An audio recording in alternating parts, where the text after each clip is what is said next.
Part 4. What You Leave Behind. Chapter 31. After the first clear dawn following many days of gray, Arlen Fel went to his mother's deck and found her bed empty. He called on the rest of his family to search the surrounding area, but they all knew what had happened. As the sun rose higher, and the day got warm and bright, everyone found their own way of accepting what had happened. Luke Skywalker watched his family process it. The loss had been clearly coming, but her disappearance still seemed to shock Nat. He was old enough to remember the death of their father, but that was half a life ago, and he'd not suffered a major loss since. Jade became pensive, though Cole sensed his mother's thoughts had drawn away from Jaina to something else. And as for Cole himself, he found he was okay with it. Not happy, but not racked by guilt and self-blame like he'd been before. If anything, he felt a little relieved it was over. When he'd spoken with Jaina before, there's been no recrimination from her. She'd even seemed thankful for the chance to save him, despite what it had cost her. He was okay with it, more or less, but he still wanted to be alone. The boy decided to wander the woods that were so familiar to him. He took his familiar path up one of the eastern hills, but when he reached the crest he stopped. He hadn't expected to see Nayrin sitting there, alone on a boulder, facing the city and facing him. The U.S. Hinvong girl didn't seem surprised to see him. "Did you know I'd come this way?" he asked. She shook her head. "No, but I thought you might. I've heard Master Solo has passed. My condolences."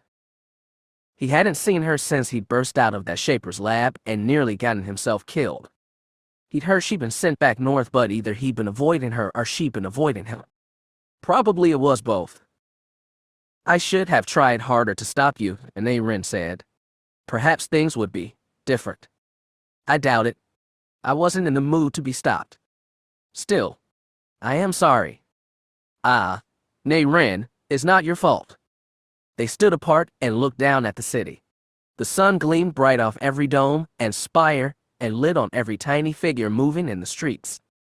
Everything seemed so vivid today, so full of life. "What happened after everything?" Cole asked. "I never heard." "The man who shot you was captured. We investigated. It seems he was working alone with an extremist group who wished to destroy my people. We have given him to the Alliance for punishment." "You mean the U.S. Hinvong and the Jedi? Are they sure the Alliance will do it right? This cooperation was meant to build trust. It still might." It was something Jaina would approve of, Cole thought, assuming the Alliance dealt out real justice. "What about the research?" "The others are still down there." Nayrin lowered her head. "They decided that children no longer had a place." After a moment, Cole said, "They're probably right." "This is true?" Breath hissed between her teeth. "We should never have gone." "Maybe. But if we hadn't, that guy might have cooked up something as nasty as Alpha Red to use against your people. And that would be even worse. My great-aunt, I think Jaina was okay with what happened in the end." Nayrin nodded. "I'm glad. You know my people value sacrifice. The Jedi willingness to give of themselves was what impressed so many of us generations ago." Cole knew her people believed their god Unius had created the universe by dismembering himself. It was a grisly bit of theology, and one that remained despite some other adjustments to the U.S. Hinvong pantheon. Tahiri insisted that, for all its strangeness, their religion pointed to many of the same essential truths as the Jedi's belief in the Force. Sacrifice was one, the contribution of the dead to a greater future was another. "She said we shouldn't stop," Cole told Nayrin. "I mean, not that we should go back there to the labs. Just that, what we've been doing is important. We shouldn't give up on it." The U.S. Hinvong girl finally seemed to brighten. "I am glad to hear that, Ide." The silence that followed was more comfortable than before. As they looked out on the valley, Cole spotted a small dark shape cutting through the sky. It slowly got closer and bigger, and he marked the flying trident as a starfighter coming into land. "Do you know that ship?" asked Nayrin. "Not exactly," Cole said. "But I think someone's come a little late." By the time Marin set her X-Wing down on the landing field, she knew her grandmother was dead. She didn't know how she knew. She felt no sudden pang in the Force to announce Jaina's passing. As she neared the end of her long journey through hyperspace from one side of the galaxy to the other, the knowledge settled deep inside her. Even as she opened her cockpit and descended the ladder to the grassy field, she allowed that hope that her knowledge was just unwarranted pessimism. Then she saw her father waiting for her, and she saw his face, and she knew for certain that she'd arrived too late. At that moment, Marin forgot about Lorcan and the weight that had been crushing her on the long flight to Zanima II. She clasped her father in a tight embrace and said, "I'm so sorry, Dad.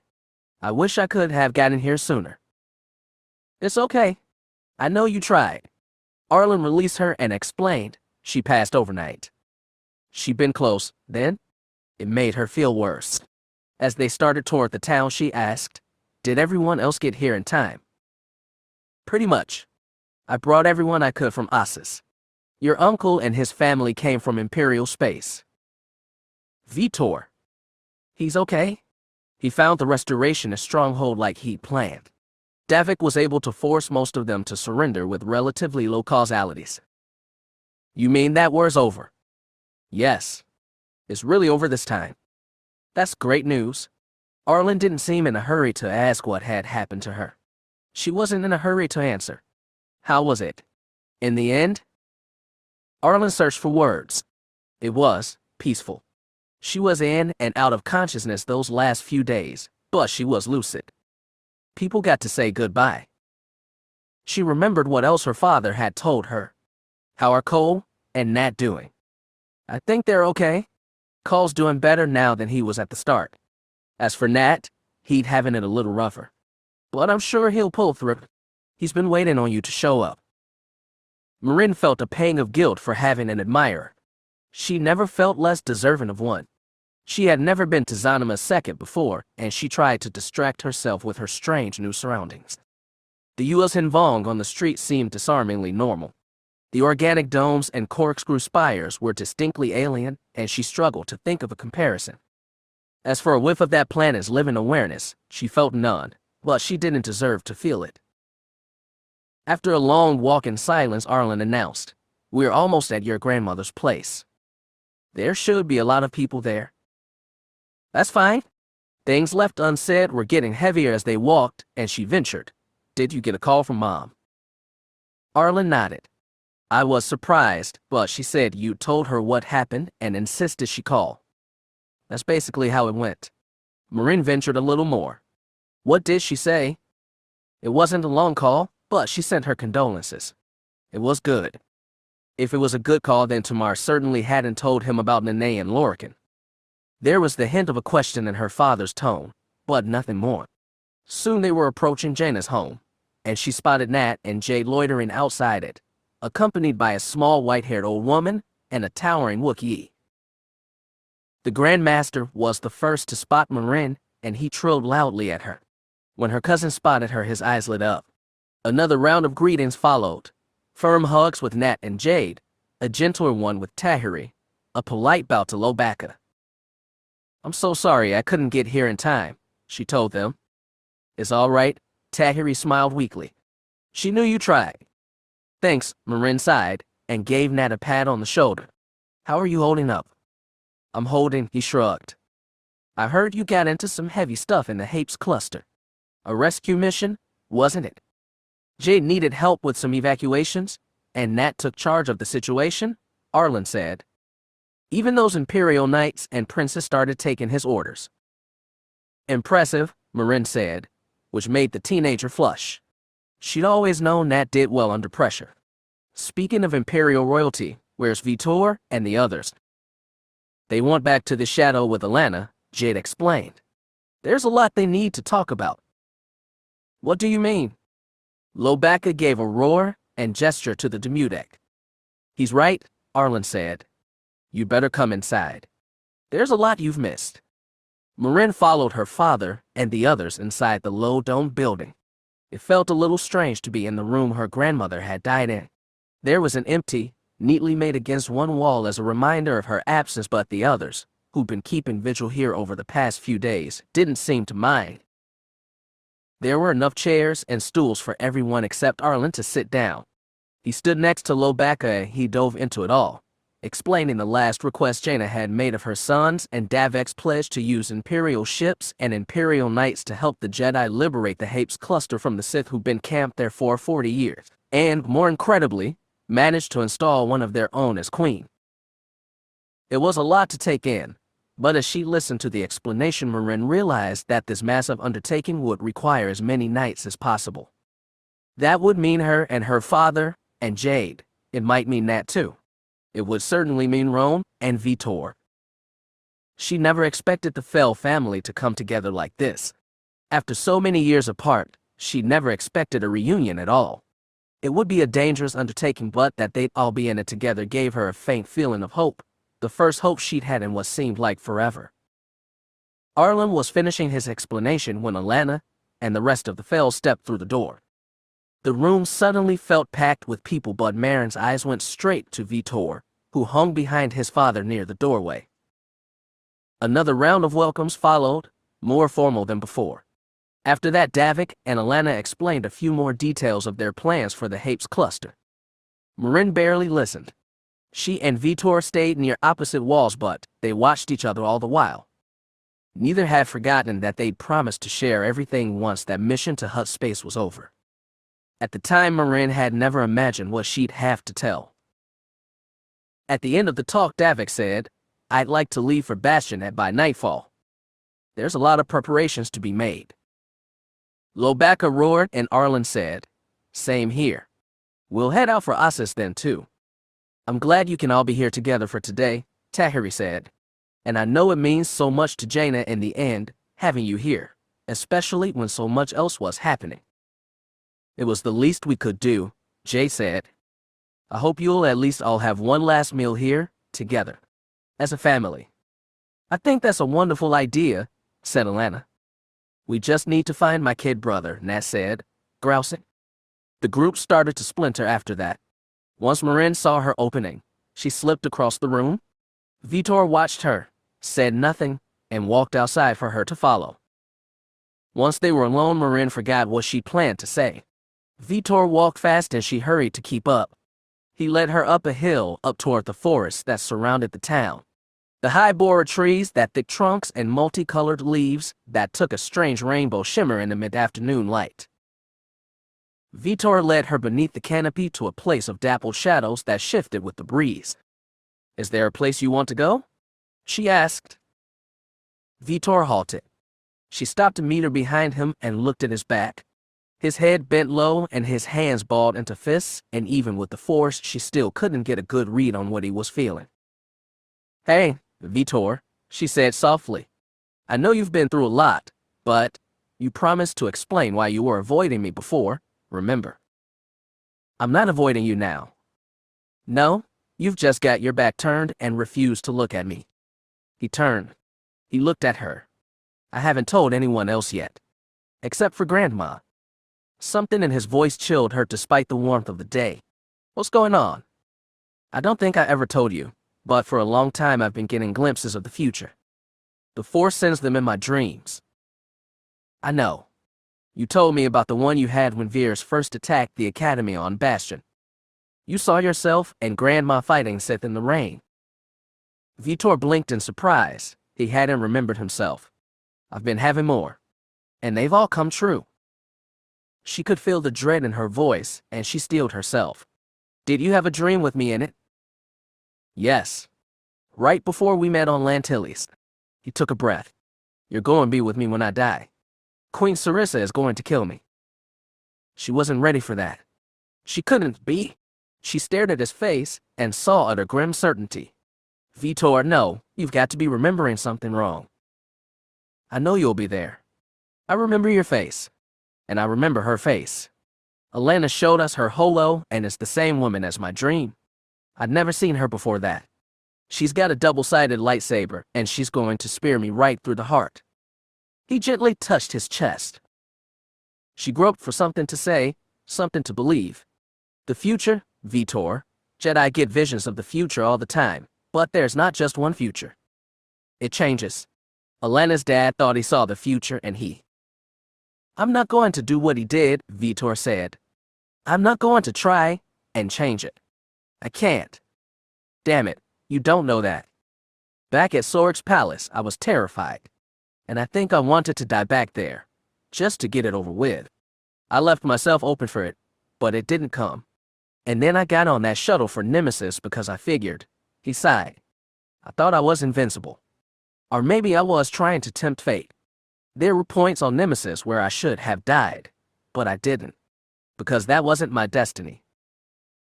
Shab destiny. What do you plan to do? Just go down to Hapes and ask her to kill you. You want to drag me along for that? No. Then don't go. Tell your parents. They'll understand. What am I supposed to do, then? He scowled. Sit in a locked room on Bastion when everyone I love goes off to fight and maybe die. I won't do that, Marin. I'm not a coward. She winced.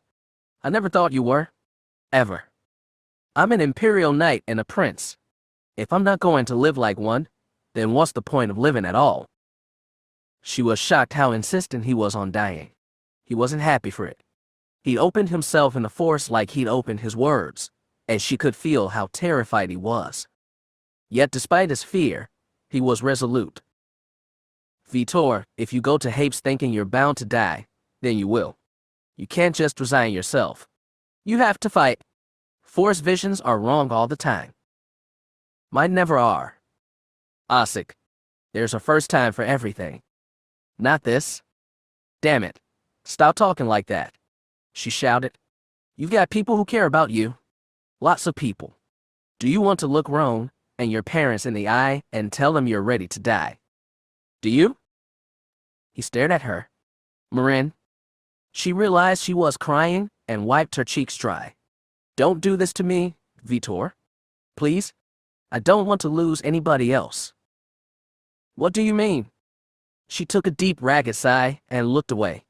She looked at the lights and shadows, the pillars of the borer trunks and the luminous canopy. When she glanced back at Vitor, he still had the question on his face.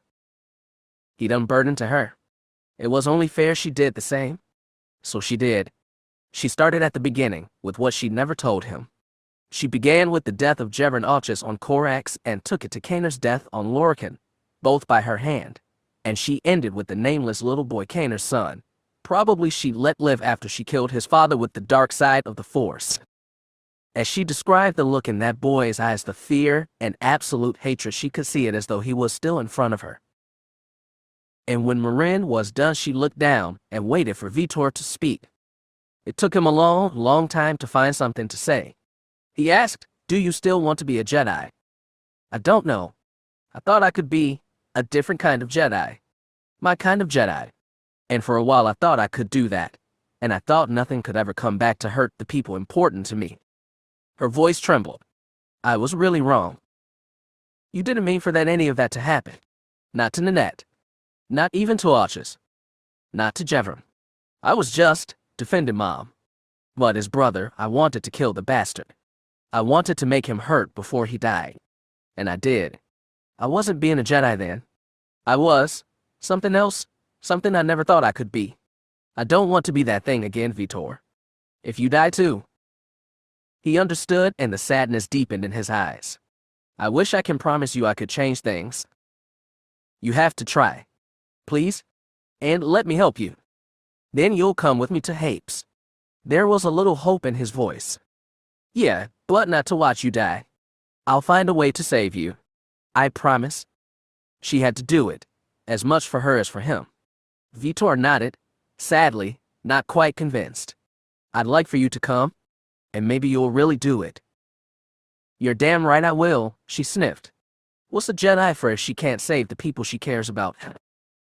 So you do think you can be a Jedi? Still.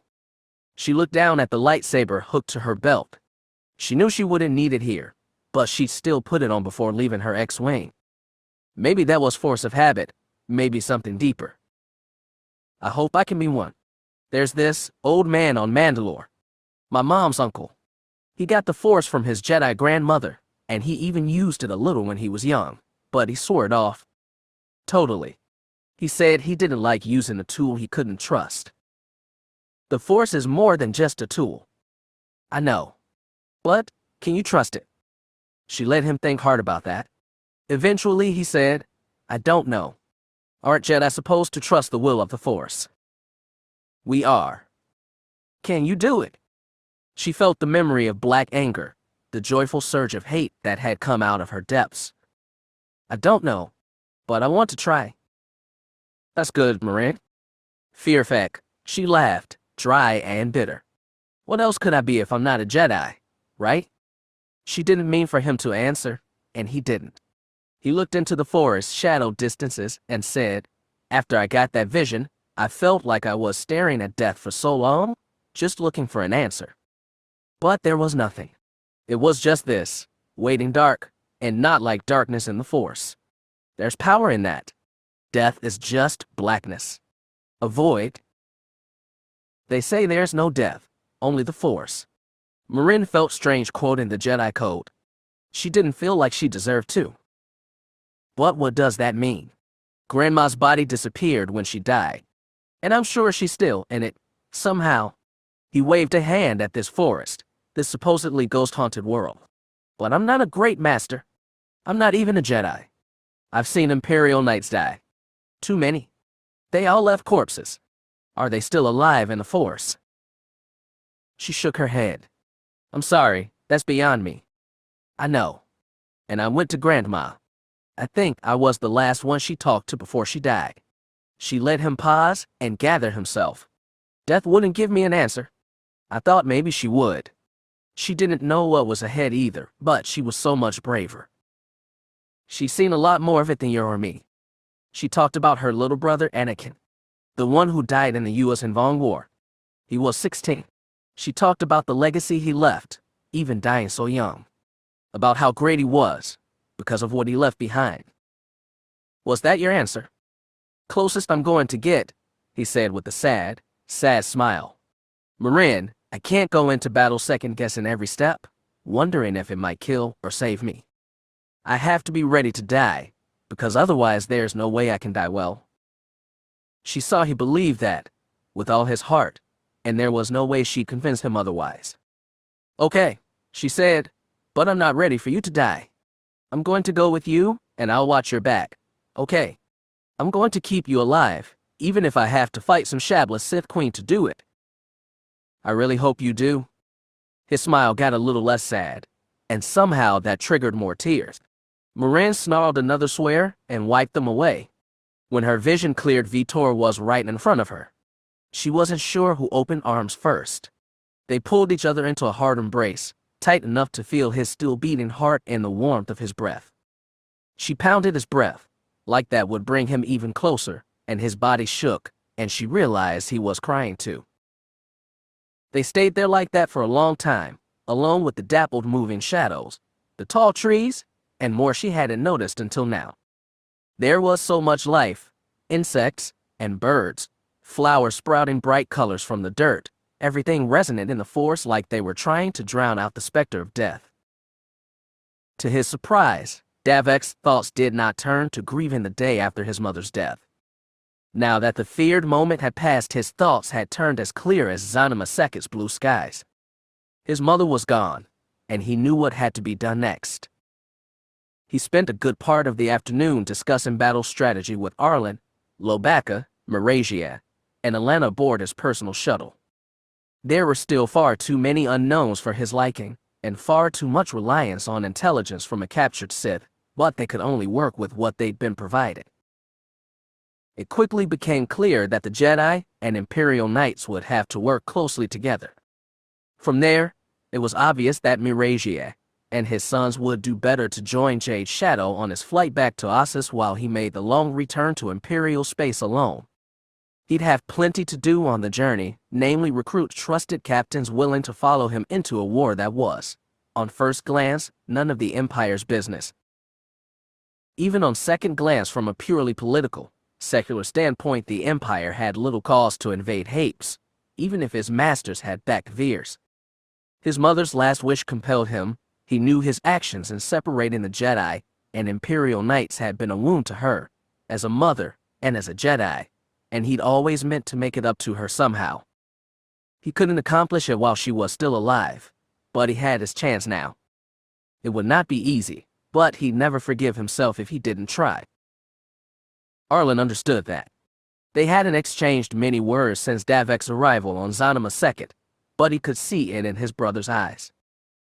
Once a basic battle plan had been hacked out, Alana excused herself from Davek's shuttle. Lobaka joined her, but Arlen refrained from following. Marasia, sensing the brothers needed a moment of quiet, went out with the Jedi. Davek and Arlen looked at each other from opposite sides of the briefing table in the shuttle's hold. He tried to remember the last time they'd been alone together and couldn't. He only knew that it had been over 8 years. They'd never been close growing up. Arlen had been the older child and natural Jedi, while Davek, frustratingly bereft of the Force, had fumbled early on until chance, fate, or Voidwalker had set him on a destined path. For a time they'd grown closer. Imperial Admiral and Imperial Jedi, both fathers to 4 strong children who trained together and grown close under their grandmother's watchful guidance. Those good years had lasted nearly 2 decades, but now they felt like a mirage, so different they were from all that had followed. Much of that was Davek's fault. He'd done what was necessary to safeguard his father's legacy. He never stopped believing that. He'd made the right choices, but they didn't absolve him of the unfortunate side effects. Now he was trying to make amends, as he's always planned to, though he never dreamed of it happening like this. He wanted to tell that to this brother, but he'd never been good at explaining things to Arlen. And Arlen had never been good at explaining himself to Davek. Still, Arlen was the one to take the first step. The Jedi and the Hapes are both going to be in your debt for this. The Sith are an enemy to us all, Davek said. Even now it was hard to be honest with his brother. I know. And after going through one war, you shouldn't have to send your troops into a second. They shouldn't have to fight it. Are you sure you can muster the ships and people? An advantage of being emperor, Davek said with a brittle smile, is that when you tell people to jump, they beg to know how high. I guess being a despot has its upsides, Arlen said, but with a smile. There are several. He paused. I didn't want to become one. I did what I had to, for father's legacy. I know, Davek. We've been over this. Arlen sighed. You know I didn't like it at the time. I still don't. But I've been thinking.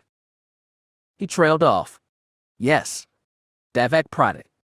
In remaking the Empire and breaking off the Imperial Knights, maybe you were working the will of the Force all along. Maybe it was preparing you for this exact goal. The idea had never occurred to Davek. He wasn't used to thinking of the Force as guiding mortals like him. Even Marasia shied from that kind of talk. It's possible, Davek allowed. Arlen seemed like he wanted to believe it. I guess what I'm trying to say is... Arlen trailed off and scratched his head. I guess I should say thank you. I'm doing this because Mother asked for it. And because I've needed to make amends. Finally, he was out with it. Arlen's face relaxed into a slanted smile. I kind of figured that. And I'm glad. He pushed up from his seat. So did Davek. They turned to the cabin's exit, but each hesitated to walk out first. Arlen realized that, chuckled, and loped ahead. Davek followed, caught up with his brother into 2 strides, and they walked together through the door, down the ramp, and out onto the landing field. The light was tinting gold, the sun was setting fast, and soon this clear, beautiful day without grief would be over. They stood together at the bottom of the ramp. Vitor and Marin were both circling Jade's shadow, giving the hull a pre-flight check. His cousin's arrival seemed to lift Vitor's spirits somewhat, and Davek was glad. He hoped that Marin could help his son move past the demons that had been dragging him down. It was a fond hope, but it drew him back to the choices that had separated Marin and Vitor in the first place. He glanced carefully at Arlen and saw his brother watching them as well. When this is all over, Arlen said, I'm not expecting the Imperial Knights and the Jedi to rejoin in one happily family. But we don't have to stay apart, do we? Davek knew he was talking about another broken family. No, I think we've been apart long enough. He turned to his brother and held out a hand, waist high. Arlen looked down at it, blinked, and asked, "That's it?" "That's how it starts," said Davek. Arlen shrugged, took the hand, and immediately used his other to draw Davek in for an embrace. A palm pounded between his shoulders. Arlen was always big on backslapping. Davek remembered the feeling perfectly. Sometimes 8 years felt like forever. Sometimes it was no time at all. Night had just fallen, and the clear sky filled with stars. The beautiful day was over, and it was time to go. Everyone had retreated to the landing field and started filling up Jade's Shadow and Emperor Fel's Scarlet shuttle. Everyone was going away again, except for two. The young boy and the old woman stood at the edge of the field and watched. Neither of them had a place in the coming battle, and they knew it, and while before Cole might have ached to join Nat and his mother, he felt different now. He was still anxious for them and for all the other Jedi, but he knew that it wasn't in his power to help them. One day that would be different, but not now. There was still so much he had to learn. Before Jade's shadow took off, his mother and Nat came over to give them farewell embraces. "You're going to have to be extra careful, Nat," Tahiri said as she pulled away from the tall teenager. "He'll have Arlen and me to look after him." Jade put a hand on his shoulder. "As long as everyone else is with me, I'll be fine," Nat said, but Cole could tell he wasn't as confident as he tried to sound. Jade bent low and embraced her younger son. She kissed him once on the forehead and said, "Be strong, Cole." "You too, Mom." They pulled apart. Nat and Jade waved goodbye one last time, then turned for the ship.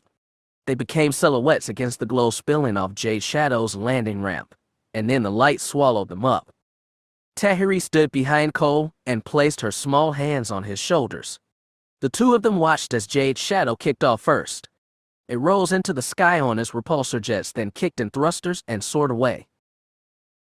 Cole pivoted to watch it until it was gone. When he looked back to the landing field, the Emperor's red shuttle was rising too.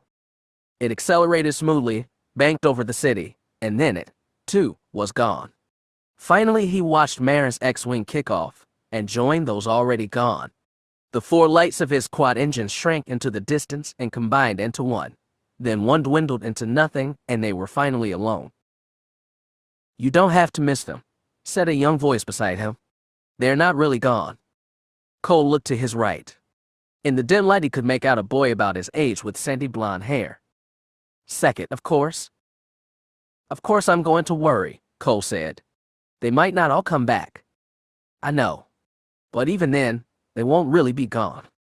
"Easy for you to say," said Tahiri, not bitterly, but with humor. "Maybe. But I'm as mortal as any of you."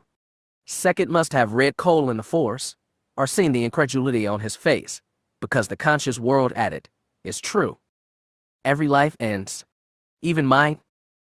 It was hard to think of something so powerful and mysterious as mortal. It was even harder to think of it as a little boy. Cole asked, "Why do you keep showing up like that?" "Like what?" the boy asked innocently.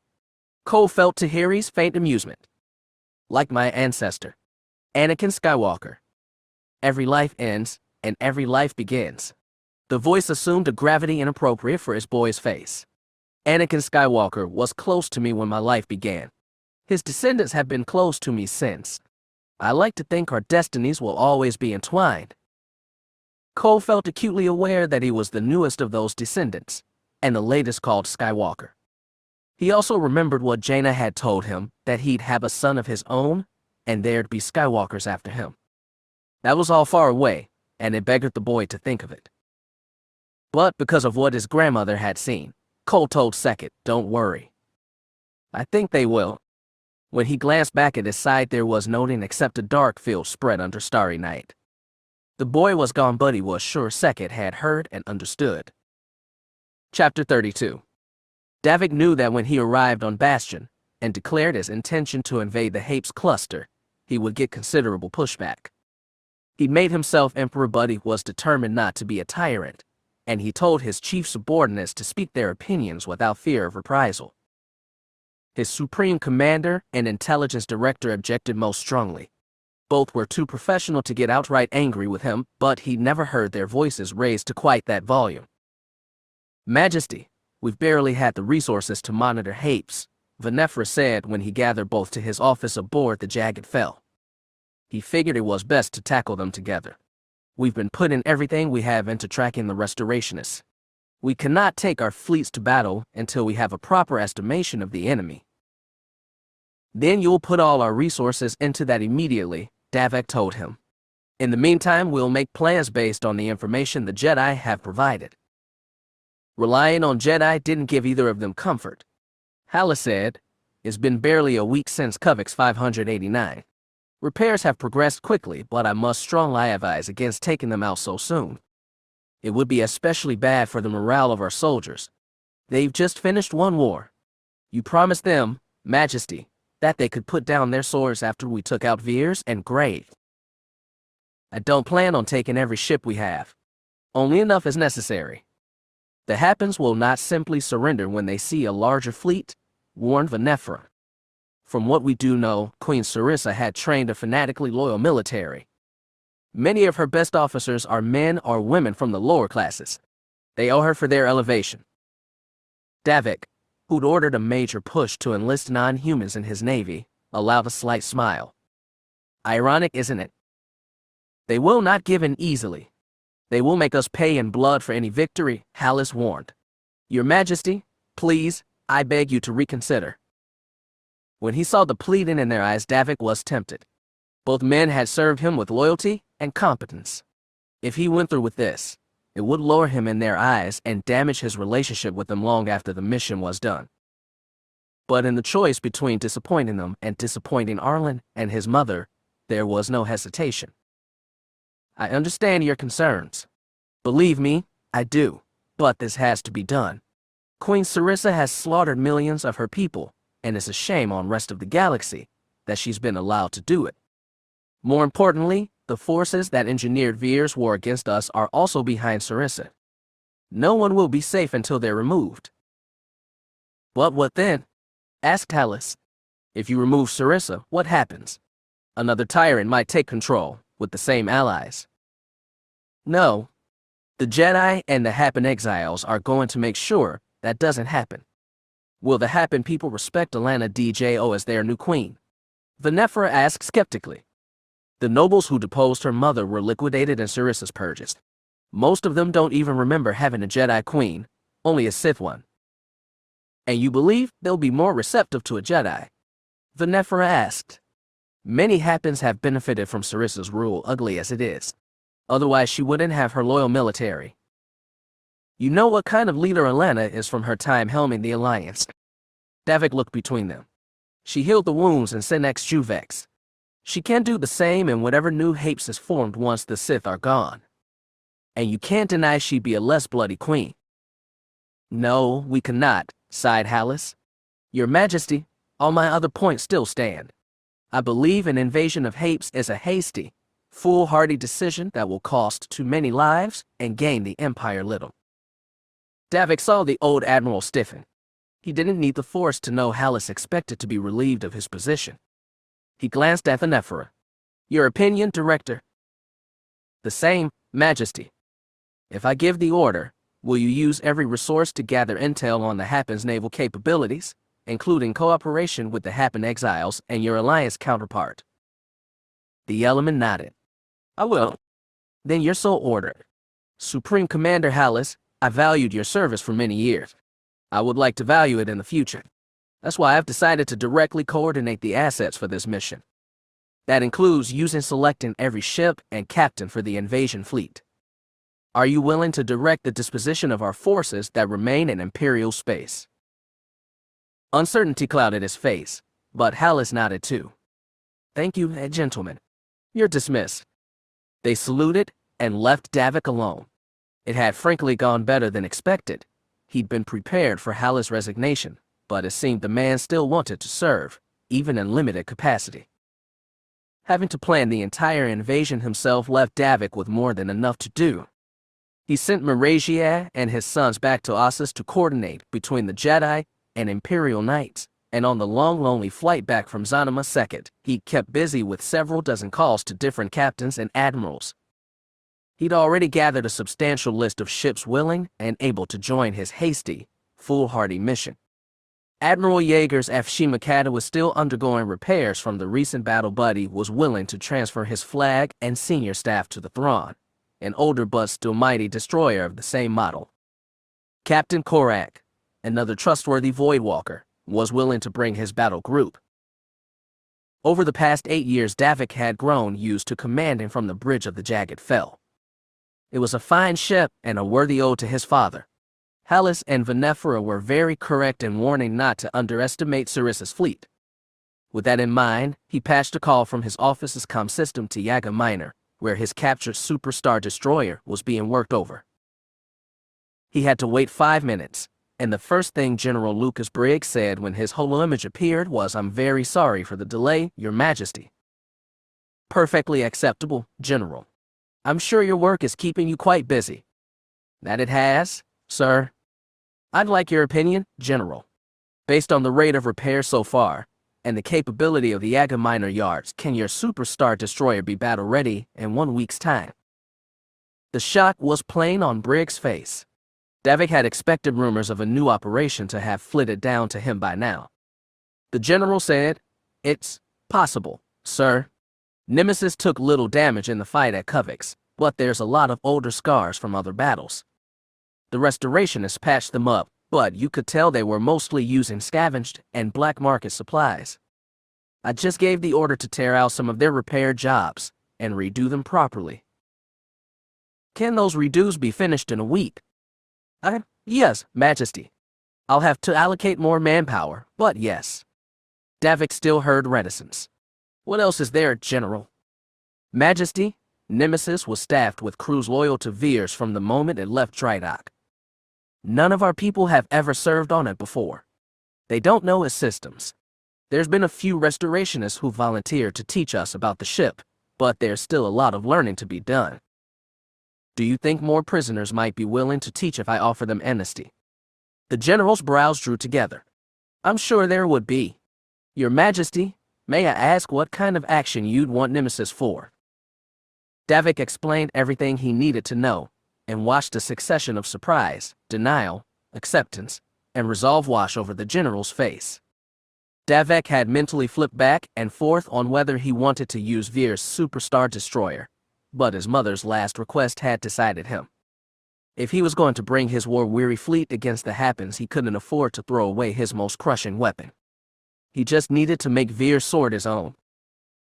It took Briggs a long moment to process all Davek told him. Finally he said, "I understand why you want to use Nemesis, Your Majesty. It will be repaired, crewed, and battle-ready in 1 week." "Thank you, General. When we go into battle, I'll be planting my flag on that ship. As you will be most familiar with its systems, I'd like you to captain it." Another shocked look and another nod. Davek had known since Voidwalker that Briggs always got the job done when it counted. "And one last thing, General. That ship is no longer Nemesis. As of this moment, I'm officially returning it to its original name." "Invincible it is, sir," Briggs nodded. "I never liked Veer's name for it anyway."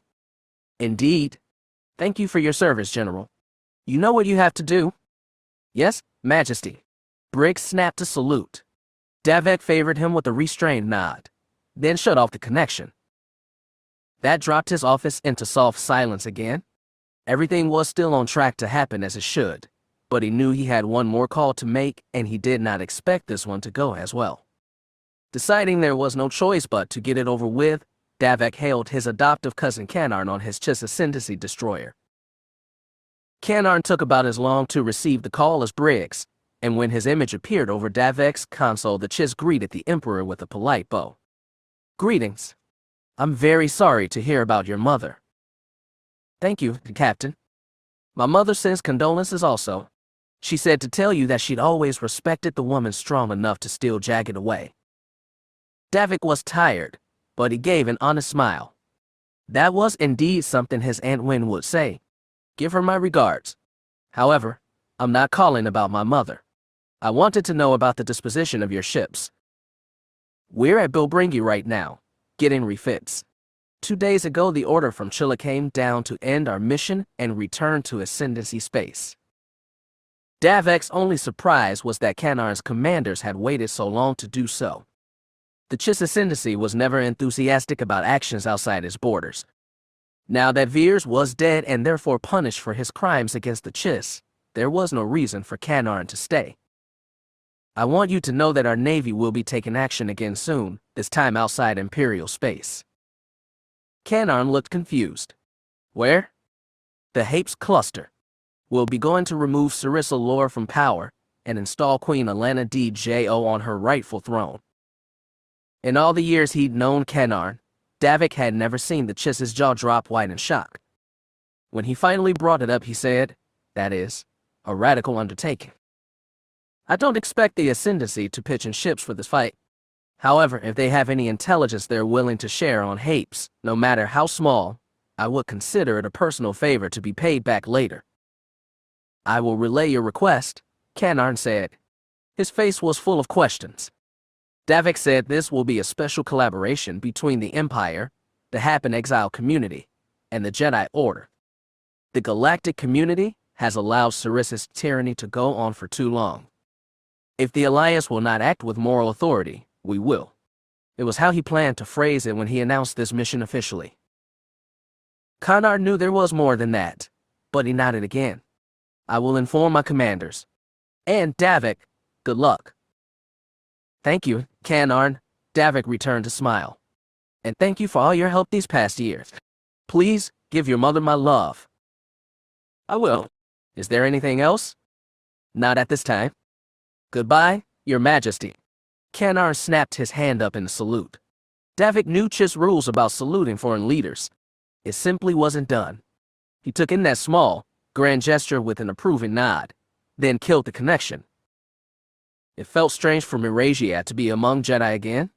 As Empress and First Knight, her primary duty had been to make the Imperial Knights into an order that was like the Jedi but different, more militant than monastic, explicitly political in the way the Jedi tried hard not to be. She hadn't allowed herself to wonder what the Jedi, to whom she'd once belonged, thought of her knights. Doubt wasn't just a luxury in wartime, it was a danger. It could still be those things, and she was lucky that Arlen gave no hint of judgment. He was as focused on the task ahead as she was, but beneath that she could detect a core of humming optimism. He was working with his brother again after all this time, and it had sparked new life in him. That was no surprise, she'd seen it in Davek as well. For all their differences, and all the times they hadn't gotten along, the sons of Jaina Solo complemented and needed each other. She hoped a successful mission on Hapes would bind the Jedi and Imperial Knights closer for years to come. They had plenty to do while Davek prepared the fleets for battle. The second day after the return to Ossus, Miragia met Arlen, Jade and Lobaka in one of the Jedi Spartan meditation chambers. She decided to bring her sons along. As Imperial princes, they deserved to be in on the decision-making. "We can muster close to 200 able-bodied knights for this mission," Arlen explained. "The question is what we're going to do with them.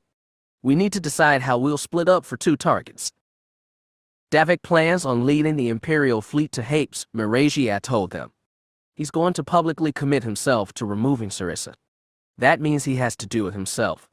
Just getting to Hapes is going to be a hard slog, so he's diverting about 2/3 of his forces to that fight. The rest will go to Shidu Mod under the command of Admiral Jaeger.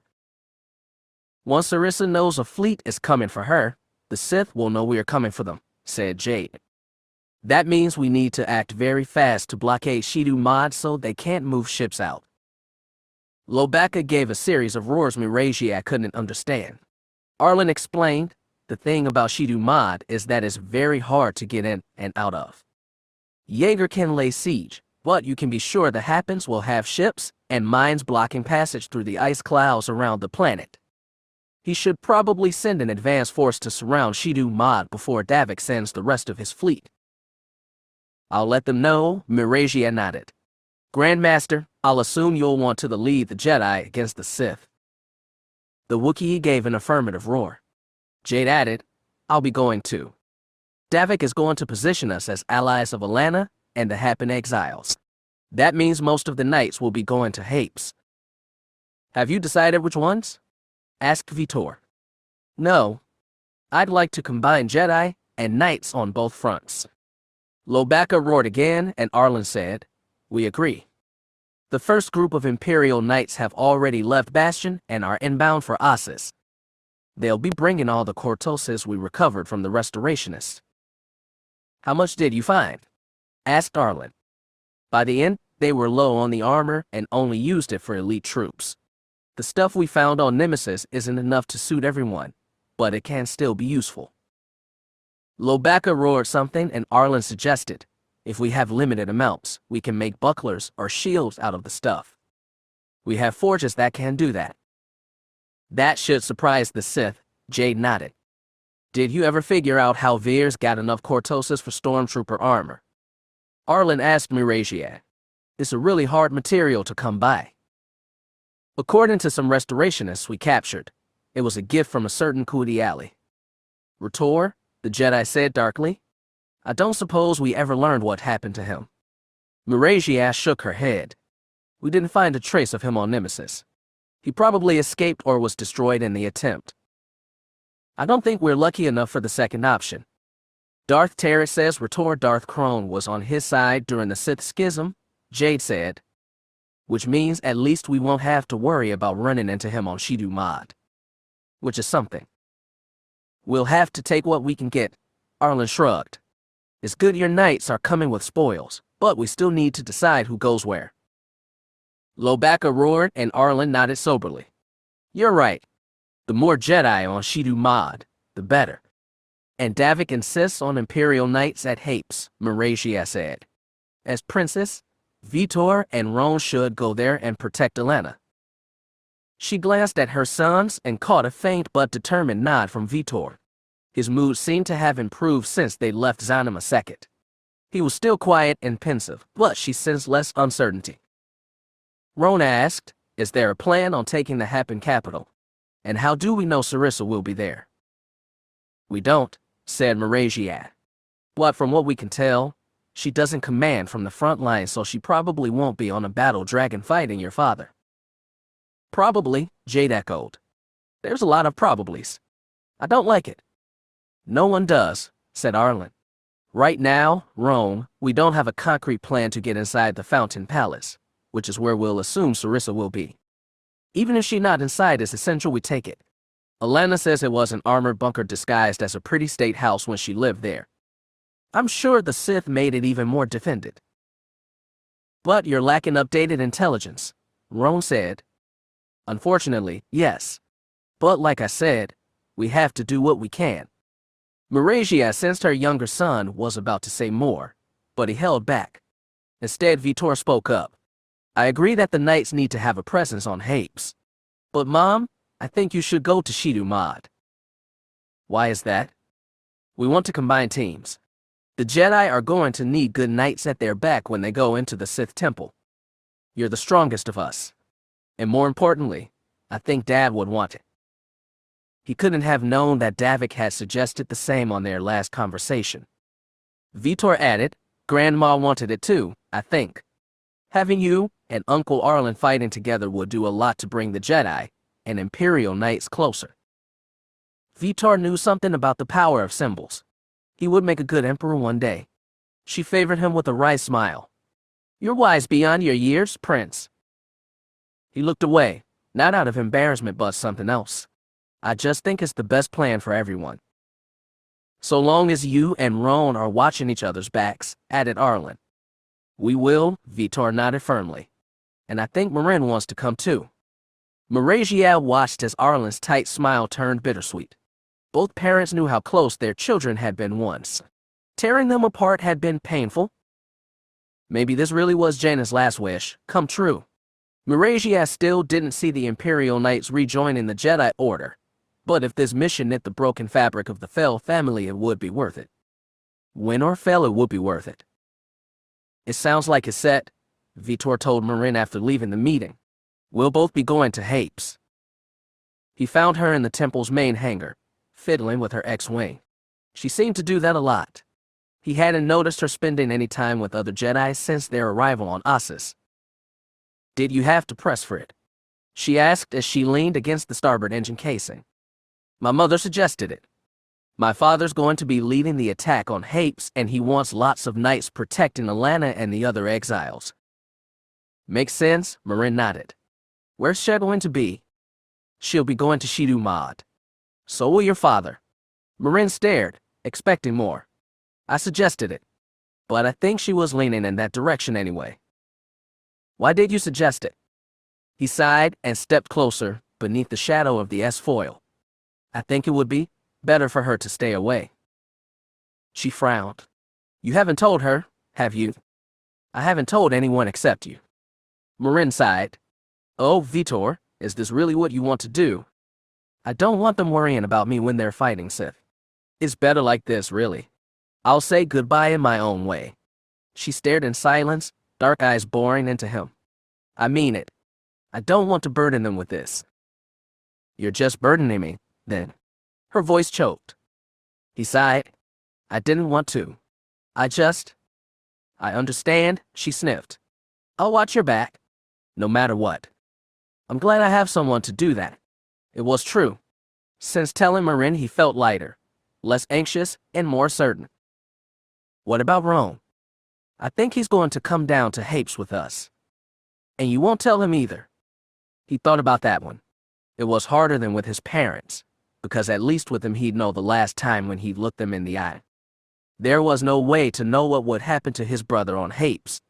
Rome might die too. Rome might be there to see Sarissa kill him. They might get separated and never have a chance to say goodbye. Uncertainty was still the worst part of it all, despite that he'd made the same decision regarding Rome, and for the same reasons. I don't want him distracted either, so I won't tell him. Okay, that's your choice. Marin sighed. I'll do enough worrying for them all. Is that okay? I can't stop you, he said with a hint of a smile. She smiled back, but her eyes were sad. He wished he'd get to see them otherwise, just one more time, but he knew by now that was not his fate. Mother says they're bringing new lightsabers for you, and Vitor, Ron told his cousin. He found Morgan and Treese in one of the sparring rooms in the Jedi Temple's lower level, but they'd been loitering instead of practicing. According to Treese, they'd done a lot of already while Ron was on Zanima II. That's good to know, Morgan said. It wouldn't feel right, going into battle with the colored blade. Ron smirked, because Vitor had said the same thing, while Treese's expression was shadowed. When they'd be stuck here during the battle at Kuvix, he'd been the patient one. Now that he'd learned of their new mission, he'd turned anxious, and Ron knew exactly why. I think it's better that we're going to Hapes, he told his friend. It seems like it will be more a conventional battle, like we're used to. Shidu Mod is going to be Jedi versus Sith. Your mother's going. That had surprised Ron a little. Some Imperial Knights should go to Shidu Mod to stand with the Jedi. But not us. Do ya want her to go to Shidu Mod? Asked Morgan, incredulous. Tree sighed and shook his head. I don't know what I want. If you want to fight Sith, we'll probably still found some on Hapes, Ron said. Aye, for that's what you want. I said I don't know. The Jedi say revenge is a gateway to the dark side, Morgan said. They're probably not wrong. I understand that, Treese insisted. And whatever we run into on Hapes, I'll be thinking about the mission, not revenge on the Sith. He sounded to Ron like a man trying to convince himself. He hoped his friend succeeded. They'd all need clear heads for the mission ahead. He had his own nagging distractions. The meeting with his mother, and the Jedi had confirmed that they really would be going into the Fountain Palace blind. That could end in all manner of disaster unless they got better intelligence. He knew someone who could give them what they needed, but he'd been loath to bring it up with Eliachok so far. The meeting with his mother decided him. After he left Treese and Morgan, Ron went to seek her out. The Jedi Temple was huge, but he was aware of a few spots she liked to haunt. After checking all the practice rooms to make sure she wasn't watching anyone spar, Ron went up to the large garden that looked west out onto the desert. He found her and Hogrim both sitting near the shallow pond at the garden center. Their poses were relaxed, but he could feel their restlessness in the Force. They knew something big was happening and wondered what part, if any, they'd play. Again, they weren't much different from him. Roan approached them quietly from behind, but when Elia turned to see him there was no surprise on her face. Maybe her Force senses were getting better. "Hi," she said simply. "It's been a while. I thought you were avoiding us." "I've been busy," he lied. "I'm sorry about your grandmother. From what some of these Jedi have been telling us, she was an amazing woman." "She was. But we all got to talk to her before it was over. It was as good as it could be. I'm glad." Elia looked at her little brother. "We've been mostly bored, haven't we?" "We know what's going on," Hagram said. "Are you going to Hapes?" "I will be. My father will be leading a fleet to liberate your world. I'm sure that must be exciting for you." Both siblings looked ambivalent.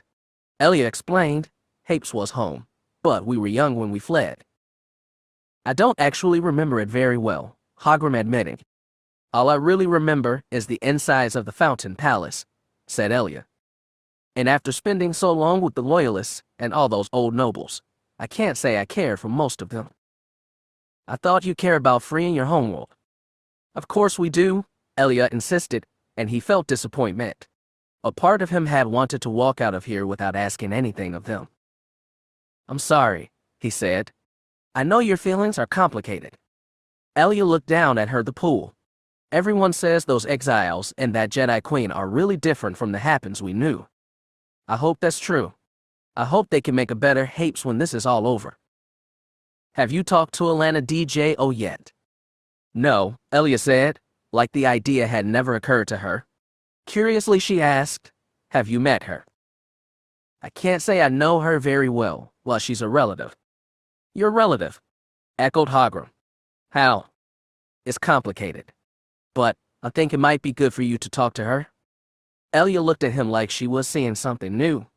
It occurred to him that she, too, was a relative to a Happen Queen, though their cousins couldn't be more different.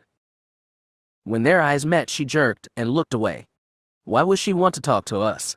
I know some Loyalists were talking about putting me on the throne if they ever got rid of Sarissa, but I don't want that."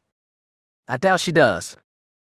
"It's not about that," Roan said, and let it all spill out. He explained that the Jedi's knowledge of the Fountain Palace was decades out of date, and that they need something better if they wanted to remove Sarissa. He didn't actually make the request. He just watched grim understanding settle on their faces. "I'm sure that even if you just tell us what you remember, it will help a lot," he said. "We can compare them with Alana's memories and construct a better map to follow." "That's not as good as an in-person guide," said Elia. "This is going to be dangerous. There's no need to risk your life." "You're going and you're the same age as me," she said defensively. "I'm also an Imperial Knight. I'm used to risking my life, and for better or worse I know how to take it." Elia took his point, but said, "I can't guarantee I'd get it right if I tried to make a map from memory. I can picture all the rooms and halls and hidden corridors, but if they're in my head they're kind of a jumble. I don't want to get it wrong. A wrong map's worse than no map at all, and a guide's way better than either." He didn't know Elia Chalk well, but somehow he'd been sure this would end with her volunteering. It made him like her even more. It also made him terrified he might make a mistake to get her killed. Hagram tugged his sister's sleeve. "Do you really want to go back?" "Not really. But they need help." She squeezed his hand. "Just me, though. You should stay here where it's safe." Hagram looked like he'd never considered anything else. He said to Roan, "Surprisingly fierce. If you let something happen to my sister, I'll never forgive you." "I won't either," he said, very serious. Elia looked away from them both. Roan could tell the full weight of what she'd volunteered for was still settling. "I think Alana's back from New Hapes," he told her. "You should go talk to her." The resolve on Elia's face suddenly wilted. "You don't think she'd hold it against me, being related to Sarissa?" He gave her an encouraging smile. "I think you'll be pleasantly surprised." As she'd left Zana Maseket, Alana had known she was leaving behind the last bit of peace she'd seen in a long time. On New Hapes she reconvened with Tanith, who'd been mustering supplies, weapons, and willing fighters from the Happen exiles. After a whirlwind of preparation, they loaded everything into a few cargo haulers and set course for Ossus. There was another whirlwind waiting there, and Alana was quickly swept away. In the first 3 hours after her arrival, she met with Lobaka and Arlen, then Kakruk, then Jade Fel, and, via HoloLink, her husband. When that was all done, she reconvened with Tanith in her living space on one of the pyramid's higher levels. The younger woman had spent the same 3 hours going through a rush of meetings of her own, talking with some Imperial military officials and acting as liaison between them and her modest volunteer force. Despite the non-stop frenzy, neither of them grew tired. When Alana looked at Tanith, she couldn't mistake the excitement in her eyes. Since childhood, Tanith had dreamed of going back to Hapes and retaking it from the ones who'd killed her parents. Most of those killers had in turn been eradicated by Sarissa, but the Sith menace behind it all remained. For all the stress, all the uncertainty, Tanith Zell couldn't wait to begin the fight. Alana felt some of that rush, but it mixed with all kinds of trepidation and regret. Tanith's pure enthusiasm made her feel her age. The loss of Hapes had split her life almost exactly in half. The earlier half had sculpted her in many ways, but she felt the second half of her life, the life in exile, had made her into the woman she was now. Tanith and the other exiles saw her as Queen of Hapes, rightful heir to her deposed mother, and inheritor of the throne. Alana thought of herself as a Jedi Master first, and then former head of the Alliance. Monarch was third down the line. If this mission was successful, and she prayed it would be, then that third mantle would become all of her. She knew from her mother how crushing the weight of ruling could be. The Hapes she'd take from Sarissa would be radically transformed and horribly wounded. As Alliance Chief of State, she tackled the task of rebuilding Senex Juvex, but she'd been much younger then, and that region's pains were less personal. Anxiety could be fatally distracting, and she tried to put it aside and listen to Tanith. She was describing her conversations with several of Davek Fel's chief officers, had while Alana was speaking with the Emperor himself. As an aide, she brought up a holo map showing the topography around the administrative city of Chumdan and the Fountain Palace. We still don't know exactly what defenses Sarissa will have, but the Imperials are planning for a major collision around the planet. I'm sure she'll do everything we can to keep from getting on the ground, said Alana. The loyalists we rescued can't tell us much about the palace, but they did have some reasonably up-to-date intel on the city and its defenses. They're very powerful, as you can imagine, but also localized. I remember, Alana said, because their secluded star cluster hadn't faced a war in generations. The Hapes had never installed full-cover planetary shields over the home world. How far does it extend around the city? The umbrella has a radius of 20 kilometers. Not so local, Alana thought. Doesn't sound ideal for a ground assault. Not ground. Tanith tapped the edge of the map, where the palace's bluffs fell into ocean. Do we have equipment for an amphibious assault? The Imperials do. They'll be sure to defend the cliffs and probably the ocean itself, but we can drop assault teams from low orbit directly into the water. From there they can progress fast, get under the shield perimeter, and launch a full attack. Getting close enough for drops won't be easy. No, getting into the palace is going to be even harder. I know, Alana sighed.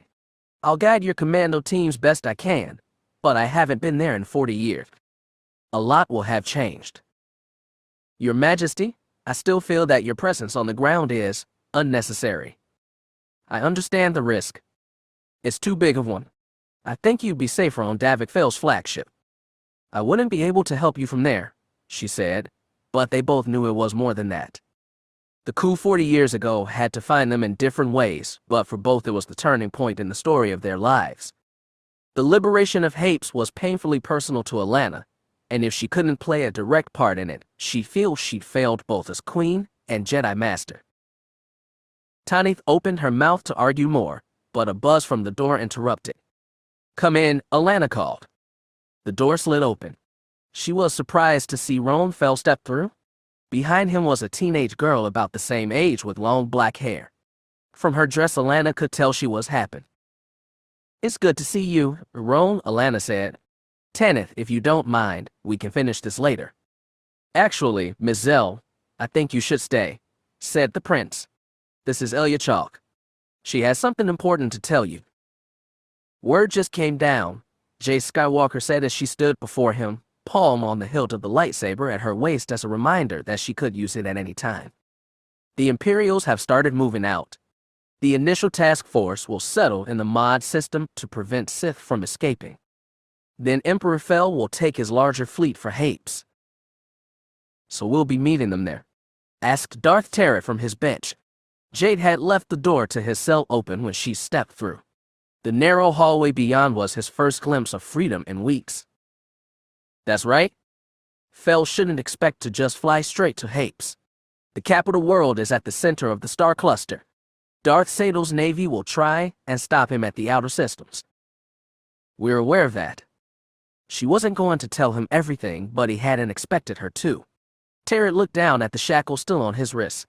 After all this time, he'd gotten used to their chafing.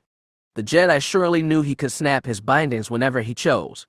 Being a Sith was, after all, about breaking chains, or so he'd often told a Happen princess. His shackles were a symbol of his submission. Will I be armed when we reach Shidu Mod? He asked. That's not decided. He looked up. I won't be much use to you if I'm struck down the moment we land because I can't defend myself. I know. He wasn't going to beg her to trust him. No one would trust a 3-time traitor. He'd left the Chiss for the Jedi, Jedi for the Sith, and the Sith for his own vain ambition. During these days of solitary confinement, he'd felt washes of irrational nostalgia for his half-remembered childhood in Chiss space, his brief youth with Jade and Jadram, even scattered moments when he'd felt content to serve Darth Krayt. He knew he'd never been truly happy as any of those, hence the striving, hence the treason. The dream of something greater had always lured him on. I have no intention of betraying you, Tara told her, not because it would make her trust him, but because he wanted her to understand. It was another irrational compulsion. I have no loyalty to the Sith whatsoever. I want to hurt them much more than I'd ever want to hurt the Jedi. I believe you, she said. She was shielding her thoughts in the Force, and he tried to read her face. That, too, was unyielding. He placed his elbow on his knees so his bound wrists hung in front of her. Our goals in this are the same, and I have no desire to see you hurt. It was true. When he looked at Jade, he felt less nostalgia than envy. She'd had no easy life. She'd lost her mother, her father, her husband. Despite that, she was a Jedi master with Jedi sons, and for all the damage she'd taken, she seemed to have found a place in her life that was content. It occurred to him that perhaps her lack of ambition, her aversion to the heavy destiny carried with her name, was the secret to that accomplishment. By comparison, Tyrant had been born into no legacy. He'd killed and betrayed over and over to create one, and all his ambition had left him chained in a cell with a shattered leg. As he looked at his shackles, he heard Jade's lightsaber snap to life. He looked up. The violet blade hummed a wrist flick from his head. Jade shifted it and tapped downward. Light flashed through the link binding his wrists, then was gone. The weight of the cuffs was still there, but he spread his wrists wide, flexed his arms and shoulders, and felt more free than he had since Orlan. Thank you, he said. Come with me. We have a healer who's willing to mend the cracks in your leg bone. The Grand Master will decide whether to arm you. Of course. I have a question. He said, Go ahead. What do you think you'll do after this? It was something he'd never asked himself. During his confinement, his mind had been constantly drawn to past actual and possible. After so long striving and failing, the future seemed to hold nothing for him. I will decide that, he said, for I survive. Jade looked down at him, judging him and, he thought, pitying him again. Then she hooked her lightsaber to her belt, turned her back to him, and walked out the door. It still hung open when she was gone. Darth Tyrant got to his feet. He shifted pain off his bad leg, but it still hurt. He took short, unsteady steps to the threshold. Jade was waiting for him in the hallway, and he followed her out of his cell. Chapter 33. To be one Sith was to submit entirely to the dream of Darth Krayt. Submission required trust in the purity of his dream, the power it provided, and the authority of Darth Wyerlock to convey his truth. It required absolute devotion, even to the point of dying, and the sacrifice of personal ambition in the name of the final triumph of the Sith. Darth Krayt asked much of his followers. Sith like Tyrant and Crone had failed to achieve his standards, and had thus been purged. Even Darth Keegan had struggled with trust and sacrifice during his youth, but that was decades past. When Krayt's new command came from the mouth of Darth Wyerlock, he did not hesitate to obey, even though it shocked him. It shocked the younger, less experienced Sith more. After he gave orders to Darth Ruin, the Twi'lek asked his unconcealed nervousness, "Are you certain we have the time to do everything Wyerlock requests of us?" "It is not her request. Is it Darth Krayt's order?" hissed Keegan. "Of course, Lord," Ruin bowed his head. "We will try. You will do it. The future of the entire one Sith depends on you and the others." The Twi'lek looked up with new age on his face. "Lord, once we are safely on Korriban, I hope to see you there." Keegan didn't want to give false hope to Ruin or himself. "Darth Wyerlock wills it that I join her stand here. I will do everything to preserve Lord Krayt's vision. As will you? I will always remember your sacrifice." "Good. One day it may be asked of you as well. I will try to live up to your example." Ruin bowed one more time. "Goodbye, Lord Keegan." Once Ruin had left to carry out his duties, Keegan went in search of Wyerlock. The abject admiration in the young Twi'lek eyes had jarred him. It had driven in the enormity of what he was about to do, and how difficult it would have been for other Sith. Lord Krayt demanded that every Sith serve however he or she best fit his design. Keegan knew he'd never have Wyerlock's raw force power, nor Maleth's ability to bridge minds, nor, thankfully, would he ever relish political power plays and vermin schemes like Crone. He was a fighter and a killer. Darth Zorin had recognized that early, and made him into a weapon for the one Sith, but she taught him more. Zorin had shown him the strength that came from devotion, and that one Sith Lord could kill a Jedi Grandmaster. In moments of rare vanity, Keegan hoped he could replicate her feat before the end. He found Darth Wyerlock where he'd expected to find her. She sat in the middle of the vestibule beneath the main pyramid, back to the great stone doors of Darth Krayt's chamber. The bearable stepped up and lowered himself onto the black and red flagstones in front of her. "Everything is in motion now," he said. "Ruin and the others will do as they're told, but they are right to say we don't have much time." "It will be time enough," said Wyerlock.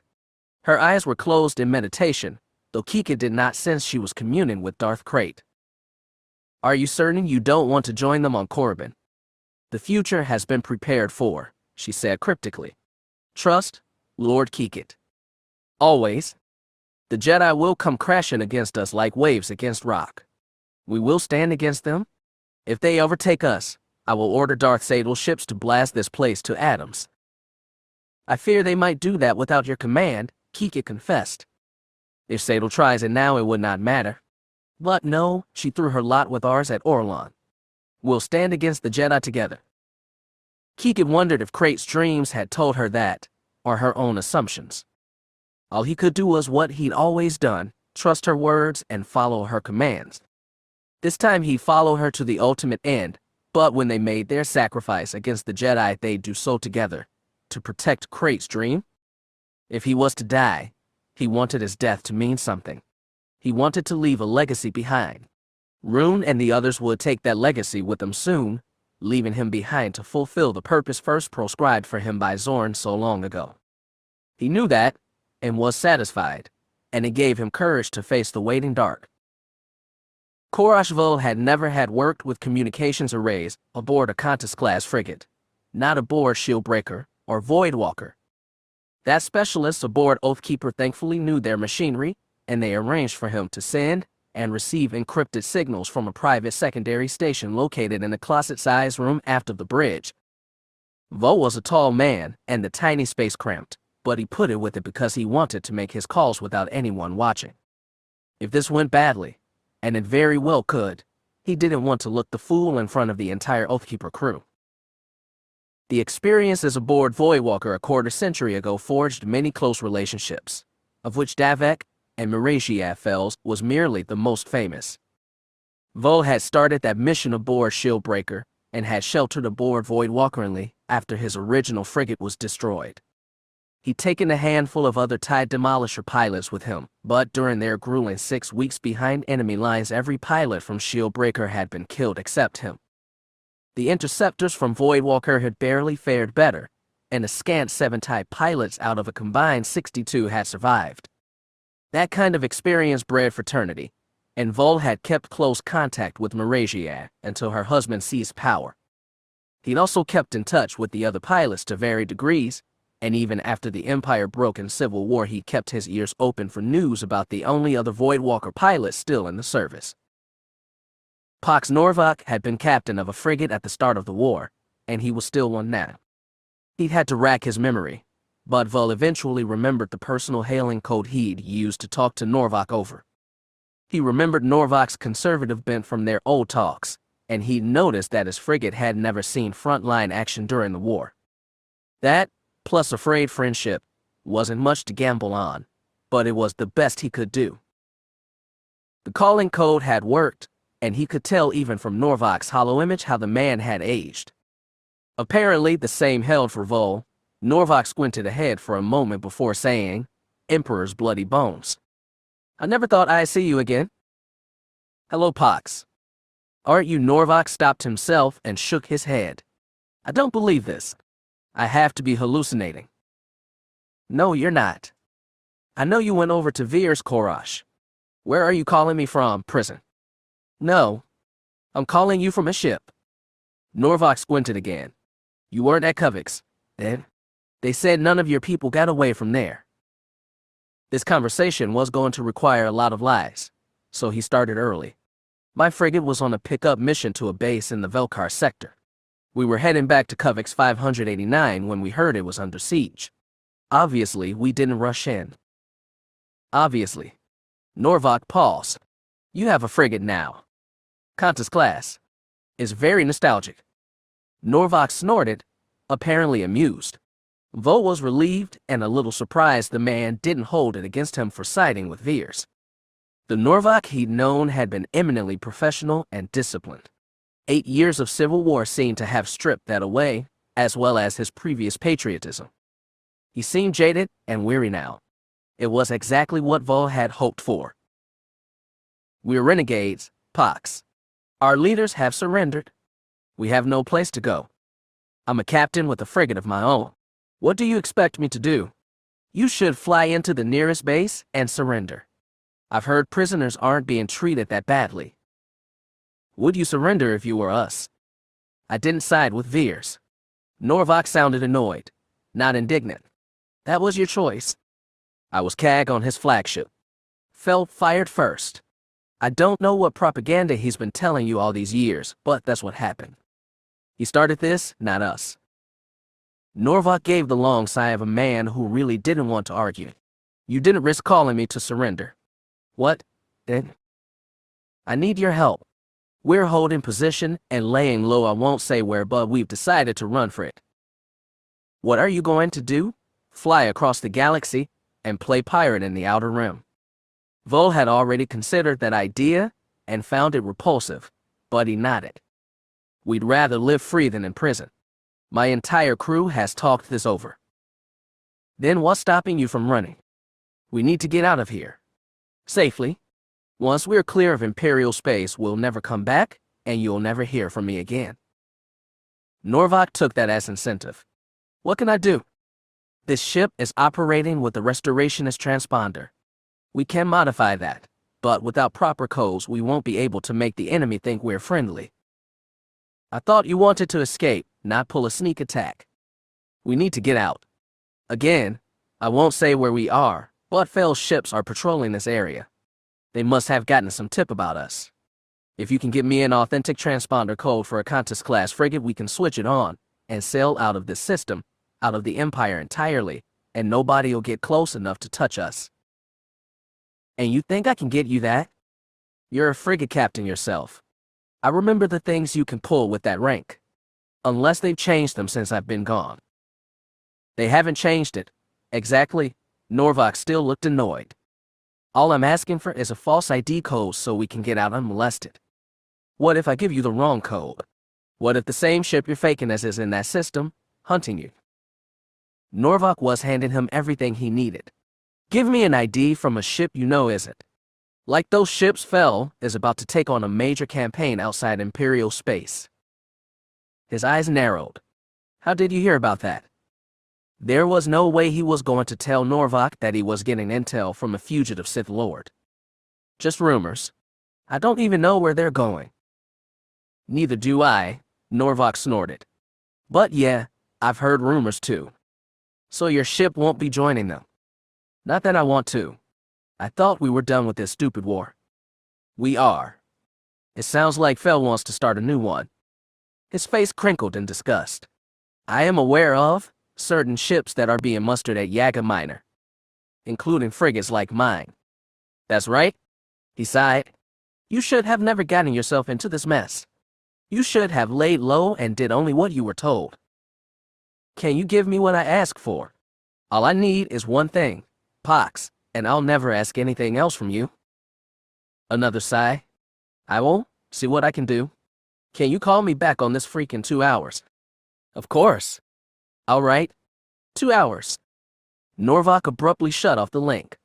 Vol sunk back in his chair and prayed he'd come through. There were a few other options he could try, but this seemed his best chance, slim as it was. He wished Darth Krone had given him a better explanation of his plan, but instead the Sith had taken his black ship and flown off to a location undisclosed. He'd given a promise to come back, and even if Vol didn't like or trust the man, he wanted to see it kept. If Krone's plan didn't work, their options really would be prison or piracy. As Vol got out of his seat and opened the door, he noticed a new light on the console. Oathkeeper's main comm system was receiving a new transmission. He didn't know who else it could be if not Krone. He hurried out to the main command deck and was surprised to see a large hollow image already broadcasting with a good portion of the bridge crew gathered around it. He was more surprised to see that the face on the holo was not Krone's, but Davek Fel's. This is not a decision I've made lightly, Fel was saying. He draped himself in shimmering robes and even wrapped a thin metal crown around his head. We are doing this to secure a better future for the Empire and a better future for the galaxy. Being's galaxy-wide once looked to the Empire for safety and security, and if no one else will provide it, then it is our duty to do so. Vo realized he was seeing an all-frequency Empire-wide broadcast. Oathkeeper's hushed crew watched as Fel continued. The powers controlling the Hapes cluster have committed grievous crimes against their own citizens. Queen Sarissa has overseen the purge of an entire class of people. Millions have been killed or enslaved, and no one, not even the Alliance, has dared hold her accountable. Just as important, she has sheltered elements that helped instigate the treasonous war Moff Veers waged against the Empire.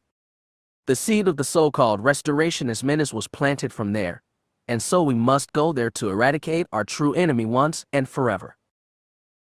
Krone's rumors had been exactly right. An invasion of the Hapes cluster would be a massive undertaking, and Oathkeeper would be able to slip into the attack fleet without raising alarm. What they do after that was another question, and again he had to trust Krone to provide an answer. Once we liberate Hapes from his tyrant, and I assure you we will, then we will also reestablish our moral leadership and the unquestioned bravery of our soldiers. I know this is a bold step. I know many of you are confused or frightened by this decision. All of you are tired of war. But in the end we will make a better empire and a better galaxy through our actions at Hapes. I thank every Imperial citizen, soldier, and civilian for having fortitude thus far. We will walk this path a little further, and then finally we will know peace. As your Emperor, I give you my promise. I will not lead you astray. The signal shut off and fell. Conversation rippled across the bridge, but Vol stood silent amidst it all. He wasn't surprised by Fel's move. The man had made his career on bold, unexpected acts. He was thinking that Norvok must have just finished watching the same message. If that didn't convince him to give Oathkeeper what it needed, nothing would. Fel couldn't have timed that better if he tried. With Intruder as his transport, Darth Krone could have sneaked right to the cliffs beneath the Fountain Palace and slipped unnoticed into the Happen Queen's fortress. Instead, he released one carefully timed hail when he was minutes away, announcing his presence but giving Darth Sadel no time for an elaborate response. He received what he'd expected to. In order to dock at one of the secret hangar bays built into the cliffs, a dozen black armored Happen guardswomen as escort, and a trip down unfamiliar hallways to a small windowless meeting chamber deep below the palace. "They always said you were bold, Darth Crone," Sadel said instead of a greeting. She was dressed in elegant, folding silks that obscured her figure and, he was sure, her lightsaber. "I believe boldness should be the way of the Sith." Sulking in the dark, following cryptic prophecies passed along by a tattooed alien, that always felt like a waste to me? "I thought you and I were of like minds." "You should have learned otherwise by now." "Then you've hailed Shidu Mod and informed Darth Wyerlock of my reappearance. Or have you not gotten around to informing your master yet?" Her lips twitched in distaste. "You didn't leave me the time, which I'm sure was your intention. What are you here for, Crone? What did you think you could gain by crawling to me?" He spread his hands and smiled calmly. "A partnership for our mutual benefit. I had a partnership with Darth Tyrant. You know what happened to him? Tyrant's ambitions outstripped his powers. Darth Wyerlock said the same about you. That irritated Crone, but he didn't let it show. He'd only sell this by sounding confident and strong. Bluffing his way through negotiations was something he'd learned long before he'd been introduced to the ways of the Sith. You are about to face a coalition of powerful enemies determined to remove you from your throne. I am aware, and I've been making preparations. I'm sure you have, but you know that even a quarter of the Empire's war machine is enough to crush your fleet. Your fights with the Loyalists have strained your resources more than you want to admit. Fel just finished his own war. Yes, and that last battle cost him less than I'd hoped. Believe me, I know.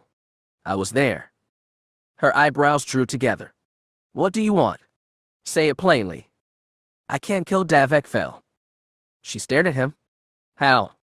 "I have allies aboard an Imperial frigate, the only one to escape the siege at Kuvix 589. They're procuring a false transponder ID now that will allow them to slip amongst Fel's invasion fleet." "What do you need me for?" "I need your ships to help mine. One little frigate can't take out Fel's flagship, but it can take down Fel, so long as my people and yours work in cooperation. With their emperor dead, the Imperials will be scattered. I can't guarantee they'll withdraw, but it will severely hamper their campaign. It should fracture their cooperation with the Jedi as well."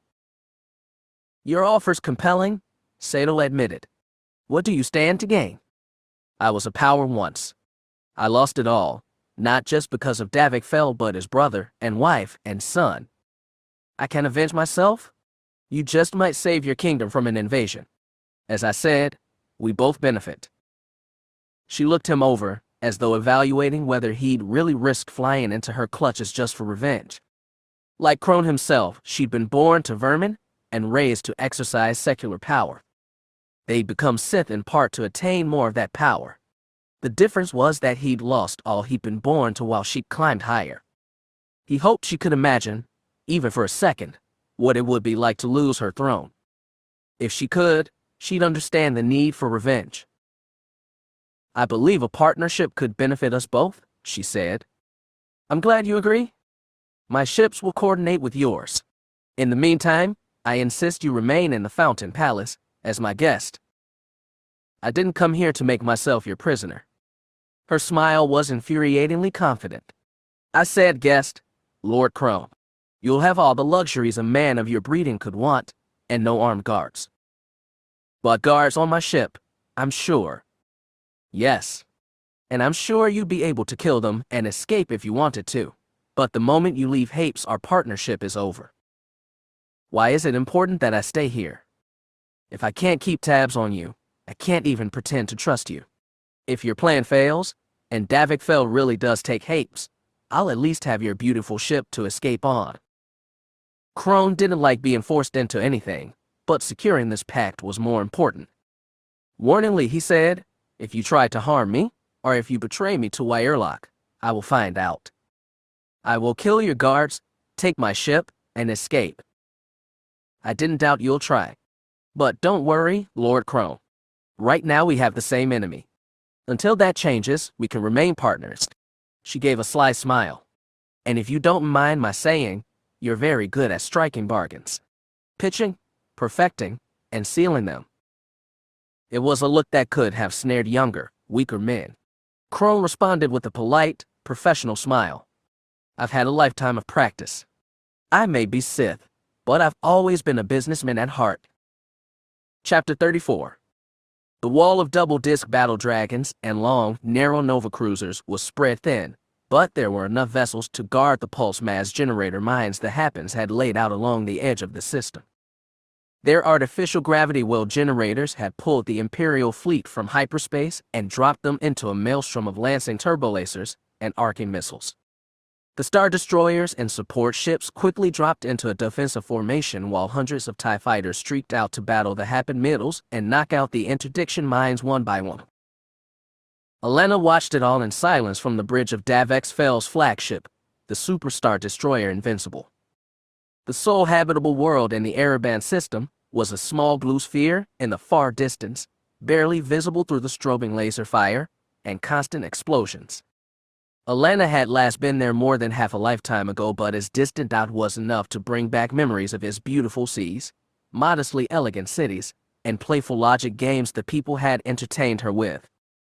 She was afraid the sight of Hapes itself might overwhelm her. The transitory mist provided a natural defensive wall that had encouraged Hapes' history of isolation. The capital world lay at the heart of the cluster and could only be reached by several precise, winding paths that required many hyperspace jumps through clear channels in the mist. Davek had explained that his goal was a series of fast, precise strikes that would carve them a path to Hapes itself. Once there, they'd eliminate Sarissa. To accelerate their thrust, Davek had plotted a series of jumps that skirted them well clear of inhabited star systems wherever possible and limited the chances for engagement with Happen ships before they reached their target. The Sith Queen seemed to have anticipated this. With the route Davek had plotted, there were only 4 places where they were forced to drop inside the borders of a star system and align for the next jump. The Happens had been waiting with pulse mass generators and warships at each of those, and their defenses were greater at each successive location. The Ereban system was the last stop before jumping to Hapes itself, and Sarissa's ships were stubborn in their defense.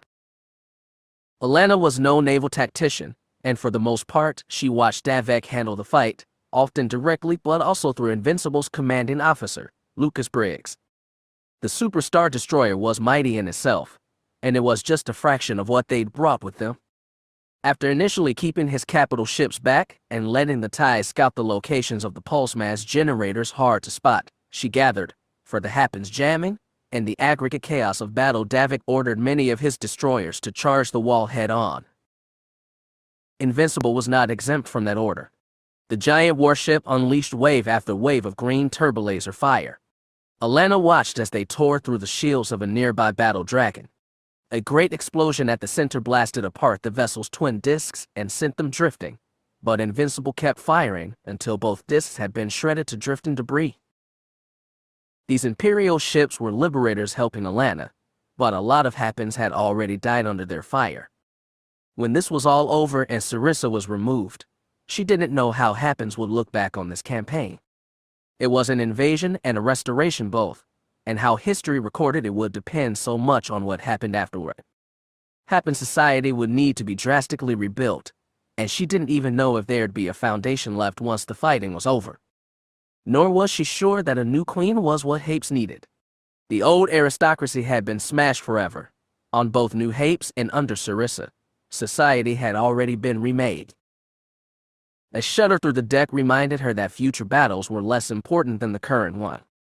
Invincible and his support ships were still pressing forward. Davek was splitting his fleet into smaller attack units and directing them after different interdiction mines. They unleashed massive washes of turbolaser fire against the Happen ships that clustered close to defend.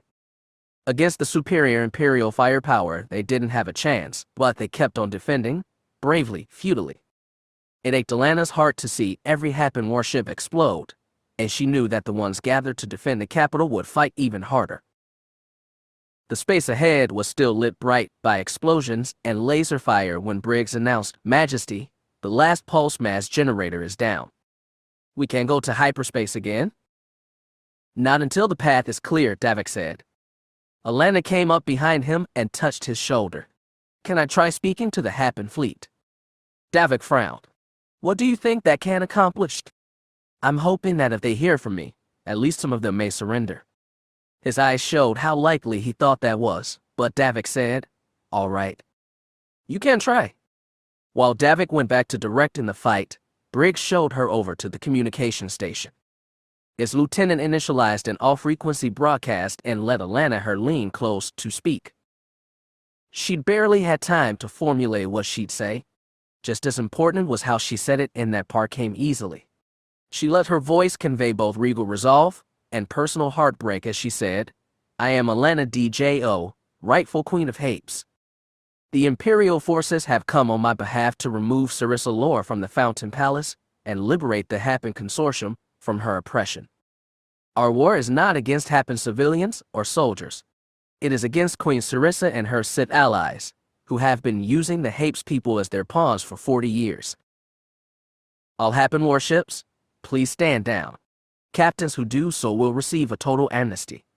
We will only fire on ships that stand in the way of preventing our singular goal.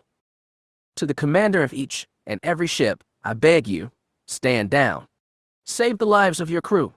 Sarissa does not deserve your loyalty, and you do not deserve to die. For the sake of the future for all Happens, please stand down.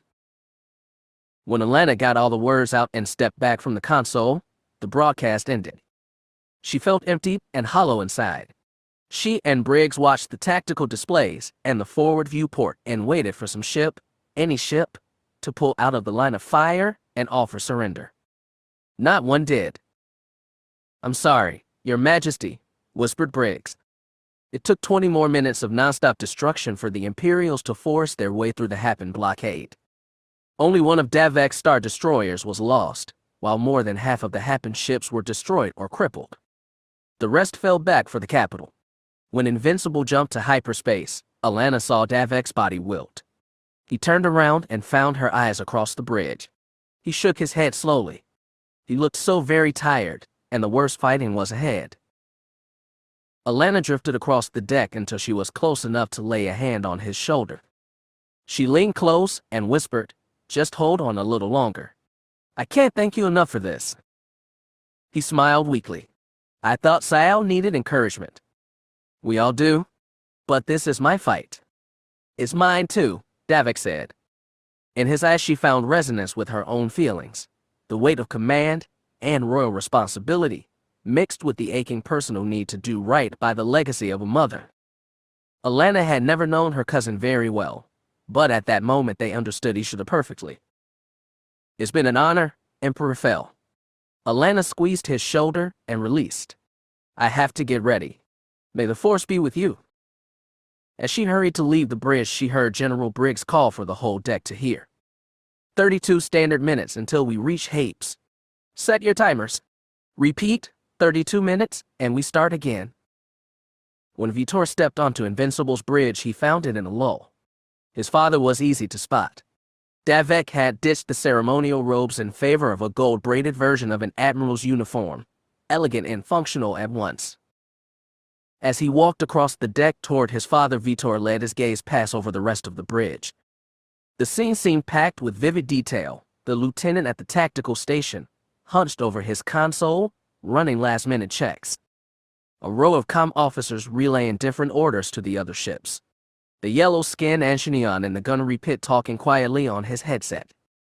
The young ensign 2 stations down, anxiously biting her nails. Every scrap of life felt precious when you were about to die. The thought still made his chest tight with fear, but when he stepped up in front of his father, he snapped a firm salute. Vitor, you should get down to the hangar. You have to be ready to deploy as soon as we enter the system. His words were a reprimand, his tone pleasantly surprised.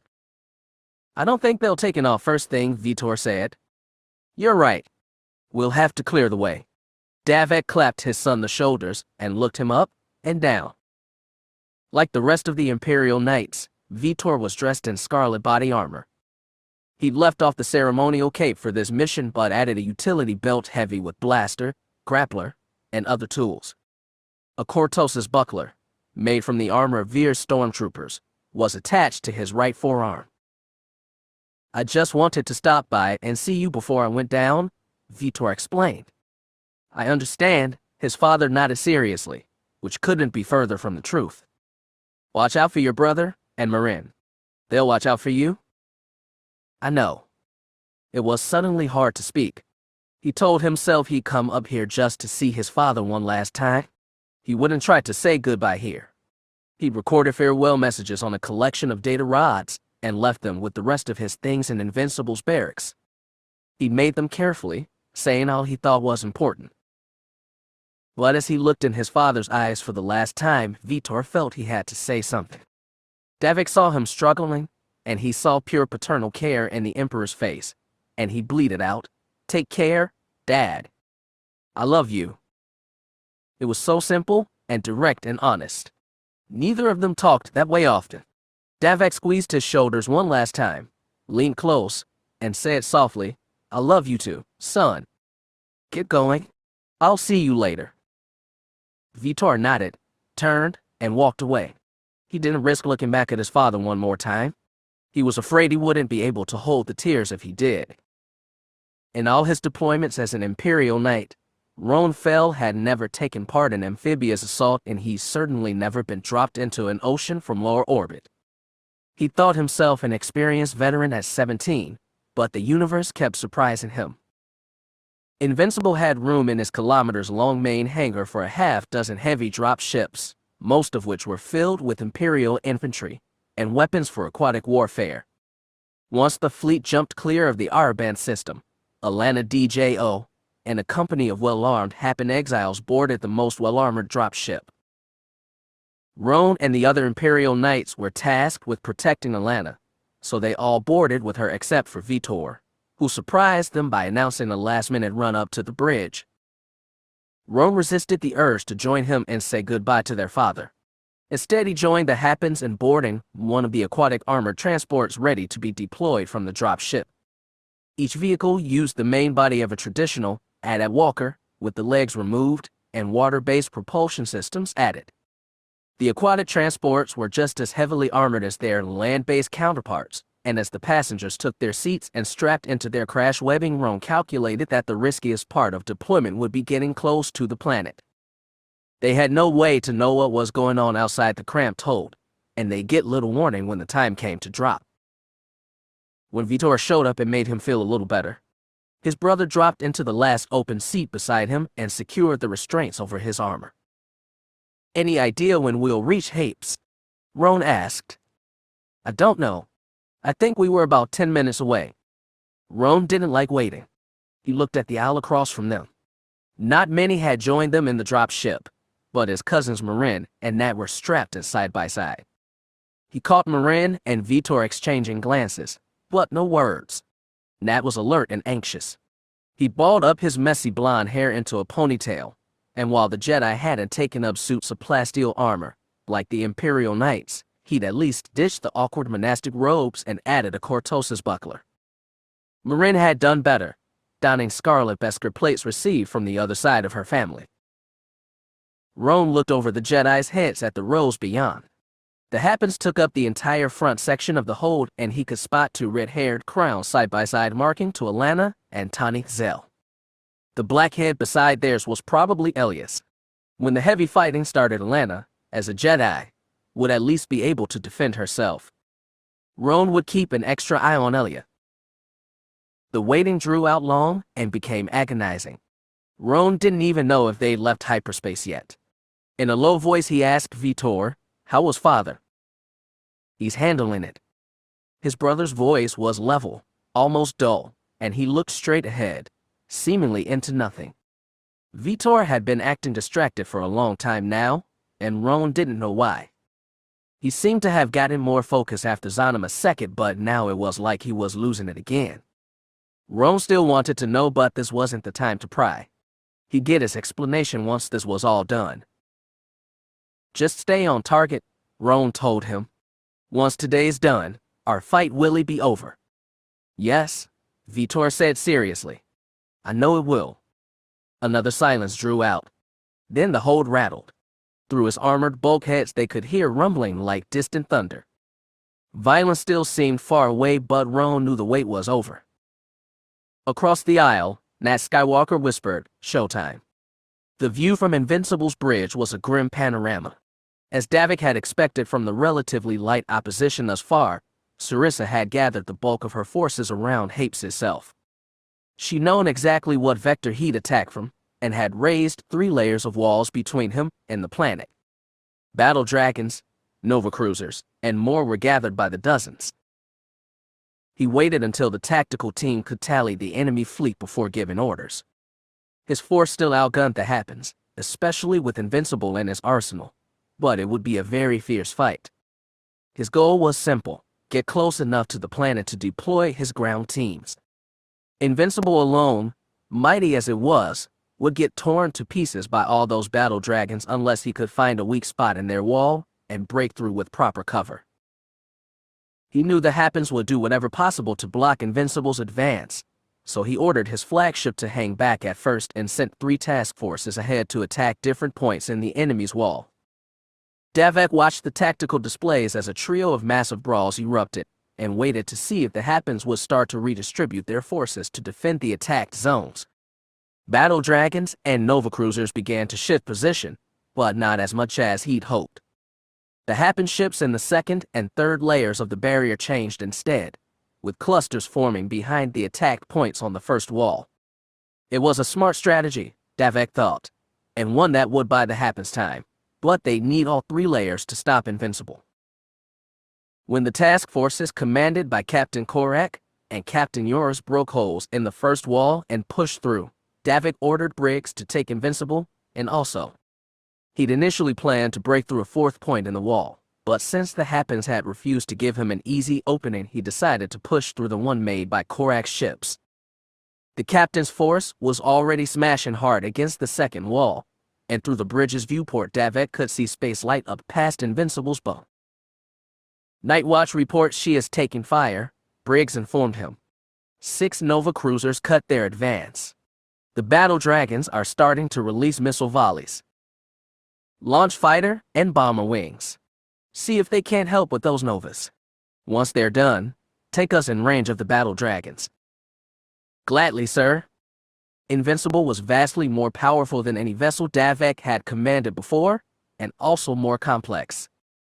Briggs had learned how to coordinate operations impressively fast, but Davek knew that the officers and crew, hastily compiled from other ships, might get overwhelmed when fighting got fierce.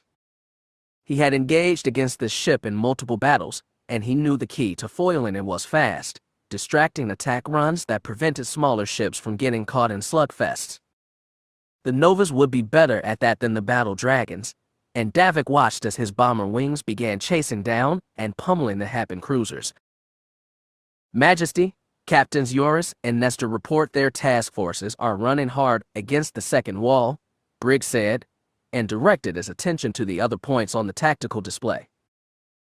Have them withdraw to the outer edge of the combat zone, but do not disengage. You don't want them to form up on us. No, I want them to keep the ships from the first wall busy so they don't all come around on our aft. Understood. Briggs nodded and relayed the order. Up ahead, Night Watch and Korak's other ships were still taking heavy fire, but Invincible's TIE demolishers had destroyed 2 Nova cruisers and crippled a 3rd. The remaining ones were falling back to the battle dragons, and Davek could see that most of the 2nd and 3rd wall was now folding in on them, ready to attack from all sides. All ships, press ahead now, Davek commanded. Don't let them slow us down. As more Hapes ships closed on their aft and flanks, the Imperials formed a tight formation and charged. Invincible crept to the tip of the spearhead and used its mighty firepower to pummel the battle dragons arranged to stop them.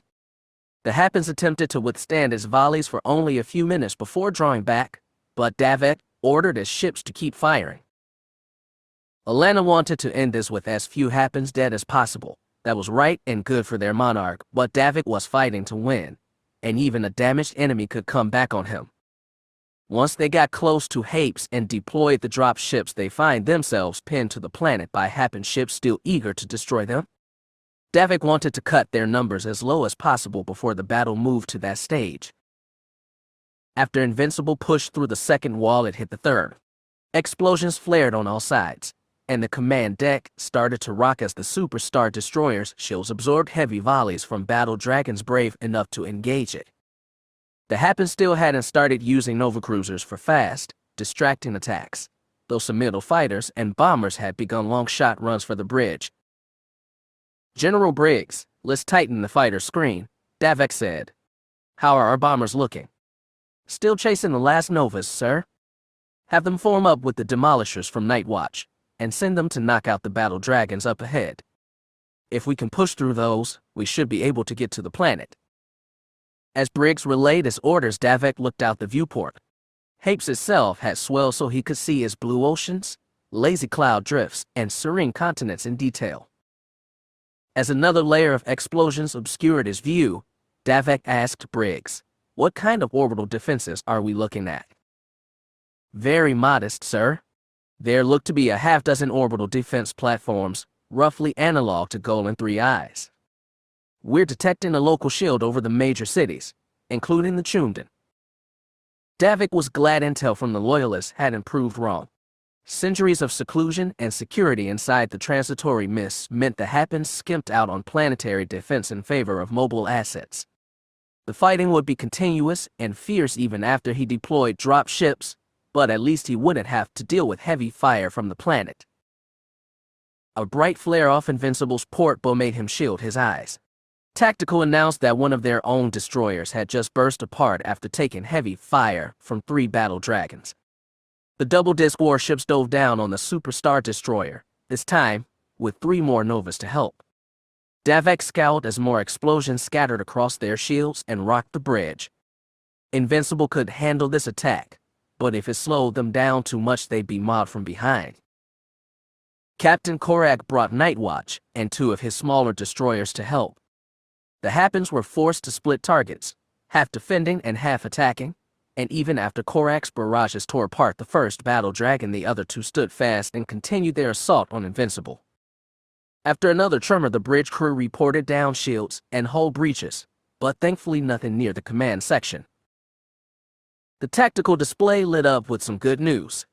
The bombers' teams had succeeded in crippling the battle dragon sitting dead ahead, which meant the time had come for the final charge on the planet. "All ships, best speed ahead," Davek commanded. "Tell the ground teams to stand by for deployment." Briggs eagerly got to it.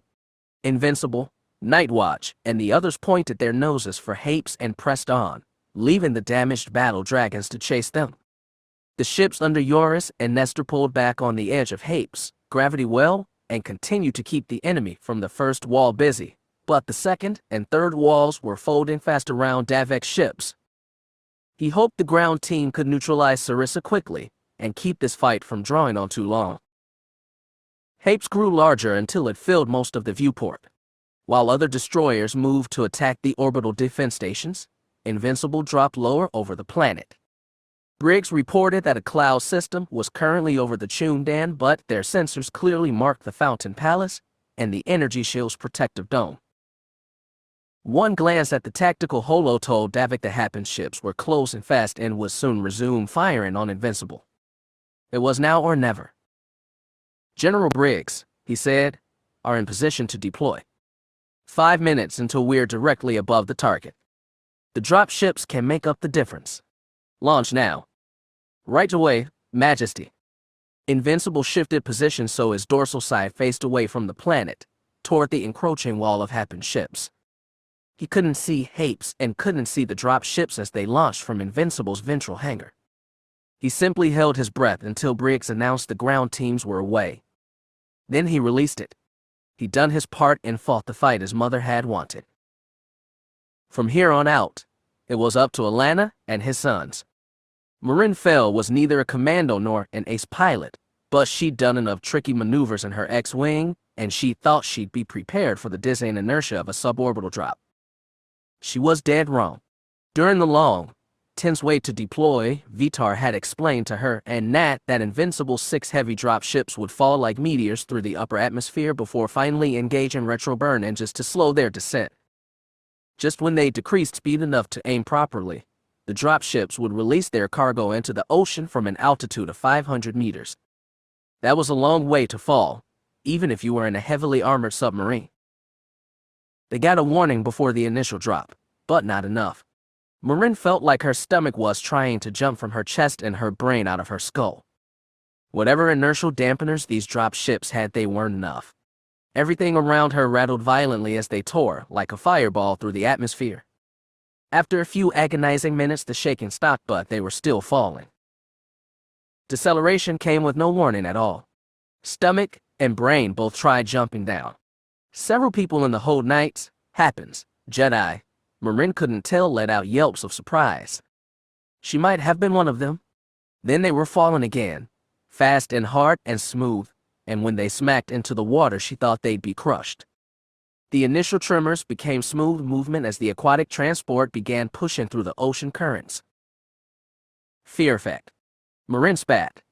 Have you done this before? Vitar was smiling, honestly smiling, like she was amusing him.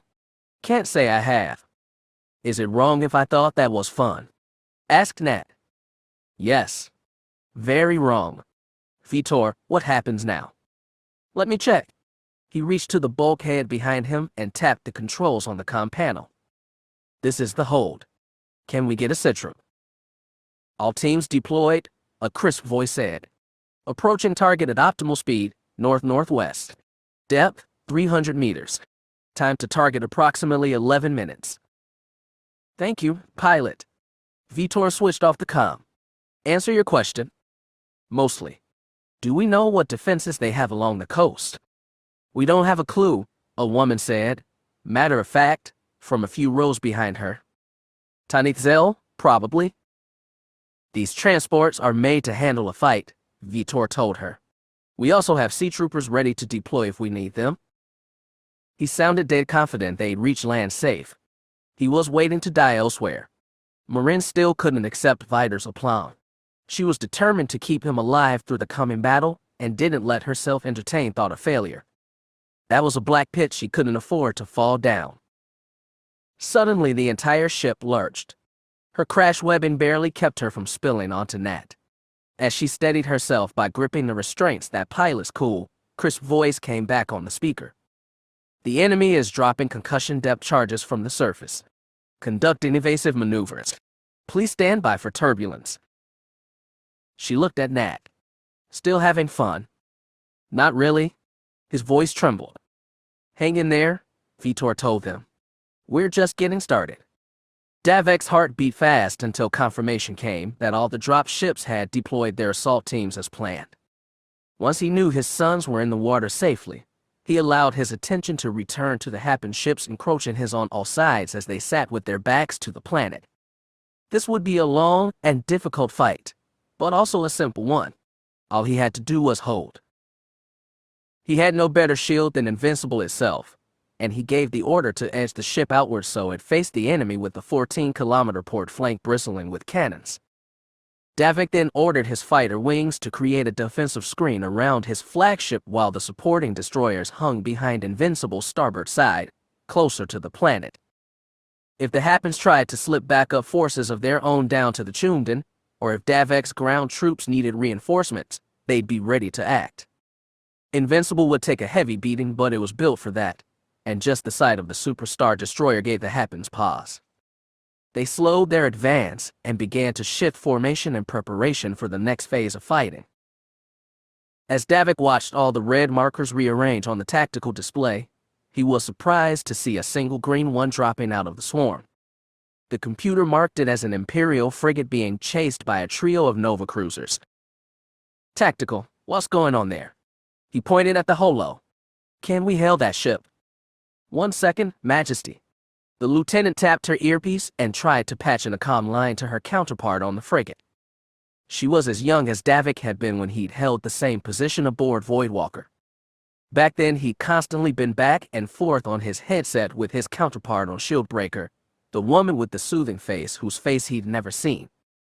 He hadn't thought of Lieutenant Pelkey in years. Strange that she'd come up now. They're identifying as the frigate Swordbearer, Qantas class. From Captain Yora's strike team. They said they got stuck in the swarm and have bad damage. They need cover. Davek didn't want to break formation, but he didn't want to abandon the ship to die either. Despite the massive dreadnought he commanded from now, he could never forget that all his accomplishments had started with a frigate just like that. Pull a full fighter wing off the line to intercept. Tie X's, sabers, demolishers. Ask Swordbearer if they'll need assistance. Yes, Majesty. Davek watched the tactical display as dozens of starfighters rushed out to help the fleeing frigate. The Nova cruisers were crowding in on every flank, and they seemed to be giving it a good pounding. They didn't seem to have brought a fighter screen with them, and soon the Hapes were the ones taking heavy fire from the TIE demolishers. The attacks forced the Novas to slow, which in turn allowed Swordbearer to lurch closer to the friendly line. The TIEs kept up their attacks until all three Novas turned and headed back the way they'd come. Tell the TIEs to break pursuit, Davek said. Call them back on the line. What's the status on Swordbearer? They're reporting severe damage, heavy causalities. They're requesting to offload their wounded. Understood. Tell them to dock with Night Watch. Alert Captain Korak to prep his medical base. Yes, Majesty. Davek glanced at the tactical holo. The Happen line was still holding back, but he doubted they'd hesitate much longer. Swordbearer, meanwhile, was crossing past Invincible and vectoring toward Night Watch. Davek stepped away from the tactical station to get a better look out the forward viewport. He saw the frigate's familiar angular form cutting high above the Superstar Destroyer's bow, about halfway down from the bridge. Even from 7 kilometers away, Davek could make out the black scars that had ripped open Swordbearer's hull and the ugly gouges left by exploding missile cannons. The little ship had endured despite that. Just looking at it gave him an acute pang of nostalgia. Then a huge fireball tore through the aft section of the frigate. Its bow went drifting ahead, pushed through the vacuum by the force of the explosion. Debris spiraled away from the point of explosion and scattered against Invincible shields. Davek spun back to the tactical lieutenant. What the hell happened?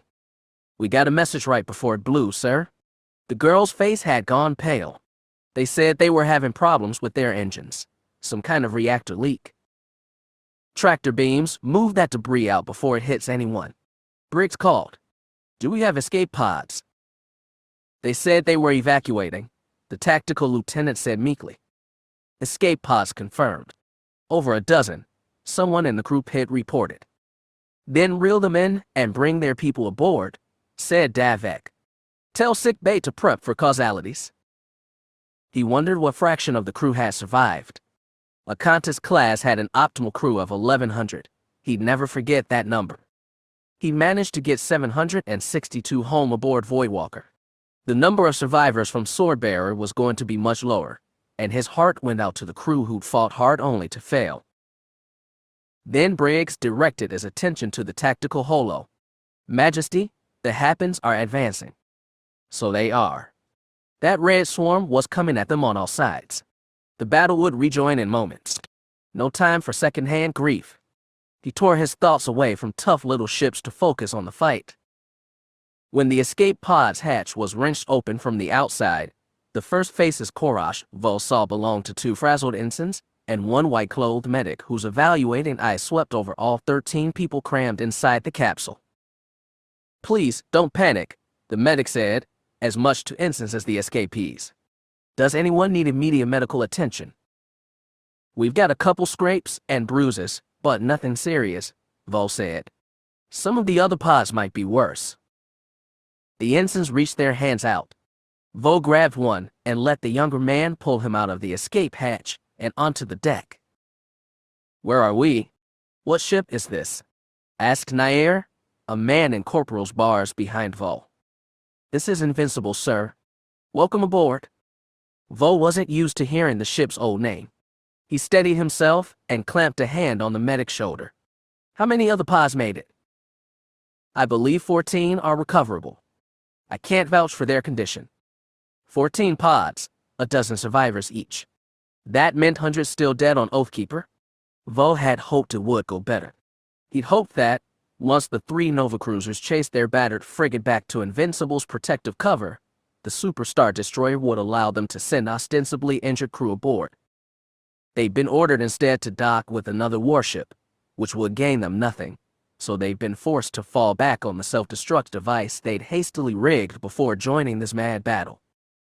Anyone who analyzed the wreckage would tell the explosion inside Oathkeeper had come from a concussion warhead attached to the main power core and rigged to blow.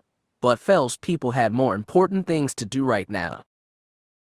The explosion had been bigger and more lethal than intended, but it has certainly met its goal.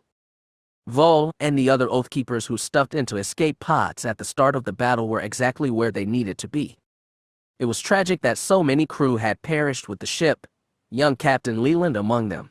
But once Vol accomplished his mission here, the ones who'd escaped might wish they died with their comrades. Whatever fate brought next, imprisonment or execution, at least they'd done something more than surrender pathetically at Kuvix 589. They could be proud of that. The medic scoured the men and women who came crawling out of the pod. He marked several with burn, bruises, and skin lacerations, most of them honestly earned. Darth Krone had promised the Nova cruisers would make the pursuit look real, and they certainly had. At a few points, Vol had been afraid he'd be killed by overzealous Hapes before reaching Invincible. "All right, you, and you," the medic said. "Come with me. We've got beds for you in sickbay. You'll get a full look over." "What about the rest of us?" asked Lieutenant Zadis. "Where can we find out who else made it off?" asked Nair.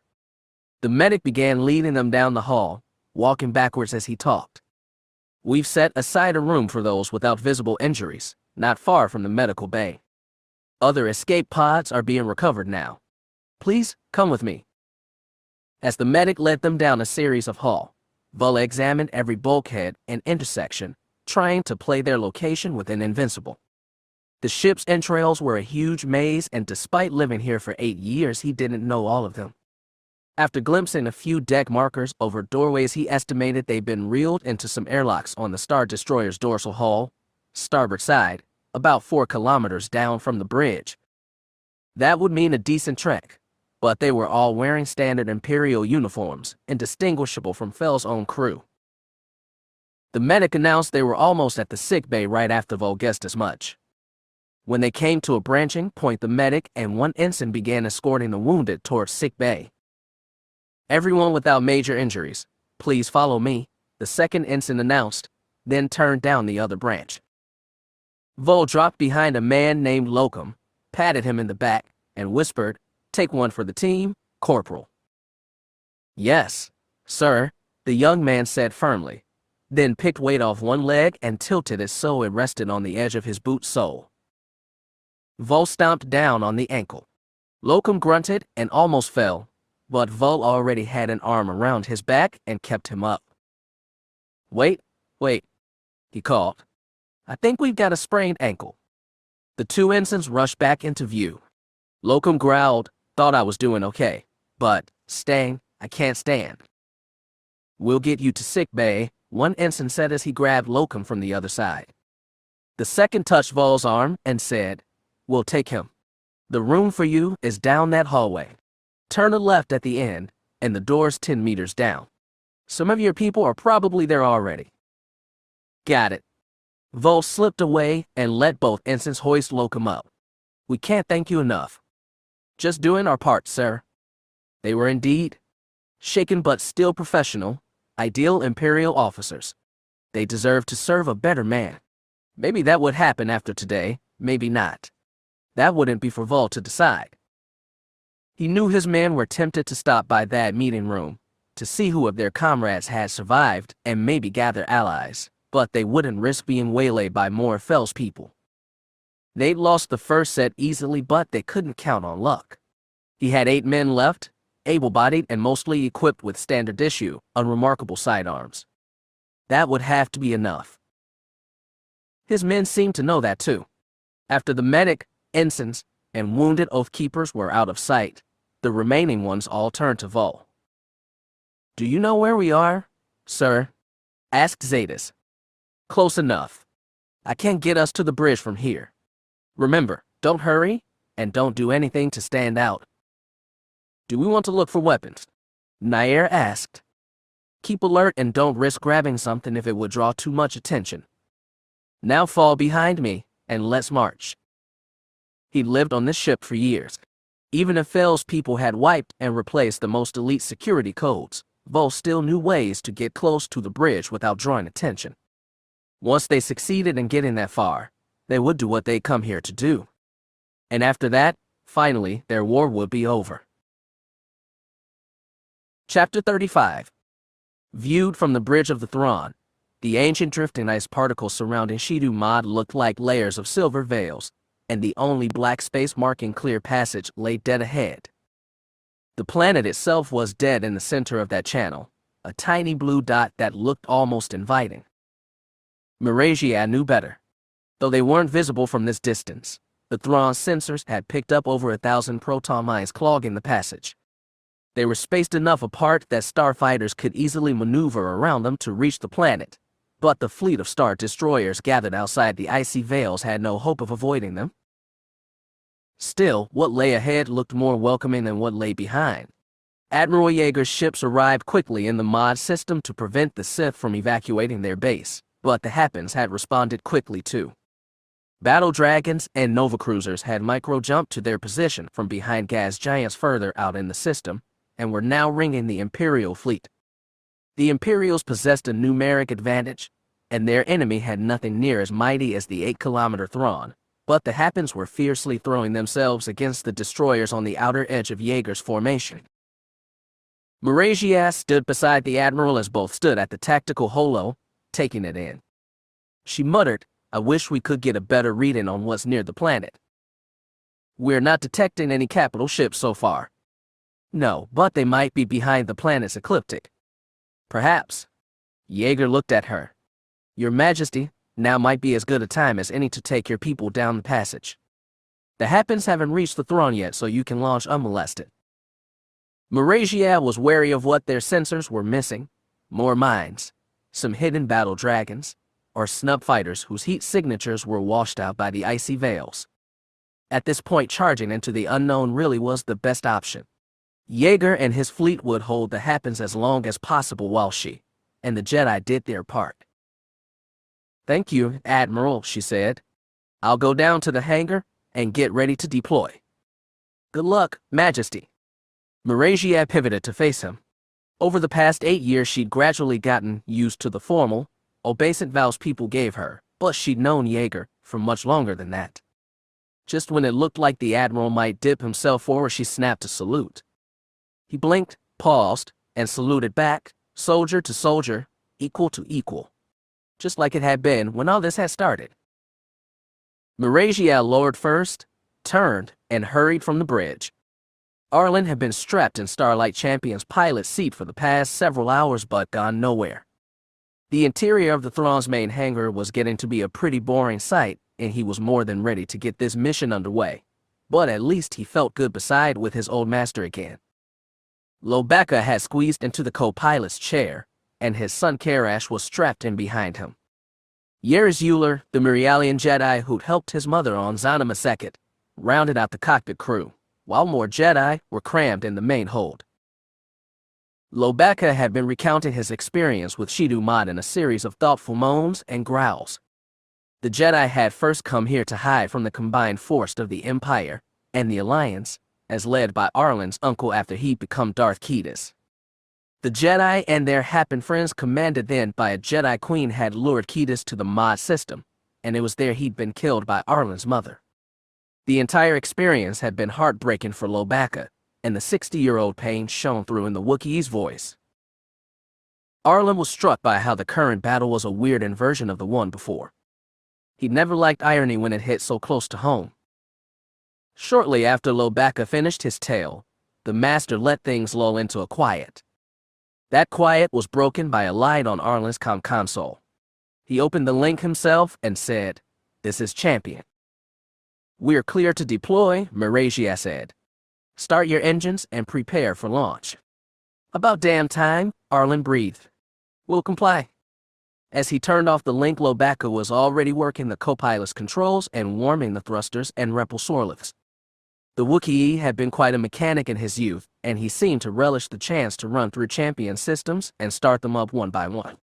For Arlen, it was a reminder of simpler times when he'd been a mere apprentice, and Lobaka just his teacher. He hoped that old optimism and energy would be with them as they slipped and wound their way through the mine-choked passage.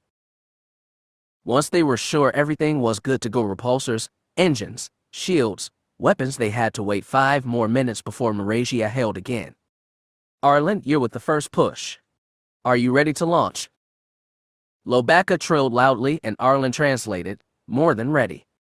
"Excellent. You may clear out when ready." Arlen kicked in the repulsors and lifted Champion off the flight deck. He retracted the landing gear and edged them forward to the hangar's broad open mouth. 6 other ships similarly sized to Champion, also ready to deploy, each one packed with over 20 Jedi. When he reached the exit, Arlen dove out into the vacuum, extended Champion's slanted wing, and adjusted pitch so his nose faced the entrance to the passage.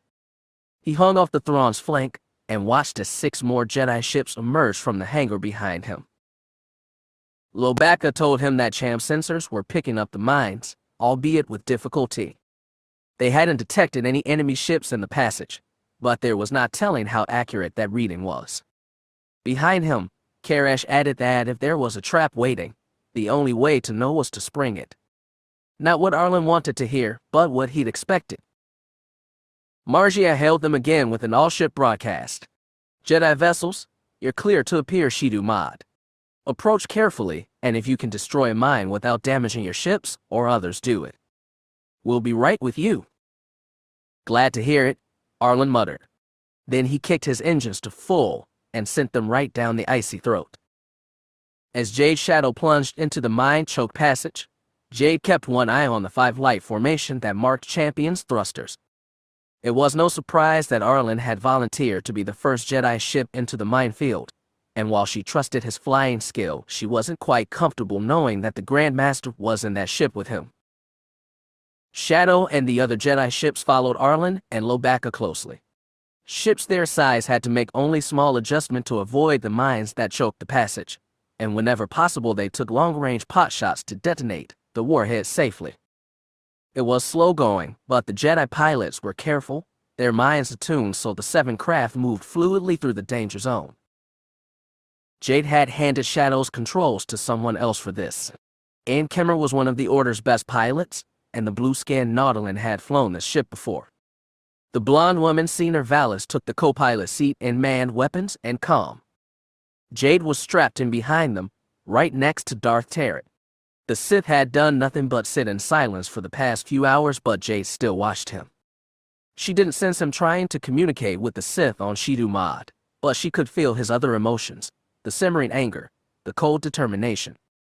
He was remarkably free of the anxiety pulsing from every Jedi on this ship. He seemed to be exactly where he wanted, and Jade didn't know if that was a good thing or not. She hoped it was.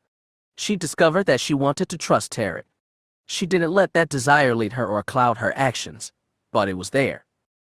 The memory of the young man he'd been was still with her, and it would be tragic if everything good and worn really had been irrevocably lost.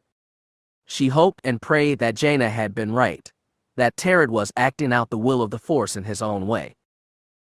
Shadow and the other Jedi ships had passed more than halfway through the passage when Valis reported that they were getting a clearer sensor view of Shidu Mod. "What do we have?"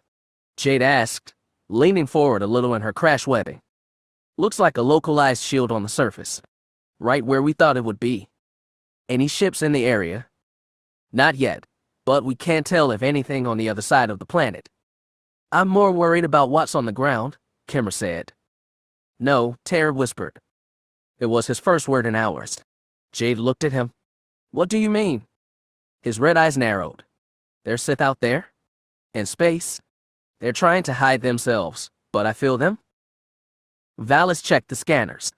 "I'm only picking up those mines in the passage, but those ice particles are really, wait." Jade reached out into the faint force meld connecting all the Jedi in the strike team. After she sent a flash of vague warning, the best she had to offer, she asked Tyrant, "Anything more?" No. But they're close? Not what I want to hear, said Kimmer. Just keep steady. Follow Arlen. Valis tells the imps to. Damn, the woman snapped. They're coming from the ice fields. Jade caught the first flash of laser spearing toward Starlight Champion. The ship ahead dodged them and fired back, and Jade traced the path of his lasers until she spotted the far-off engine flares of 2 starfighters. More coming out, Valis announced right before a spray of lasers hit Jade's shadow and buffeted his shields. Kimmer swore and wrestled with the controls. Valis took control of the direct cannon and tried to track the ships. Jade leaned forward and peered out the cockpit to catch a pair of wide-winged starfighters that looked vaguely like angular Hapid middles. We call them Furies, Terra said. How wonderfully Sith, said Valis. They may be using shadow bombs. Watch for them. Understood, said Kimmer. Jade lost track of Starlight Champion as her own ship took a series of wild turns and dives. More explosions rocked their shields, but defense held. A lighter tremor shook the ship next and something on Valis' console lit up. Damn, the woman breathed. Just lost the warrior. Shot down? Asked Jade. Looks like they triggered a mine while evading. Ain. You don't have to remind me, the Nautolan said. Just shoot. I am shooting. Those imps had better get here soon. Jade glanced at Tyrant. He was still eerily calm, and he closed his eyes as though dropping into meditation. She felt him reaching out with the Force, but not into the Jedi meld. He could only be reaching out to the Sith, and she was about to slap him on the arm and jar him out of it when Valis announced, Got 2. They just flew into my shots. Tara's eyes opened. They got distracted. What did you do? Asked Jade. Only alerted them to my presence. The surprise was enough to make them lose concentration, Tara said coolly. They did think I was dead. Yeah, well, thanks for the help, Valis laughed nervously. Kimmer seemed relieved too. Like the other Jedi, she suspected Tara's motives the whole time. Jade wasn't surprised by his actions, only that he seemed to take no joy from killing 2 Sith. Maybe his lust for vengeance was localized on Crate and Wirelock. Maybe revenge wasn't as fulfilling as he'd hoped. 2 more coming up behind us, Valis announced. How's Champion doing? Asked Jade. They've got clear backs. Looks like they're almost at the end of the passage. Jade looked out the viewport. As stars and silver ice veils swung back and forth with their maneuvers, she tracked the sphere of Shidu Mod, now tantalizingly close. Something harder than laser blasts slammed into their shield. As the cockpit shook, Valis announced, that was a warhead. Shadow bomb? Terry specified. How many behind us? Asked Jade. 2. Hard to dodge a torp if you can't see it coming, Kimmer muttered. Shields might take another but not more. Keep bobbing and weaving, Terry said. It will be harder for the Sith to land bombs. Kimmer did just that. The view from the cockpit was dizzying, and she wove Jade's shadow into convoluted twists and turned to evade a bomb that might not be coming. At the same time, the Furies were launching volleys of laser fire that impacted on their aft shields without taking them out. Valis struggled to land shots with the turret, and the Sith pilots didn't seem to be falling for terrorist distraction this time. Help came from another direction. Valis announced that 1 Sith ship had just exploded, and then another, and then 3 new fighters soared past Shadow's bow. With 4 dagger-shaped solar panels stabbing forward from each spherical cockpit, each TIE saber looked like a fistful of knives. Jade was glad they were on the Jedi side. Valis flipped on the comm. Thanks for cleaning off those Furies. The path ahead appears open, Miragia told them. We'll go ahead and see if we can get beneath the shield perimeter. The canyon running past the Sith temple is wide enough for any of the ships we've brought, Tyrant said. We will take our fighters first, Miragia said simply, and killed the link. Tyrant settled in his chair, not bothered by her distrust. Now that they were through the passage, Jade sensed he was back to calmly waiting, almost like he was conserving himself for the greater challenge ahead. For once, she conceded he might be onto something. As Shidu Mod filled Miracia's entire viewport, its surface features resolved in detail.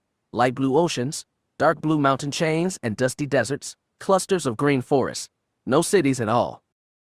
Her sensors marked the active shield generator on the northern hemisphere as the only sign of civilization. She also hadn't encountered any enemies since passing through the ice field, but she was certain more laid ahead. Yaren, September, and Katrin Mulk formed tight on her flank as all 3 TIE sabers plunged into the atmosphere. 10 more sabers were behind them, helping the remaining Jedi ships fight their way clear of the mines and Sith fighters. She wished she had a lot more ships behind her, say, every last fighter on the Thrawn, but she'd work with what she had. She tapped her comm system to Starlight Champion's frequency and told Arlen, "We're beginning our attack run. Stay back until we've neutralized their defenses." The response was a Wookiee roar. Arlen said, "Understood. Good luck." Translation or addition, she'd never know. She'd been told to drop to surface level 100 kilometers east of the shield perimeter rather than approach it head-on. Supposedly she could put her fighter in an ancient canyon and ride it beneath the shields all the way to the Sith Temple, but she didn't trust Terra's word.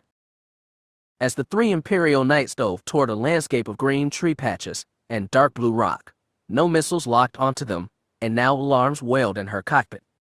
She spotted the canyon, and it looked easily wide enough to fit 3 TIEs in side by side, but it might narrow later on. "Skies look clear," Katrin said from her left flank. "No missiles either." "Think intel was right?" asked Yaren. "We'll find out either way," Miragia said, diving on my lead. She pointed the tips of her solar panels toward the canyon and gently dove in. Her wingmates followed. Walls of layered blue stone rose steep on either side. They passed through at a steady speed that made it easy to follow the canyon's curves, most of which weren't very tight. Just when she was starting to think this might be easy, Katrin reported, "Enemy fighters, coming in behind us." "How many?" "3. Miragia checked her sensors. They'd be under the shield perimeter in moments. Once inside, they could pull out of the canyon and begin dogfighting with the Sith, but Darth Tarrant had warned that missile towers scattered through the forest could shoot them down. It might be a gamble they'd have to take. Yaren reported that the Sith had dropped into the canyon behind them and were approaching fast. Haste might make them reckless, but there were no sharp turns ahead where they might crash. Just seconds after they slipped beneath the shield, the Sith Furies opened fire. Laser blasts splattered against Yaren and Katrin's shields, but they held, for now. The canyon boxed them in, and a sudden, sharp turn only helped them dodge the Furies' fire for a few seconds. "Shields can't take much more," Yaren growled. "We need to pull up." "Where's the damn generator?" asked Katrin. "Intel says it's right by the temple. It'll be guarded." "Damn it, I need to pull out," warned Yaren. "Watch out for the missile turrets." "Anything's better than this. I'm going up." "Night 2, with me," Miragia said, and pulled her joystick back. She pulled up, out of the canyon, and followed Yaren's saber as it roared skyward. Alarms sounded in her cockpit, and she saw a set of missiles flare out from a patch of forest. They headed right toward her, and she dove to meet them, spraying laser fire that caught and burst one warhead, then another. Her forward shields caught the flak from the explosions, and she began strafing the forest with lasers, cutting up rows of trees before hitting the missile tower, detonating its magazine, and turning it into a geyser of flame. According to Terry, there were a lot more like it. Instead of soaring clear into the sky, she kept low over the forest to evade the missile's tower sensors, and checked her own. Katrin had pulled low too, and was following the bend of the canyon's edge as it wound toward the Sith Temple, still too distant to see. Yaren was up high, being chased by 2 Sith Furies that prevented him from dropping down. He was probably as good as dead, but she had to at least try. 2. Stay on target. I'm after 3, Miragia said, and peeled skyward.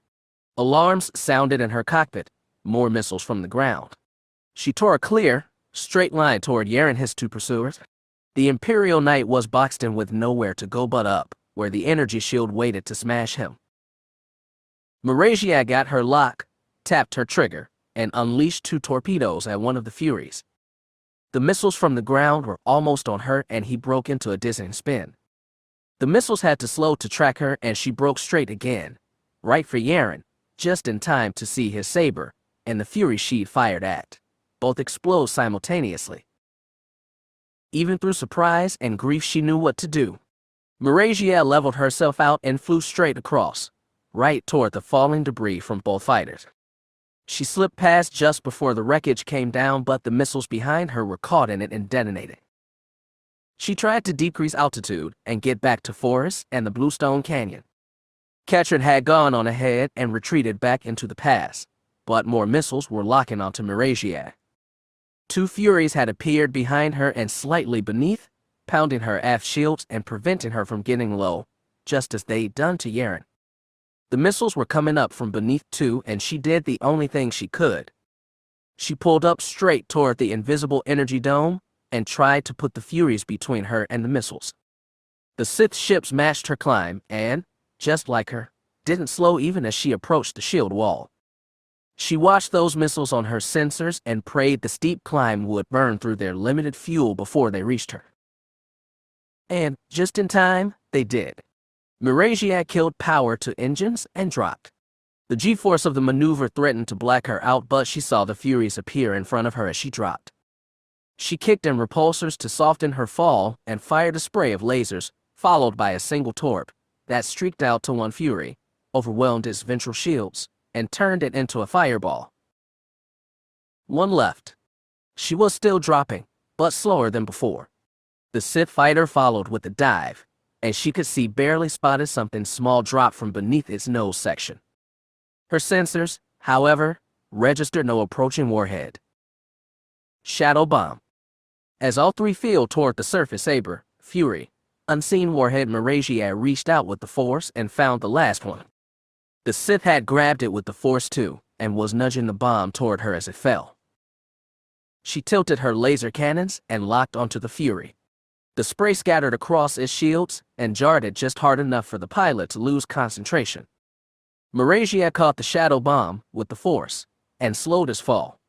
The Sith fighter was falling faster from straight above, and the shield scattered over the cockpit cleared just in time for the pilot to see his own shadow bomb smash through transparent steel and detonate. As the explosion flowered above her, Meraziel restarted engines before she hit the ground. She came out of her dive and into a level run as smoothly as possible. She oriented toward the Sith temple and accelerated over the treetops. She was almost feeling confident when she saw her scanners. A full dozen Furies were approaching from the temple and she couldn't spot Ketchert. She might already be shot down. Meraziel tapped on her comm system to hail her other knights, but those Sith fighters would be on her in seconds. There was no way she could take 12. Then a rain of laser fire slanted from the sky and intercepted the Furies. A few Sith ships exploded. The rest scattered. They were pursued by a cluster of TIE sabers coming straight from above. She checked her sensors and saw the shield dome was no longer above her. Knight 2, are you there? She called. Do you read? I'm here, Knight 1. Shield generator is down. Knight 1, this is Champion. Arlen's voice sounded next. We've cleared the perimeter. Understood, she sighed in relief. There's still lots of missiles towers. Get your ships into the canyon and ride it to the temple. We'll clear the air. Got it, Arlen said, and shut off the link in the middle of a Wookiee howl. Meraziel switched her comlink to the Imperial Knights channel and said, all pilots, finish off the Furies, then drop altitude and take out those missile towers. Let's pull the Sith's teeth out one by one. Darth Kikis stood beside Darth Wirelock on the Sith temple's highest balcony. They watched explosions in the distant sky and heard far-off thunder. They felt their pilots die in the Force, and faintly, the exultation of the triumphant Jedi. I had hoped our defenses would hold longer, Kikit admitted. We've convinced the Jedi we are serious, said Wirelock. That will make our shadow play believable. With the Furies shot down, the Jedi would probably ride the canyon close to the Sith temple. From there it would turn into a violent maelstrom of sabers, teeth, and claws. It was the battle Kikit had expected to fight. We have accomplished our main goal, Wirelock said. Come, Lord Kikit. We must be ready for them. the bearable hissed agreement. As he followed Wirelock inside, he wondered if the Jedi were also ready to die. Chapter 36. During the early stages of the battle for Hapes, the defending fleet had been savaged by Davek's Super Star Destroyer. They seemed to have at last learned their lesson. Instead of attacking Invincible head-on, the Hapes did their best to slip past the rim of its range of fire and attack the smaller destroyers and support ships nestled closer to the planet. The battle dragons largely stayed on the edge of the combat zone and let the swifter Nova cruisers carry out assaults with the help of middle fighters and bombers. Though some battle dragons were in position to do so, none seemed to be launching ships down to the planet to defend the Chundan. Either Queen Sarissa's seat was repulsing the invaders on his own, or the attack hadn't begun in full yet. The battle was garbling Invincible sensors and crippling his ability to communicate with the ground teams, but best Davek could tell, his sons hadn't engaged the enemy yet. That moment was coming soon, and he prayed they stay safe. While planning this campaign and forcing it ahead over the objections of many senior officers, he'd been forced to bury myriad doubts behind authoritative bluster. Halis and Venefra were right about the limited intelligence, the war-weary fleet, the confused messaging, and the unpredictable political fallout. But what had bothered Davek the most was the thought that this last battle might cost him Miragia or his sons. It would be unspeakably cruel to lose them now, after they survived 8 years of conflict with the Restorationists. "Your Majesty, look at that," Briggs called his attention to the tactical holo. Davek noticed that a trio of battle dragons were moving to engage a pair of Pelion-class destroyers located far past Invincible's stern. It would be a close match, favoring the Imperials, but he saw that the battle dragons were launching fresh wings of bombers that could tip the balance. As a firefight erupted around the 5 ships, he scanned the rest of the battlefield and made a decision. "General, we've been sitting in the middle of this fight long enough. Let's put some fear into them. With our positioning, it will be difficult to engage them directly. Then hail Captain Korak. Tell him to bring Nightwatch around to help with those battle dragons. We'll push forward and engage the ships he was fighting." Briggs looked over the tactical holo. Equivocally, he said, "That should stir things up, sir." "Then stir them? We brought Veer's monstrosity here to use it. We just need to stay in a position to help our people on the surface if they need it." "As you command, Majesty." Before Briggs slipped away, Davek asked, "Any news from our people on the ground?" "Still nothing, sir. The battle's interfering with our sensors, and there seems to be localized jamming on the surface." "All right. Keep me informed if anything changes." "Of course, Majesty." Being ignorant of his son's status was as bad as being unable to help. Davek reminded himself that they'd both fought, been injured, been captured, and survived. They'd do their part down there, while he did as where he could. For emperors, princes, knights, and common soldiers, some duties were the same. Fel's people had indeed wiped the old executive clearance codes from Invincible security systems, but that merely slowed Koresh Vol and his Oathkeepers. It did not stop them. As they walked through the corridors, hardly any of the officers and troopers they passed spared them a second glance. If they looked closely, they might have noticed the wear on their old uniforms, the dirt and small cuts some had taken during the escape from the frigate, but none did. Vol knew from experience that in times of battle you automatically trusted every man and woman on your ship. You had to, when an outside enemy was after your life. Vol had no idea what state the fight outside was in. He knew from experience that even a ship this large could be rocked violently by missile barrages and turbolaser volleys, but nothing came. Perhaps the Hapes were holding back and waiting for reinforcements. Perhaps Fel's ground teams had already succeeded in neutralizing the Queen, though Darth Krone was in the Fountain Palace with her, and something told Vol that scarred black-cloaked Sith could give the best Imperial Knights a good fight.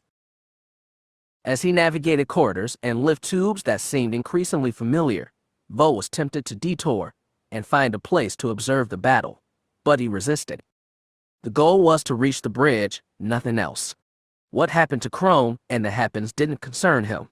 He did keep alert for a weapons locker, and as they moved up toward the command section he racked his memory, trying to recall the ones closest to the bridge. He stopped his people 9 levels below the bridge and directed them down a series of corridors he'd walked before. They were getting slightly longer looks from passers-by here, 2 men in lieutenant's bars, 1 corporal, and 5 ensigns made for an unlikely combination, and Vol was sure some people noticed the wear on their uniforms. That made this stop by risky but also imperative. Memory had served him correctly. This room contained lockers for both weapons and armor. At the moment, it was also gracefully deserted. "Okay," Vol whispered. "Jade column, you've got the worst uniforms. Get yourself whites. Get yourself weapons." "What about us?" Nair waved his pistol. "No. Only the Stormies get rifles. If we've got anything but standard issue sidearms, we'll draw attention." Zadis and Column got out of their uniforms. Nair anxiously stood by the entrance and kept glancing down the hall, but no one came their way. Putting on stormtrooper armor wasn't an easy process, and the other Oathkeepers helped their 2 comrades dress as quickly as possible. Once they threw their helmets on, there was nothing to distinguish them from the other Stormies on Invincible. That was a powerful weapon. Even when they'd known there was an intruder aboard this ship, the Restorationists had been unable to stop him from bringing Fel's fleet down on Kuvix 589. When this was all over, Vol hoped someone would spare a second to appreciate the irony in all this. "Stick your uniforms in the laundry chute," Vol said. "And Column, swap your rank badge with Nair's." The corporal frowned but plucked off his badge and replaced it with the ensign's. "Why the demotion?" "We've got 1 lieutenant, 2 Stormies, and 5 ensigns now. Nothing unusual about that." As Column and Zadis armed themselves with blaster rifles, a tremor took the chamber. Finally, Vol breathed. "I was wondering if the battle was ever going to restart." "Will this make it easier or harder?" asked Nair. "That depends how chaotic it is on the bridge. We want to get up there without drawing attention and get close enough to Fel. Wait until you're within 4 meters and be absolutely sure you can make the shot." 4 meters. Zadis tapped his rifle barrel. "That's cutting it pretty close. With everything else going on, they should barely notice us.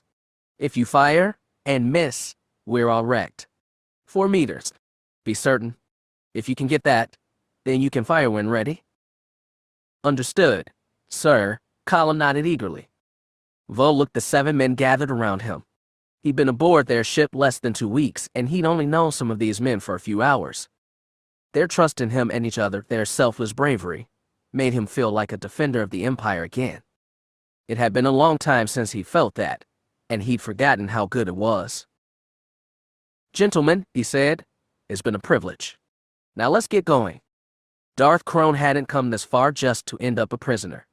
He chafed at being forced to stay on Hapes during the battle, but had consoled himself that once Vol and his people got aboard Invincible, he'd be free to escape on his own ship, even if he had to fight his way through a squadron of Happen guards. The arrival of Darth Melth and 4 more Sith had changed that situation. They'd come without Krone being warned, though Darth Sadel had been expecting them. Most of the 1 Sith were gathered to defend Shidu Mod, but Darth Wirelock hadn't abandoned Sadel after she'd helped purge the traitors. Darth Melth was prodigiously skilled at battle mediation and could drain fear and hesitation from the crew in the Happen fleet. The 4 younger Sith had been sent to protect Melth if the enemy breached the inside of the Fountain Palace. Sadel had arranged to keep Krone separate from Melth, but that wasn't enough to keep him protected from the old, powerful Lord's senses. Krone had to consciously shield his Force aura from the others, and if he had to engage in battle with Sadel's guards, he'd surely give himself away. So he was trapped, forced to watch the battle via a private hololink while Sadel, Melth, and the other Sith gathered to observe from the command and communications hub located beneath the palace. He gave Sadel credit where it was due. The quarters he was all but sealed in were almost as luxurious as the ones he'd used to keep on Kuat. Shimmer silk curtains and tapestry carpets weren't consolation when his fate was frustratingly out of his own hands. He'd at least been able to watch as Oathkeeper, using the false ID code Vol had secured, staged its own destruction, and launched its escape pods for Invincible to pick up. There was no telling how long it would take for Vol to reach Fel, and there wasn't any guarantee of his success, but at least things were in motion. A drawback of shielding his presence in the Force was that it hindered his ability to sense others. He marked Darth Sado's arrival only when the door, which he kept locked, slid open without warning. "I thought you were reigning in the CNC," Crone said coolly. She was certainly dressed the part of regal overseer, wearing a high-necked gold and black dress that managed to look elegant and martial at once. Her lightsaber wasn't visible, but he was sure she kept it in the skirt's layered folds. Darth Melth and Admiral Vall had the situation well in hand, Sado said. "You call that well in hand?" He gestured to the holo display, where Invincible and his task force were still holding strong. "I thought Melth was supposed to make your minions fearless.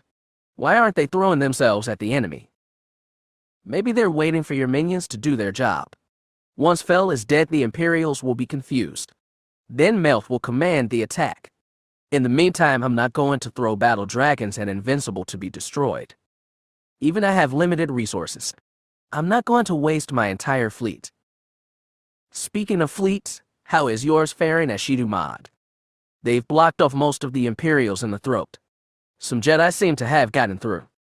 Crone had more or less expected that. He glanced back at the display of the battle over Hapes. "I've done all I can. My people are aboard Invincible now, and they'll succeed or fail on their own." "How encouraging," Sado said drolly. "Perhaps I could have helped them more if I weren't trapped here." "Perhaps. But I'm not letting you go. That ship of yours is too valuable. An escape ticket." Of course it was. He couldn't tell if she was planning to hand him over to Melth once this was over, but he wouldn't be surprised. He still had his lightsabers, his own, and the one he'd taken from Darth Hade back at Arlen. If he really had to use them, he would. He wished he could tell what Sado was planning. He wished he could open himself in the Force and read her mind. Instead, he was left wondering and helpless, the exact fate he'd wished to avoid. "I will return to the sea and see now," Sado announced. "Please enjoy yourself, Lord Crone." He didn't need the Force to sense her mockery. Even after she left, he struggled to restrain his indignation. Anger alone might betray his presence to Maleth. His only choice was to remain where he was, docile beneath the threats of other Sith Lords. For now, he told himself. Only for now. The Hapes had prepared to defend their capital, and Imperials had prepared to take it. The Imperial aquatic transports pushed through the ocean depths, merely bothered by the concussive depth charges being dropped into the water by middle fighters far above. When they got within 3 kilometers of the shore, they were forced to break formation and avoid the hundreds of mines that dangled from surface-level buoys to block their path. The transports had heavy cannons for underwater fire, but more capable of precise demining were the starfighter-sized Shark-class submarine attack craft that weaved carefully around the dangling explosives, picking them off one by one with precise laser blasts so the transports could continue. This process necessitated a slowdown and made the transport more vulnerable to depth charges, and by the time they closed on the coast, 3 ships packed with sea troopers and stormtroopers had been hit and sunk. The greatest obstacle to reaching the Chumadan and the Fountain Palace was the massive stone cliffs that met the sea. Alana had no idea how to storm it, but she correctly assumed that the well-calibrated Imperial war machine would have a way around that obstacle. Once they cleared the minefield, the surviving transports divided into teams, with the bulk of the attack force vectoring south, away from the cliffs for the nearest beaches from which they could deploy stormtroopers and walkers to take the city.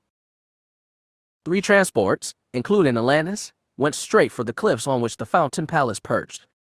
2 were packed full of soldiers and knights. The 3rd exclusively contained a half-dozen boxy, compact airspeeders. The speeder carrier rose to the surface first, and as soon as it breached the water, the armor plates on its back retracted, and the speeders took to the air. As they engaged the middles flying overhead, the other 2 transports also surfaced and armed their anti-air laser cannons. They weren't guaranteed to ward off the middles, especially if the Hapes decided to start lobbing torpedoes or concussion missiles, but Alana was hoping the pilots would hesitate to fire on targets so close to the palace. The right side bulkhead of each transport swung out from bottom-braced hinges and created flat platforms over the water.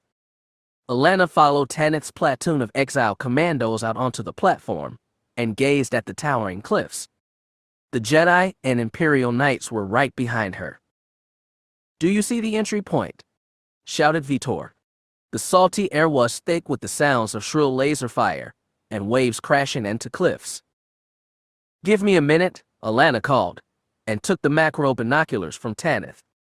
Back in her day, the palace had kept several hidden hangar bays with mouths on these cliff sides. Elia confirmed that was still the case, but Alana wasn't used to seeing those hangars from the outside. The great metal doors that sealed them were carefully sculpted to blend in with the rock. Her search wasn't helped by dull light from the overcast sky, nor the platform's constant wave-top sway, nor the shrieking of missiles and airspeeders dogfighting overhead. Vitor brought out his own set of binoculars and searched. Just when Alana was getting frustrated, he announced, "I see something. Look 200 meters up, 20 degrees to your right." Alana did her best to track it. "What is it?" "I'm seeing a discolored section of rock. It's rectangular and regular and just the right size for a mid-sized hangar mouth." Alana finally spotted it. "I think you're right. Let's get in close to deploy." Vitor gave the order over his commink, and the transport nudged closer to the cliff. Alana dared looked up and spotted at least 3 missiles and 2 Imperial speeders still doing tight circles directly above them. At any second, a slab of debris might drop and kill them all, or a laser volley, or a torpedo. The inside of the Fountain Palace would be an unfamiliar and deadly maze, but she'd still feel less vulnerable. When they were in position directly beneath the hangar, Vitor and Marin took the first step. They raised their grapple guns with 2 hands, aimed, and fired almost straight upward. Alana could feel them tug on the force to direct their magnetic clamps to the Fostone hangar portal. 2 figures in scarlet armor, Imperial plasteel and Mandalorian Beskar, were reeled upward on their fibercord cables. Alana squinted and watched as they ignited their lightsabers and cut the portal big enough to fit both of them through. "All right, they're in," Roan reported. "Let's start moving people up." "Tell them to carve a wider hole," Tanith said.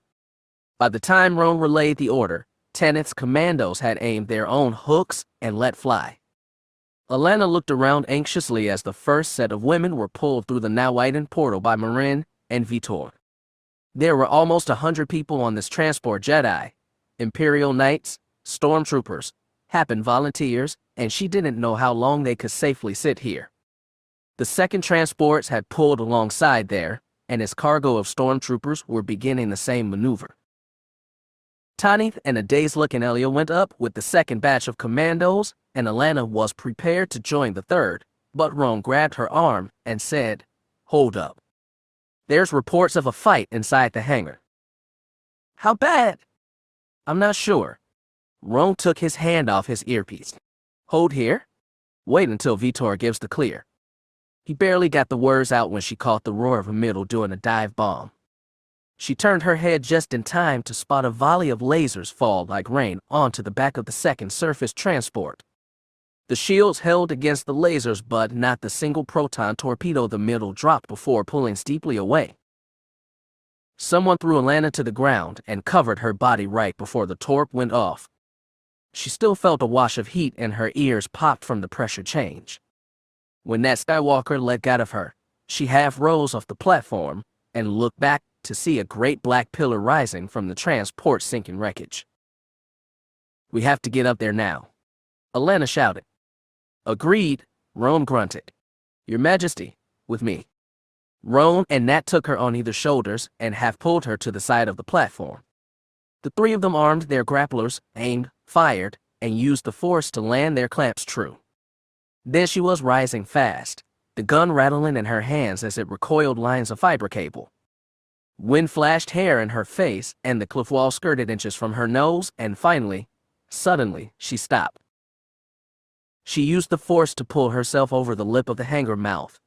She rolled over the edge right after Roan, with Nat behind her, and when she scrambled to her feet, she saw the chaos of a hangar filled with smoke and laser blasts and whipping lightsabers.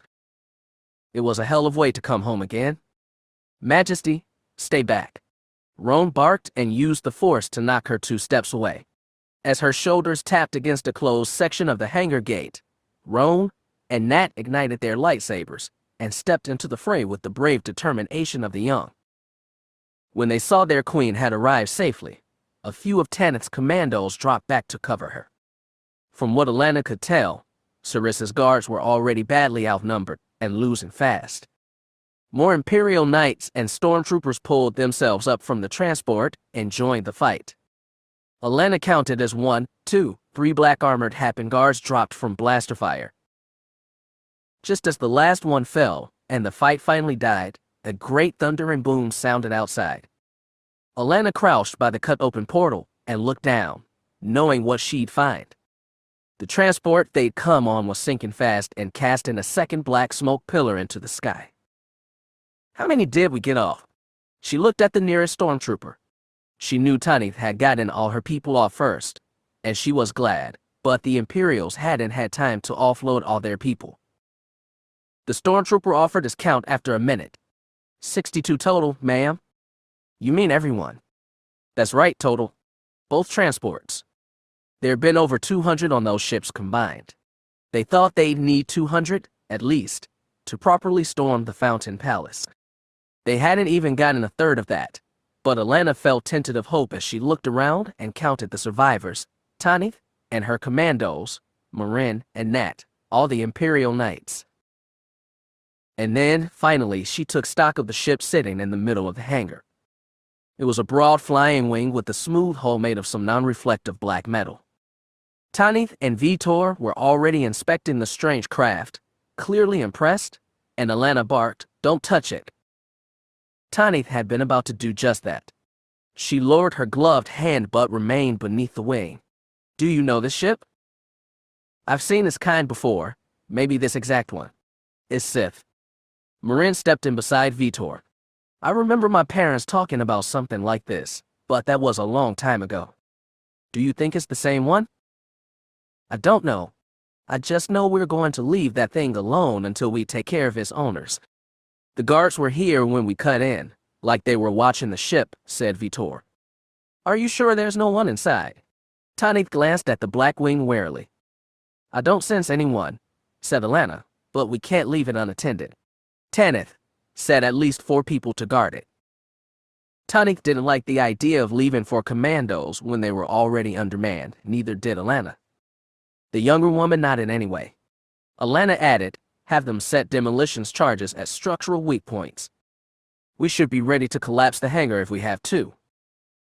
Tanith didn't like that either, but again she nodded. 4 Happen commandos, no matter how trained, probably wouldn't stop a determined Sith Lord. Destroying the hangar, and the ship with it, would be a last resort to prevent the Sith's escape. As Tanith gathered her team and gave orders, more people gathered around Alana, Vitor, and Marin, Nat, Elia, Roan, Tresind, and Morgan Valter. Vitor asked her, "Do you remember your way inside the palace from here?" "That depends where we need to go. I'm feeling a force presence, a bad one," said Nat. "It's some ways away." Alana closed her eyes and tried to calm herself. She did feel something, as he'd said, a dark mind and furious concentration, though it didn't seem to be paying attention to her. Maybe it was Sarissa, maybe someone else. Either way, it needed to be taken out. "I'll try to guide us the best I can to the source," Alana said. "But I'll need help. Elia, can you get us that?" All eyes shifted to the girl. She was no commandos and no Jedi.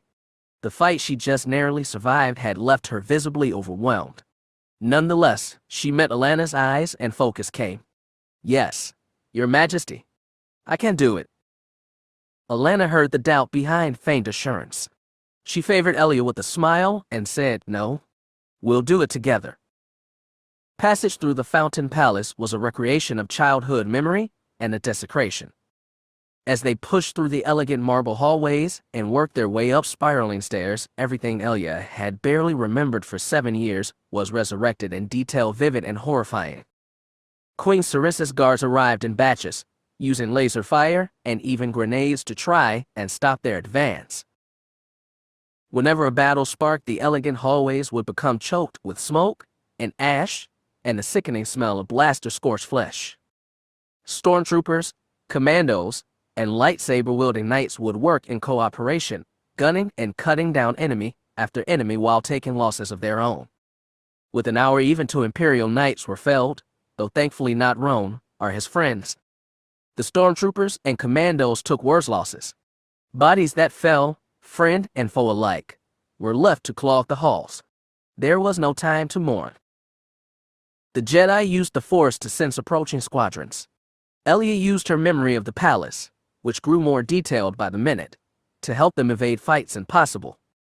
Once she recalled a passage behind the bedroom mirror of an empty guest suite. Another time she led them to the base of a staircase hidden behind a wall just as Sarissa's guards started firing. Childhood hide-and-seek games with Hagram had become horribly serious.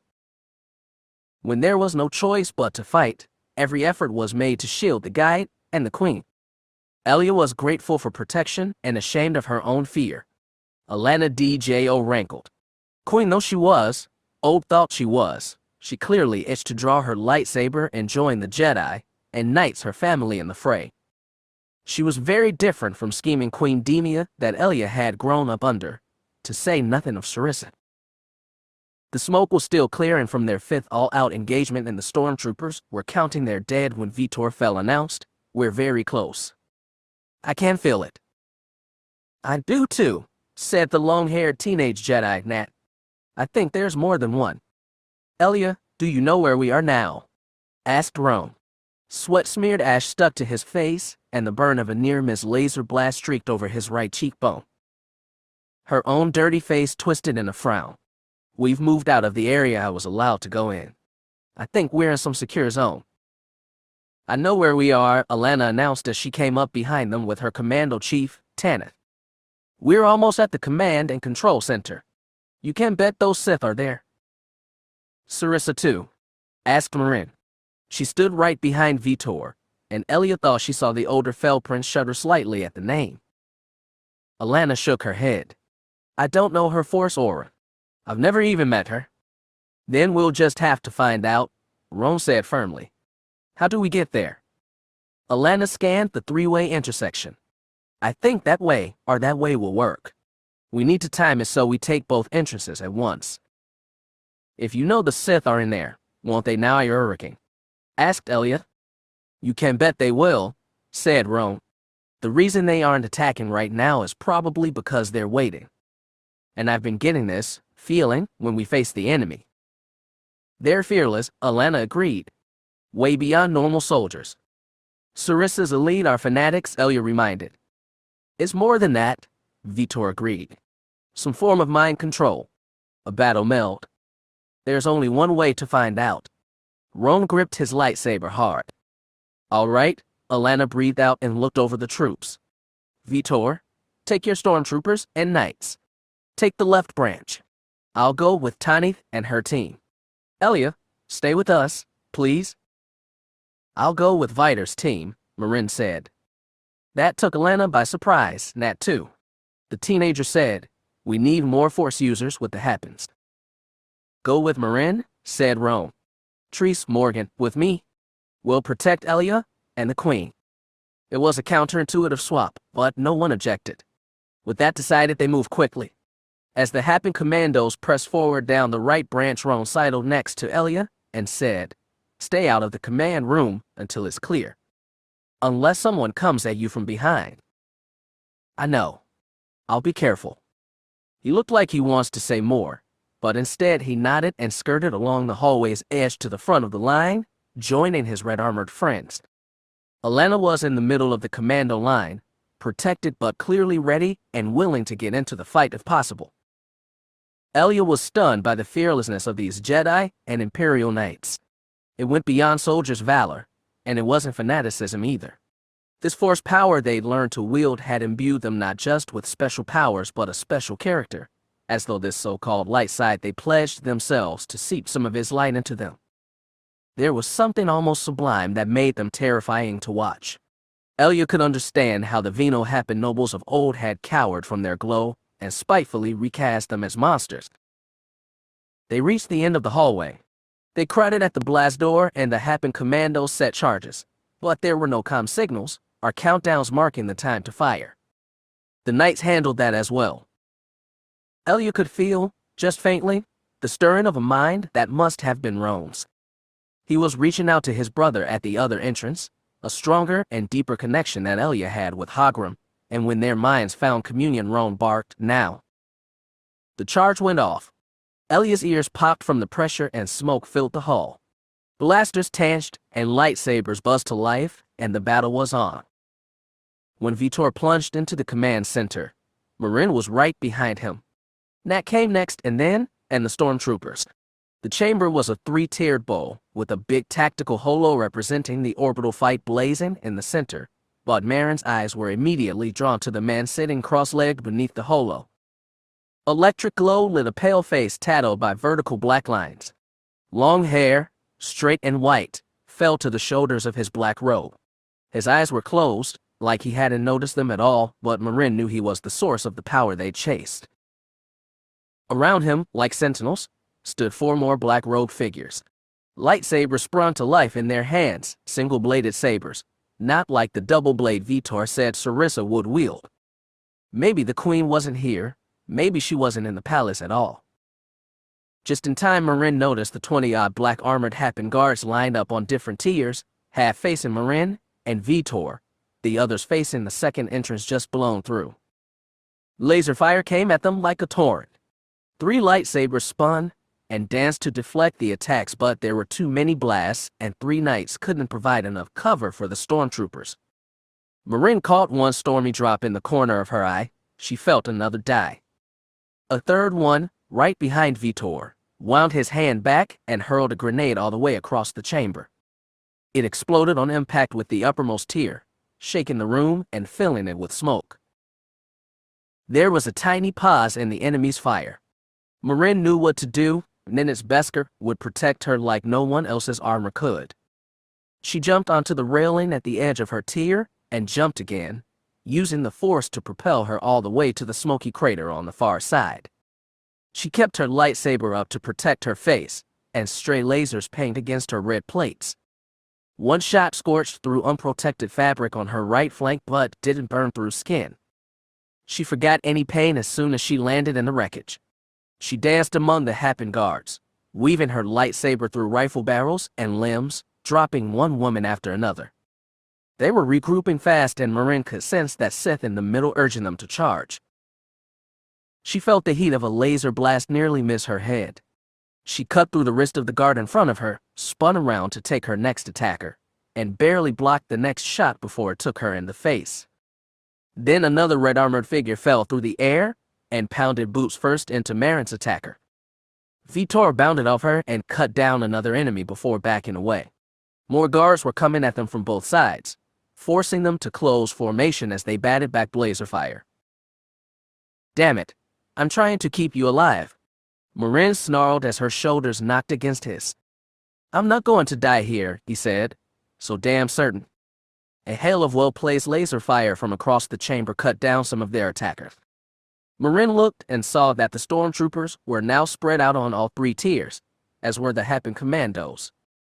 The 4 Sith with lightsabers were also springing into action, and she spotted one cutting his way through several stormtroopers on his way to Nat. Marin wasn't going to let Vitor die, and she damn well wasn't letting Nat die either. She summoned the Force to knock the guards in front of her off their feet, then sent Vitor a simple command: jump. They jumped as one, all the way across the chamber. The stormtroopers immediately let loose with everything they had, cutting down more guards who'd been distracted by the 2 knights. Marin and Vitor landed on the second tier, blocking the Sith who was trying to get up to Nat. It was a bald-headed human, face turned savage by red and black tattoos. When Marin saw his gold eyes, she realized with a start this was the first Sith she'd ever faced. Not so Vitor. He attacked from the right with a series of fast feints that forced the Sith to leave his other flank open. Marin swung, but the Sith was nimble. He backflipped over the railing down to the lower tier.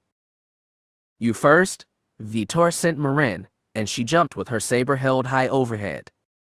She left herself open, and the Sith attacked on instinct. When his lightsaber hit her Beskar-plated torso, it felt like someone had smacked her across the chest with a pike, but that was all. The Sith lost a half-second in surprise, and that was what killed him. Vitor was already down on his other side, and he thrust his blade deep into the Sith's side. The gold light in his eyes seemed to go out as he collapsed.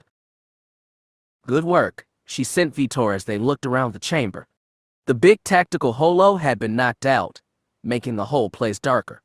The stormtroopers and commandos seemed to have gotten the upper hand on Ceris's guards as the groups exchanged fire across the upper two tiers of the bowl.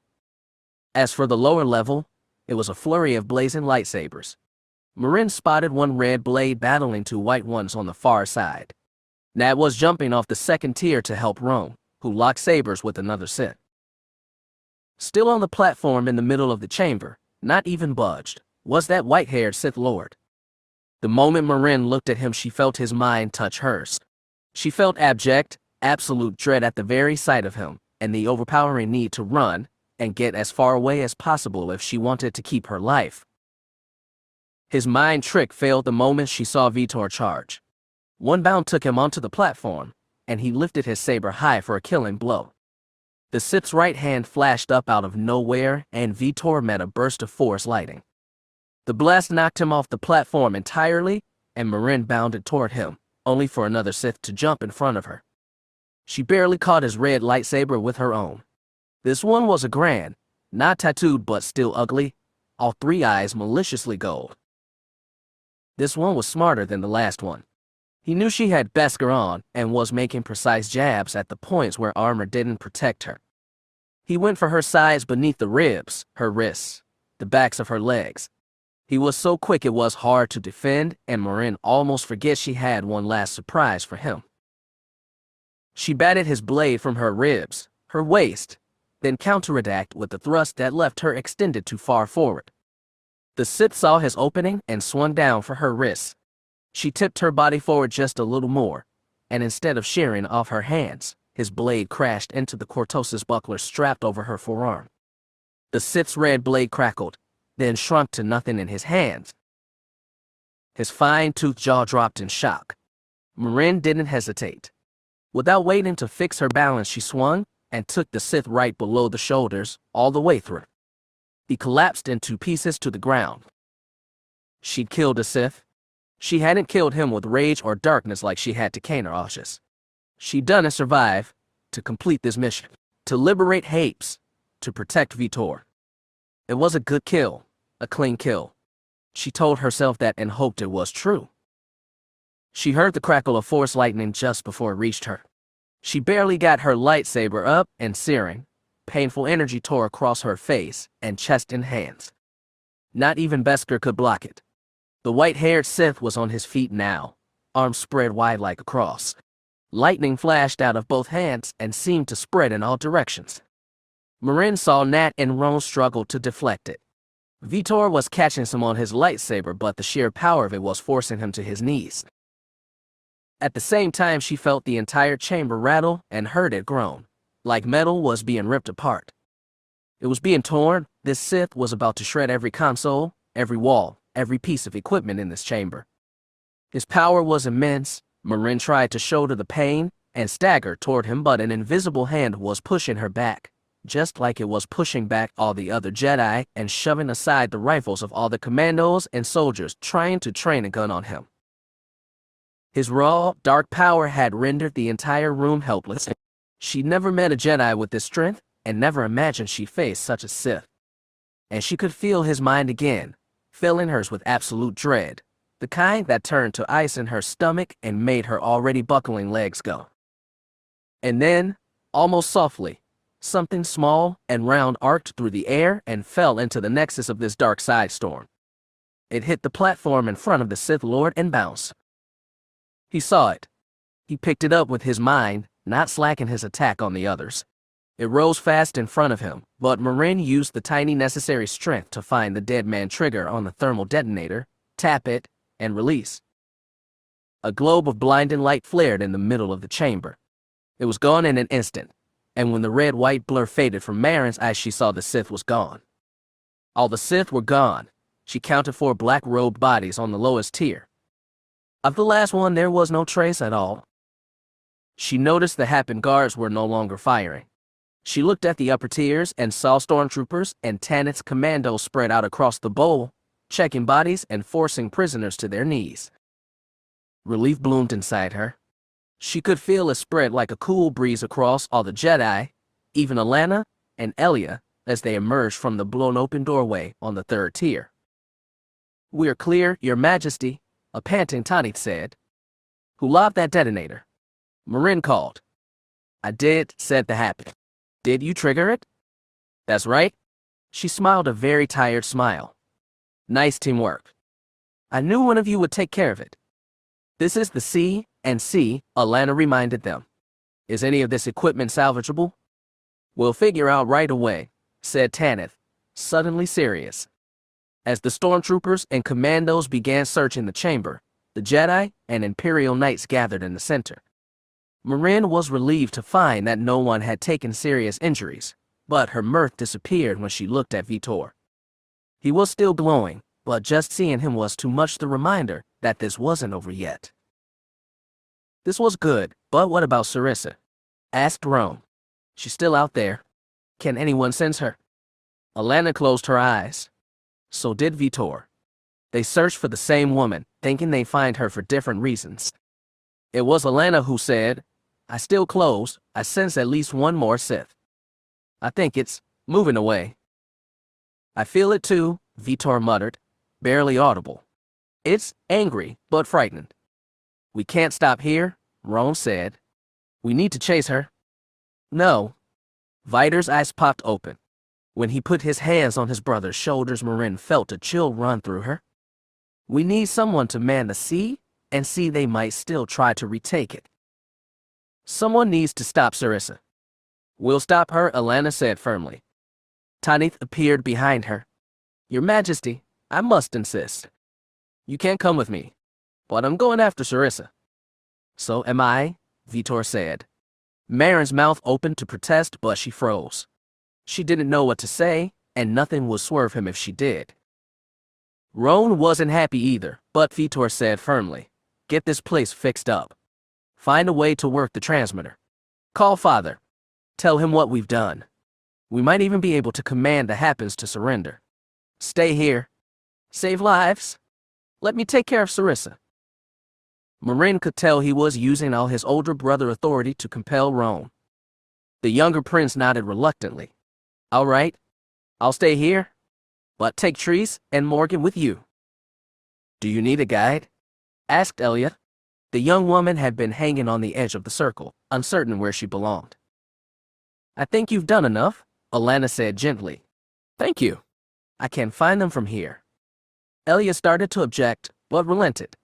Like Roan, like Marin herself, she knew her protests would only cost important time. "Your Majesty, I'm going with you," Marin said. "Nat, stay with Roan and Elia. See if you can get news from Shidu Mod." "I'll try." Marin patted him on the back, but her eyes were on Vitor. He risked a tiny glance at her but looked away fast, almost ashamed. He faced his brother again, and she could tell he struggled for something to say. He claimed he'd taken every step to prepare for his death, but he stumbled on these last, fleeting moments. Anyone would. "Get in touch with Father," he said. "Do what you can to end this, and so will I." Roan nodded. "May the Force be with you." Vitor couldn't find words for that.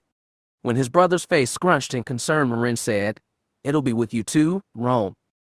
Right?" Vitor swallowed and squeezed his brother's shoulders one last time. "You're already a magnificent knight. I'm sure you'll grow even greater." Roan looked away in a rare show of embarrassment. Alana cleared her throat. Maybe she'd gotten a hint of what had just happened, maybe not. She said, soft but firm, "Sarissa's getting away. We have to go now." She was right. They climbed up 2 tiers to the blown-open door and followed Alana out.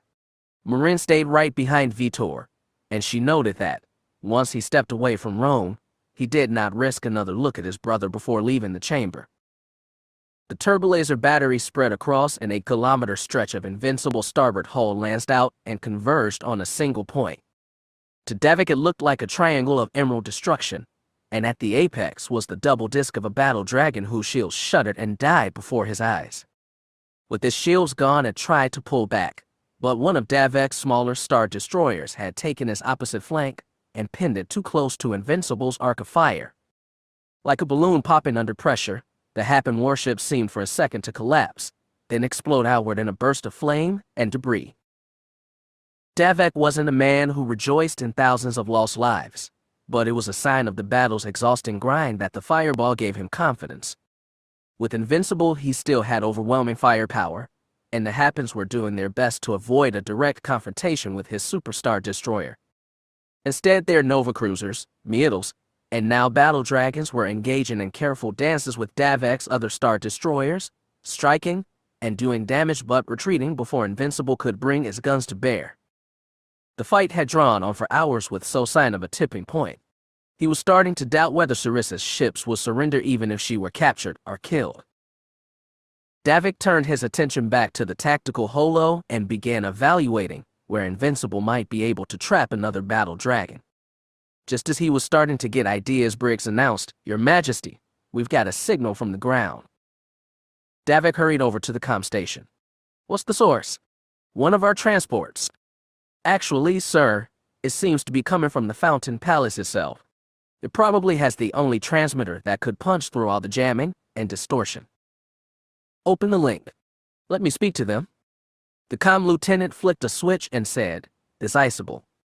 "Is the Emperor present?" The voice was marred by static but clearly his younger son's. Davek hunched over the console. "I'm here, Ro. Do I understand you're broadcasting from the Fountain Palace?" "That's correct. We've secured the command and communications center." "What about the Queen?"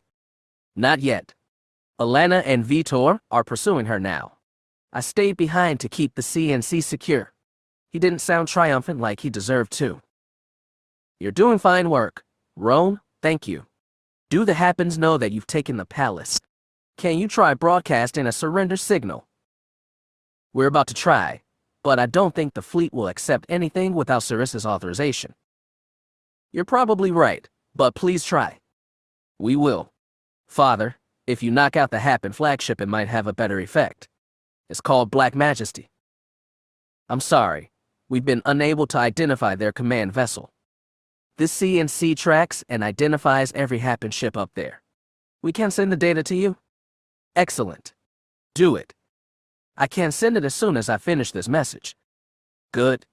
Time to sign off. You did fine work, Roan." "Thank you." After a tiny pause, Roan said, "Thank you, Father. CNC out." The link closed. Davek stepped back from the console. The lieutenant reported, "We're receiving a data package now. Can you route it to the tactical station?" "Of course." Davek and Briggs hurried across the deck to tactical. "Lieutenant," Briggs said, "are you receiving data from the comm station?" "Yes, sir, it just came in. It should contain trackers and identifiers for every Hapes ship. Can you pinpoint the battle dragon called Black Majesty and mark it on the display?" "One moment." The lieutenant's brows drew together. With a few taps to her console, a red circle appeared around one battle dragon currently hanging outside the edge of the combat zone but relatively close to Nightwatch. Davek crossed his arms over his chest. "Get us a line to Captain Korak. Let's see if we can't box in that dragon." "Right away, Your Majesty." It was such a small bit of information, but combined with the taking of the Fountain Palace, it just might be enough to end this battle. He had his sons to thank for that, and he was glad but not surprised. They'd never once let him down. When this was all over, he'd make sure they knew how grateful he was, and how proud. When he saw the broad, open portal to the command deck at the far end of the corridor, Korashvol nearly stumbled. No one except the 7 Oathkeepers behind him noticed, and he recovered quickly. He approached with long straight steps, back stiff, hands to the sides close to the sidearm holstered at his hip but not touching it. With every step, that portal grew closer and closer. Once he went through, he would never come out. His heart was beating fast. His palms were sweating. It took effort to breathe at a steady pace. This was what his life had been building toward. He never expected it until it was upon him, but he could see it now. Destiny, he discovered, was only found in retrospect. It all went back to Voidwalker, For him and Davek Fel. His squad had been lucky to find a place there after Shield Breaker was destroyed. When the attrition was over, he'd been the only Breaker pilot alive. That had felt like luck too, and a curse. When the next crisis came, he picked a side and did his duty to Veers. For a small twist, it could have been different. For a tiny one, he could have died with Shield Breaker a quarter century ago. Yes. Fate was only fate in retrospect. At least he wasn't dying in a fireball or freezing in the void. This death was an achievement. This death was a choice. He wouldn't do much better. He kept walking until he reached the portal. Only then did a pair of stormtroopers step in from either side to block him. "Do you have business on the bridge?" one asked. Less confrontational, more curious. That could change fast. Even the fraternity of shipmates in battle didn't last forever. "Yes, I need to deliver a message right away." "A message for who?" asked the other trooper. He seemed to be examining the men behind Vol. Having a party of officers and Stormies made you look authoritative and warned off questions when you were walking down the hall, but in front of guards it raises suspicion. "These are my escorts. I have an urgent message," Vol insisted. He scanned past their white domes and spotted Davek Fel. He was 11 or 12 meters away, examining the tactical holo. He didn't have the regal silk robes he liked to parade in, but he was recognizable for the gold embroidery on his admiral's uniform and the streak of white through his hair. He had his back turned to Vol and was facing another man in conversation. Vol caught his rank bars and added, "The general needs to see this very badly." The troopers exchanged uncertain looks. One said, "Stay here. I'll go get the general." As he turned to go, Vol said, "There's really no time for this. Please, let me." He slipped in between the troopers and trotted ahead. One called out for him, but he didn't look back. He crossed 10 meters in a long, short instant. By the time he got to Fel and the general, both men had turned in surprise. Vol heard the trooper coming up behind him. He skidded to a halt 2 meters from Fel, put his hands in his sides, and snapped a formal bow. "It's an honor to meet you, Majesty. I have a message." The trooper's footsteps slowed. Vol raised up from his bow, hands at his sides, heart beating fast. He locked eyes with Fel and saw vague recognition, then uncertainty. One little ship, so many destinies. Two to end here. His right hand came up and pulled the sidearm with it. A snap of the wrist and he shot from the hip. 2 blasts into Fel's stomach. A third to the chest. Then the stormtrooper behind him, too late, pumped a barge into his back. Vol toppled forward. Fel slouched to one side, then crumpled. The general at his side caught and lowered him. No one reached out for Vol. He knew when he hit the deck but didn't feel anything. He was aware of a blurred, faint light that seemed high above and well past reach. Light faded quickly and left nothing behind. Davek wasn't in pain. He was surprised by that. When the first 2 shots had hit him, a flash of agony had washed across his body, but he not even felt the third one. He didn't feel the deck slip out beneath his powerless legs, and he didn't feel Briggs catch him and lower him to the deck. He saw Briggs' mouth moving and saw the laser blast that took down his attacker, but he heard nothing either. There was only a white noise drowning out everything. That face, those eyes. For a second he almost remembered. Now he couldn't and didn't know why. There were 1,000 reasons. So many people died, even in a just war. Sometimes the survivors were unlucky ones. 1,000 reasons. It didn't matter which. Blurred vision, saw dimmed slowly to black. People shifted around him, a gathered crowd. He knew no faces. No Marajiad, no Roan, no Vitor, no Arlen. Not his father, not his mother. Jaina was alive in the Force, so they said. Marajiad and Roan and Vitor and Arlen too, he hoped, but not his father. Not him. Like father, like son. That was why Davek had tried so hard to do what he could with what he had. He never expected to endure. Everything went away. Year on year, century on century. Every ambition, every value, every dream. Honors and duties, victories and defeats. Empires and Emperors. Everything went away. Chapter 37. Clearing out the last of the missile towers around the Sith Temple wasn't the relief it should have been. Before knocking out the final installation, Miragia had already been alerted to the happened battle dragon that had appeared in orbit directly above them. It must have been stationed on the far side of the planet, invisible from their approach vector, then swung around to attack position. It wasn't attacking yet. As Miragia pulled her fighter higher to get a better sensor reading, she found that it had deployed 3 squadrons of middles which were holding position. They were waiting for something. The surviving Jedi ships, 5 in all, had set down at the base of the 3 pyramids Sith Temple. Even from high above, Miragia could spot the chaos of many colored blades. A part of her wanted to set down her TIE saber and join the fight, but she couldn't just ignore the battle dragon. Orders, Night 1? Katrin asked as their fighters lifted higher in the sky, toward the unseen and distant warship. Stay with me, Night 2. Everyone else, keep low altitude and give the Jedi cover fire if they need it. I'm going to try and contact the fleet. Her pilots did as ordered, and she increased altitude. As the twin sabers cut through the thinning air, she steered well clear of the battle dragon and his middles. The Happen fighters didn't seem to be budging. She leveled off on the edge of the atmospheric envelope. Shidu Mata green and blue stone sprawled beneath her and the planet's silver icy veils above.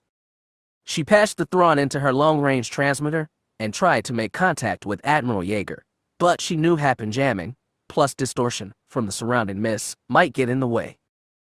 Nothing from Yeager? Nothing within the limited range of her fighter sensors either. She set her comm to broadcast on all Imperial frequencies and called. This is Night 1 hailing Imperial vessels. This is Night 1. Any ships in range? Please respond. 2 long seconds passed before she got a reply. It was marred by heavy static, but she could make out the man's words. We read you, Night 1. This is the Star Destroyer Port Dun. Repeat, the Port Dun. Do you copy? She knew the name, but not the ship. A Keldor, one of Davek's trusted tactical ensigns aboard Voidwalker. Died in the same battle that had killed Jagged Fel, slandered as an alien traitor by Corrine Veers, then firmly rehabilitated by Davek's propaganda team after becoming Emperor. One thing she loved about her husband was that he never forgot his friends. I hear you, report done. Holding over the planet now. Citrip. Thrawn is holding on the other side the passage. We were sent to assist. Pushing through now. Do you see that battle dragon? That's why we were sent to assist. It's holding now. It's fighters too. I don't know how long it'll last. We're progressing slowly through the passage. Still some mines left. Estimate arrival in 17 minutes. Understood. We'll hail if anything changes. Miragia shut off her link. She slowed her TIE saber and pivoted so as to face the battle dragon. It was just a tiny speck above the corona glow of Shidu Ma's atmosphere, but if wanted to it could pulverize the shieldless Sith Temple with a few orbital volleys. Miragia held her knights close to the surface, and they confirmed that the Jedi had moved their fight into the pyramids. She ordered them to pull away and form up with her. She wasn't ready to charge that battle dragon yet, but it might start firing at any moment, and Miracia's handful of Imperial Knights would be all that stood between the Jedi and oblivion. It was going to be an excruciating 17 minutes. Darth Tarrant returned to his home of 25 years in the center of Maelstrom. The one Sith had been waiting outside the pyramids to stop the Jedi landing parties, but a few well-placed strafing runs by the Imperial Knights but cut many down. The Jedi had rushed out of their ships in a surge of green, blue, violet, and gold, and the Sith's red tide didn't last long before retreating into the temple. Tarrant had told the Jedi everything they needed to know about the additions the Sith had made to the original complex. After running out of Jade Shadow's hold, Ankemmer and Senior Valis had joined Kruk and a mob of a dozen Jedi in storming the southern pyramid, where the one Sith kept the children and indoctrinated. Tarrant followed Jade through the frenzy to a pair of tall, unmistakable Wookiee knights. As one of the few present who remembered Shidu Ma from his Jedi days, Lobaka led the fight into the main pyramid. Arlen was already with them, and tyrant, and Jade joined them in the attack. On Jade's insistence, the Jedi had given him a lightsaber. He'd been shocked to see that it was his lightsaber, the one he crafted from black stone and surrendered on Orlan. They'd even left his red focusing crystal intact. If that was a message, he wasn't sure what it was, but it didn't matter, not so long as he could fight. A great battle immediately joined in the lowest level's broad foyer space. Dozens of Jedi battled dozens of Sith, but Tyrant stayed on the outer edge of the chamber. The lift to Crate's chamber is on the far side, he shouted above the constant crash of lightsabers. There are passages that go around. Follow me. Tyrant caught the hesitation that passed between the Jedi Arlen, Jade, Lobaka, the Grandmasters, Sun Karash, and an unfamiliar young Mirialian. Jade was the one who said, "Let's go. Crate's our priority." Lobaka made his decision, a quick nod. Tyrant turned from the chamber and began directing the Jedi around a series of narrow hallways that bordered the foyer. Like the rest of this Sith temple, the walls were made of rough blue stone bricks piled in place by the Jedi and their Happen allies decades ago. He hoped they appreciated the ironies involved. Not so long ago, Jedi and Happens had fought against Sith. Today, Sith and Happens fought against Jedi. If the Jedi thought vermin could be anything more than temporary tools, they were willfully blinding themselves to history. Tyrant wasn't blind, and he didn't hesitate to do what had to be done. They hurried down the first two corridors and found them empty, but on turning the corner into the third, Tyrant nearly walked into a Sith. The lights were dim, but he could make out a human face with lined of black tattoos over his natural tan skin. Darth Sidon, one of the younger lords. Sidon registered Tyrant's face, and his jaw dropped in disbelief. Tyrant thumbed on his lightsaber. Sidon's was already lit, but he barely brought it up in time to block. Tyrant kept attacking, red blade against red blade, pushing Sidon back 3 steps. Then Tyrant summoned an easy surge of anger and unleashed a blast of force lightning from his palm. It curled around Sidon's lightsaber and crackled across his face. Pain was enough to distract him. One swift horizontal strike across the waist and he cut Sidon in 2. Panting, he looked back at the Jedi. He could see soft condemnation on Jade's face and Arlen's too, for some reason that drained away the glow of victory he'd expected to feel. "Don't thank me, Jedi," Tyrant snarled. "Come on." Killing Sidon might not have given satisfaction, but Darth Wyerlok would be different. Wyerlok had overseen his brutal molding as a youth and eventual breaking. Wyerlok would surely end up standing between them and Darth Krayt, and once she was dead, the Dark Lord, too, would fall. Once they got to the opposite side of the embattled foyer, Tyrant pushed them further. He and Arlen worked together to cut through one armored door, then another, until finally they carved their way to a round, low-ceilinged vestibule chamber. On the opposite side of their entrance, the smooth gray metal doors to the lift that plunged down to Darth Krayt's subterranean resting place. In the chamber center, a pair of Sith. Darth Vener, brown-faced Klaatuanan who lost his right eye in a sparring match with an Exar a decade back. Darth Merrick, a Wookiee all the more terrifying for his shaved-off fur and tattooed red and black skin. Vener's one-arm widened in shock as he saw Tyrant before him. The Chiss charged. Vener brought up his lightsaber and blocked Tyrant's first attack as Jade and the Mirilan hurried to help. Tyrant was aware that Arlen and the 2 Jedi Wookiees rushed the bellowing Merrick, but all his concentration was on Vener. The Klaatuanan saber moved fast to block Jade's attack, then Tyrant's, while the Mirilan hovered back from them both, waiting for his opening. Darth Vener didn't give him a chance. The Klaatuanan ducked low and swept his saber out in a broad arc, forcing Tyrant and Jade both to jump up. At the same time, he unleashed a wave of force energy that threw them further. Tyrant's back slammed into the wall. His head cracked hard brick. As he dropped to the floor, his lightsaber spilled from his hand. He watched as Vener parried to attacks from the Mirilan, then slipped past the Jedi's defenses and poked the tip of his red blade through the Mirilan's shoulder. Jade was already on her feet, but Vener pushed her back with another force punch. Then he was back on Tyrant. He grabbed the Chiss by the hair and dragged him up by the head, pinning him against the rough stone wall. I knew you were a traitor, but I never thought you'd bring the Jedi here. Vener snarled. He cocked his arm back and aimed the tip of his saber at Taret's chest. Then he shoved it forward. Right before the blade could burn through, a violet one swept in from below and knocked it upward. Vener reacted quickly to Jade's attack. He released Taret's hair and jumped 2 steps back, but the Marillion had recovered and was right behind him. His green blade tore out from Vener's sternum. The Sith's one eye bulged, his jaw hung slack, and when the Jedi released him, he collapsed dead on the ground. Thank you, Yaris. Jade called over the continuing clash of the 3 Wookiees, then looked at Taret. You okay? Yes, he said, glancing at his shirt. A burnt tear in the fabric, but not in the flesh. Her timing had been perfect. Thank you, he added. Someone's got to make sure we find the right secret catacomb. There was only one of those, and they both knew it. Jade's generosity hadn't surprised him, but it still felt strange, after all these years, to be among Force users who fought and died for each other's sake.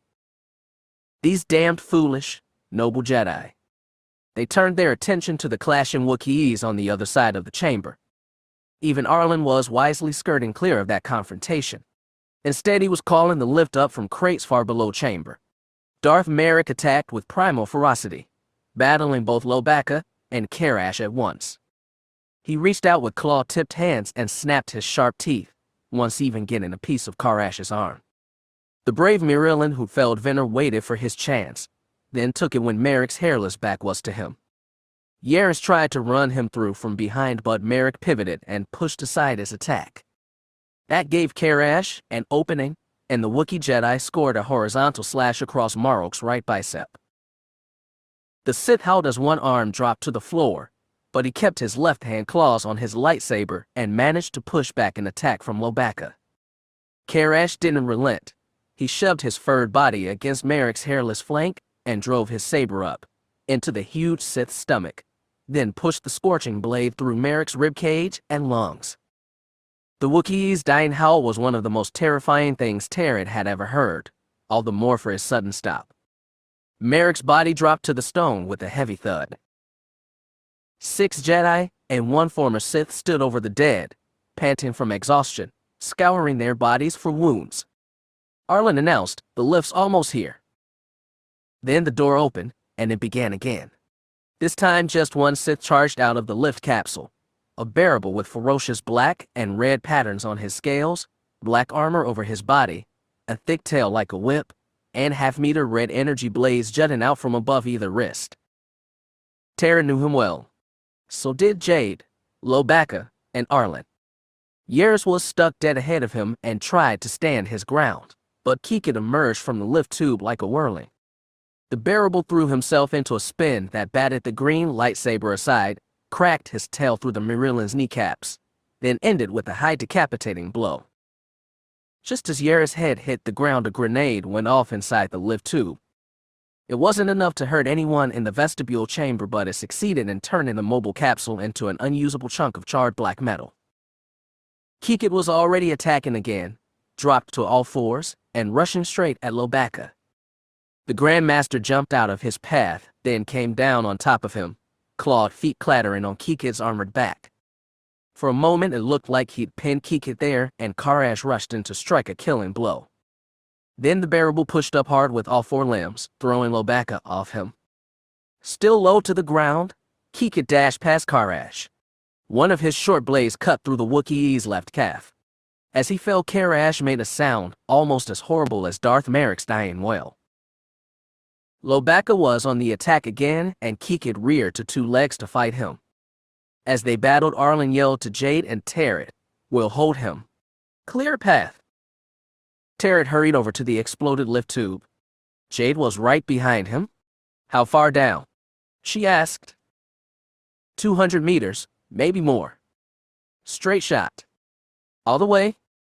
An invisible force crunched down on the top of the lift tube. Exploded as it was, the ceiling collapsed easily. Jade pushed it all the way down, smashing more debris together, until the almost flat rooftop disc was only a meter off the ground. Jade hopped onto it first. She crouched atop the uneven surface and reached out to Taret. Instead of taking her hand, he used a force-powered leap to propel himself on top of the broken lift. It shifted under combined weight but held. They'd have to use the force to lower themselves down, 200+ meters, to Darth Krayt's catacomb. Arlen. Jade called as he and Lobacca battled Kikit on the far side of the chamber. "Hold on," the man shouted, but didn't stop battling Kikit. Then, with a short metal screech, the broken lift tube fell out from under their feet. It happened too fast to react. Jade and Terry followed it down into the dark. Darth Kikit had begun this day determined to die well.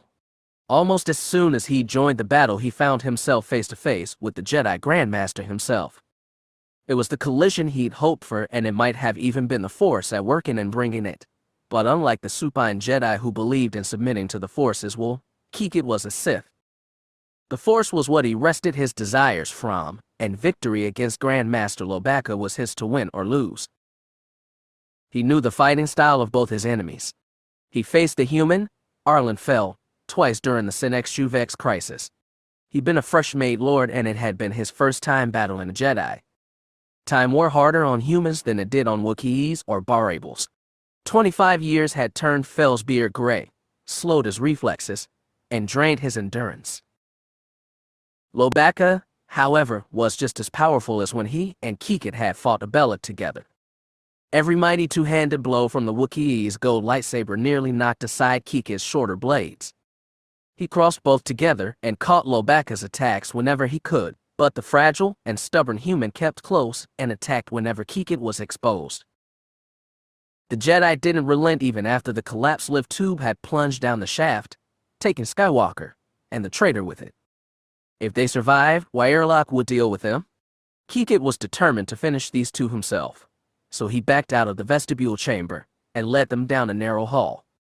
Battles between Jedi and Sith were raging throughout the temple, especially in the ground floor, but Kikit led them up an old stone staircase. He dropped to all fours and scrambled up 2 flights, pausing several times to swipe his blades at them and keep them engaged in the fight.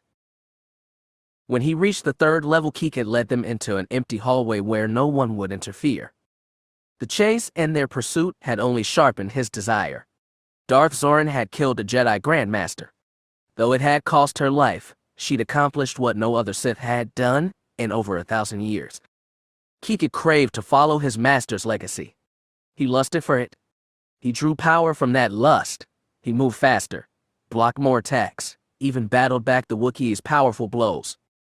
And as he fought Darth Kikit, who started today ready to die for Darth Krayt's grand design, realized there was strength and personal ambition after all.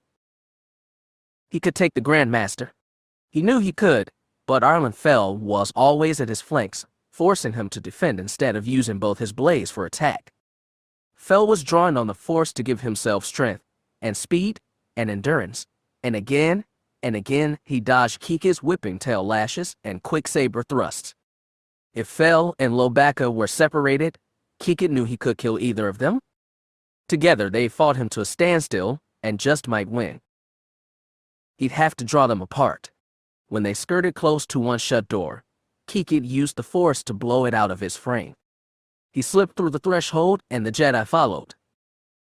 The chamber was on the outer edge of the pyramid, and a long translucent window stretched across the tilted wall. Another push from the Force burst its glass. The Jedi knew where he was going and tried to stop him, but when Fel blocked him from reaching the window, Kikit pivoted and snapped his tail at the Jedi's legs. Fel was caught off guard and didn't have time for a nimble jump. He stumbled back, lost balance.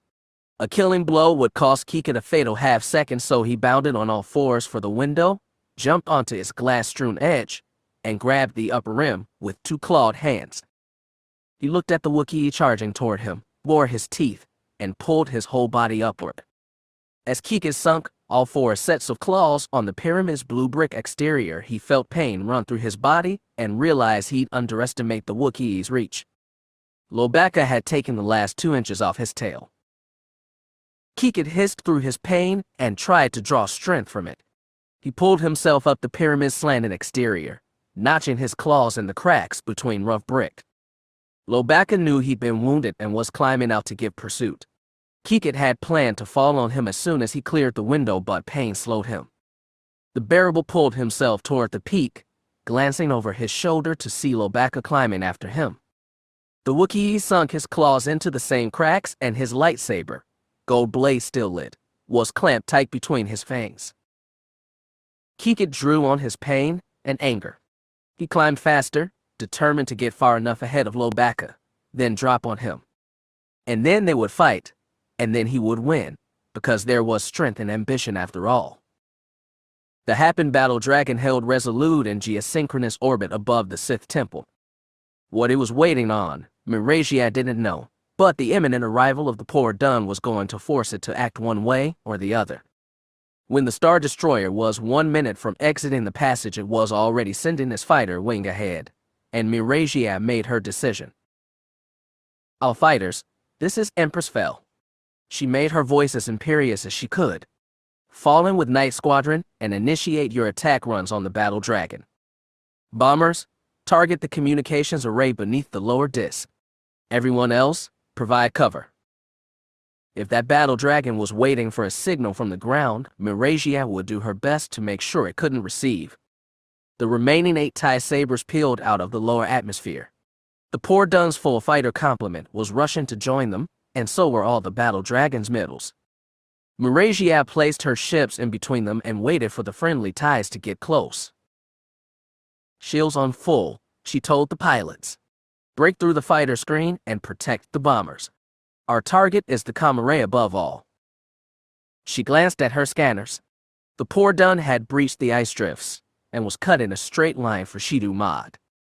The battle dragon was still locked in position, but its double discs rotated so it could aim the most cannons against the destroyer bearing down on it. But before the capital ships could engage, the fighter wings collided in a messy brawl. The poor Dun had brought a mix of nimble TIE X's and heavy TIE demolishers, and only Miracia's squad flew fast but durable TIE sabers. The knights were forced to be everywhere at once, staying close to protect the bombers, while ranging far enough to take the fight to the middles that waited at the battle's edge. The Force was with them now more than ever. Miragia had tried to make the Imperial Knights into Jedi and soldiers both, and now they were exactly that, so attuned to each other's intentions that 8 sabers weaved and danced, defended and killed, as the governed by one mind. The Happens, by contrast, had a messy defense. Some middles got drawn into pointless dogfights with the TIE X's, while the ones that tried attack runs on the TIE demolishers had poor coordination, only limited success. All the while, the bombers homed in on the battle dragon's lower disk, and they dragged the fight with them.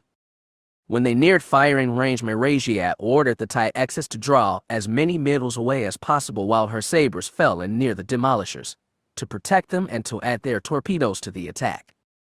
The TIE X's continued to fight bravely, and the knights alerted each other to the middles that slipped through the screen so they could be destroyed without breaking formation. When they got near enough, the battle dragon's turbo lasers began spraying in their direction. One unlucky demolisher was hit and burst, but the rest lumbered along, shifting position to dodge the bolts that came their way. "Knights, demolishers, focus all fire on that comm array," Miragia called. "Acquire target. Mark. Ready?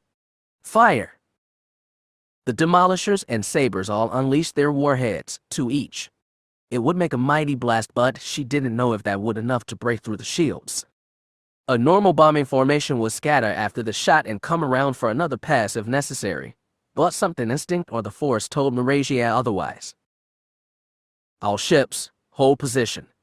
Reacquire target lock," she called. That battle dragon was looming close. Its laser blast flashed bright and caught another demolisher. The first barrage was almost at the shield barrier. Right before it hit, she called, "All ships fire and break formation." They unleashed another wave and, finally, scattered. The battle dragon's turbo lasers picked off another bomber just as his shields caught the first series of explosions. Miragia made a tight curve beneath the warship and tilted her fighters so she could see the second wave hit. This one tore right through the shields. The cluster of communications antennae that jutted out from the bottom of the battle dragon vanished in a molten fireball. It was exactly what she'd hoped for, and she prayed they stop communication between the Hapes and the Sith below.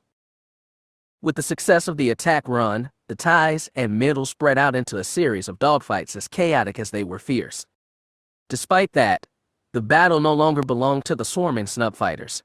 The battle dragon and the poor Dun had drawn close enough, and the space between them lit up in a storm of turbolaser fire, beautiful and deadly. There was only one way the fight could end now, and Miraji had dove in to join it. 200 meters was a long way to fall. It worked in their favor in the end. The ruins of the lift tube jostled and scraped against the walls of the shaft on the way down, knocking them off their feet and throwing up a constant shower of sparks. But as Jade and Tyrant pressed together at the center of the wreckage, they had time and awareness, enough to call on the Force. Tyrant focused on raising a wall around them to deflect the sparks and chipped metal flying off the walls. Jade used the Force to slow their descent. Once she firmly grasped their plunging, twisted capsule in her mind, she could lower it as slowly as she wished, and when they finally reached the bottom of the shaft, it hit ground with a final crunch. The compact space echoed with the rasping of their breath. As they struggled upright, Jade looked straight upward and saw only a very faint, very distant patch of light marking the place from which they'd come. She didn't know what was happening with Arlen and Lobaka, but she was pretty certain they were still alive. Jade jumped when Tyrant ignited his lightsaber. She took a step away and faced him. The red light spilled across his face, dyeing blue skin the color of his eyes. Stiffly, he said, "We'll have to cut our way out." From his saber's glow, she could see the curvature and seal of twin metal doors. She turned on her violet blade and asked, "What's on the other side?" "Just a short hallway. Then the vestibule. Crate will be beyond that." "What about Wirelock?" He closed his eyes. "Can you feel that?" Jade let her thoughts reach past the shut doors. A shudder ran through her body. There was a dark power just beyond, immense and brooding. It reminded her of nothing besides Abeloth. Terry seemed to sense her thoughts. He grabbed her forearm and squeezed. "We defeated Abeloth together. We can kill Crate and Wirelock." But they hadn't, not them alone. Jodrum had played the biggest part. Without him, she didn't know what they were capable of. There was only one way to find out, and only one direction to go. Tyrant had insisted the great power in her blood could meet destiny's demands time and again. Praying he was right, she thrust her lightsaber into the metal door. Tyrant did the same, and together they carved a portal large enough for both to climb through. As he'd said, there was just a short corridor beyond, and then another set of doors. This section was visibly different from the pyramid above. Instead of being made from blue stone bricks, the walls were carved through dark gray rock. The floor was made of patterned stone tiles, red and black like so many of those Sith used to mark their faces. They stepped up to the second door together, and it slid open before them. Jade and Tyrant walked into the vestibule chamber. It was massive, with a cavernous ceiling and more red and black patterns on the floor. For all its size, it felt empty, and Jade's attention was quickly drawn to the only things of importance. On the opposite wall were two swinging doors made of heavy black stone. They stood 10 meters high and were sealed tight. In the middle of the chamber, at the center of the complex red and black patterned whorl, was an old Chagrian woman with red and black marks over her face. She'd been sitting cross-legged, her midnight dark robe obscuring her form, but when Jade and Tyrant arrived, she rose to her feet. Jade felt that she was the focal point of that immense dark power, but not as locus. That was coming from the chamber behind her. Jade remembered what her father had said about the Wirelock he'd faced, and what it had taken to be Crate's greatest servant. She held her lightsaber in front of her with both hands. Tyrant did the same. They froze side by side halfway to the center of the chamber and watched. The Chagrian stared back at them with glowing gold eyes. Wirelock bore a sharp-toothed, joyless smile. "You surprise us, Darth Tyrant? Or have you reverted to a Jedi name?" "I am what I choose to be," he said. "Not what ya made me. We made you stronger than you were. Better." "No, you didn't." He had the tone of decision. The Sith's eyes shifted to Jade. "And a Skywalker. You, I expected." "Why?" She flexed her hands over the lightsaber hilt. Because of what my dad did to yours. Her lip curled, baring more teeth. You know nothing about my father. Enough talk, Terry said. He stepped slowly away from Jade, widening the space between them but drawing no closer to Wirelock.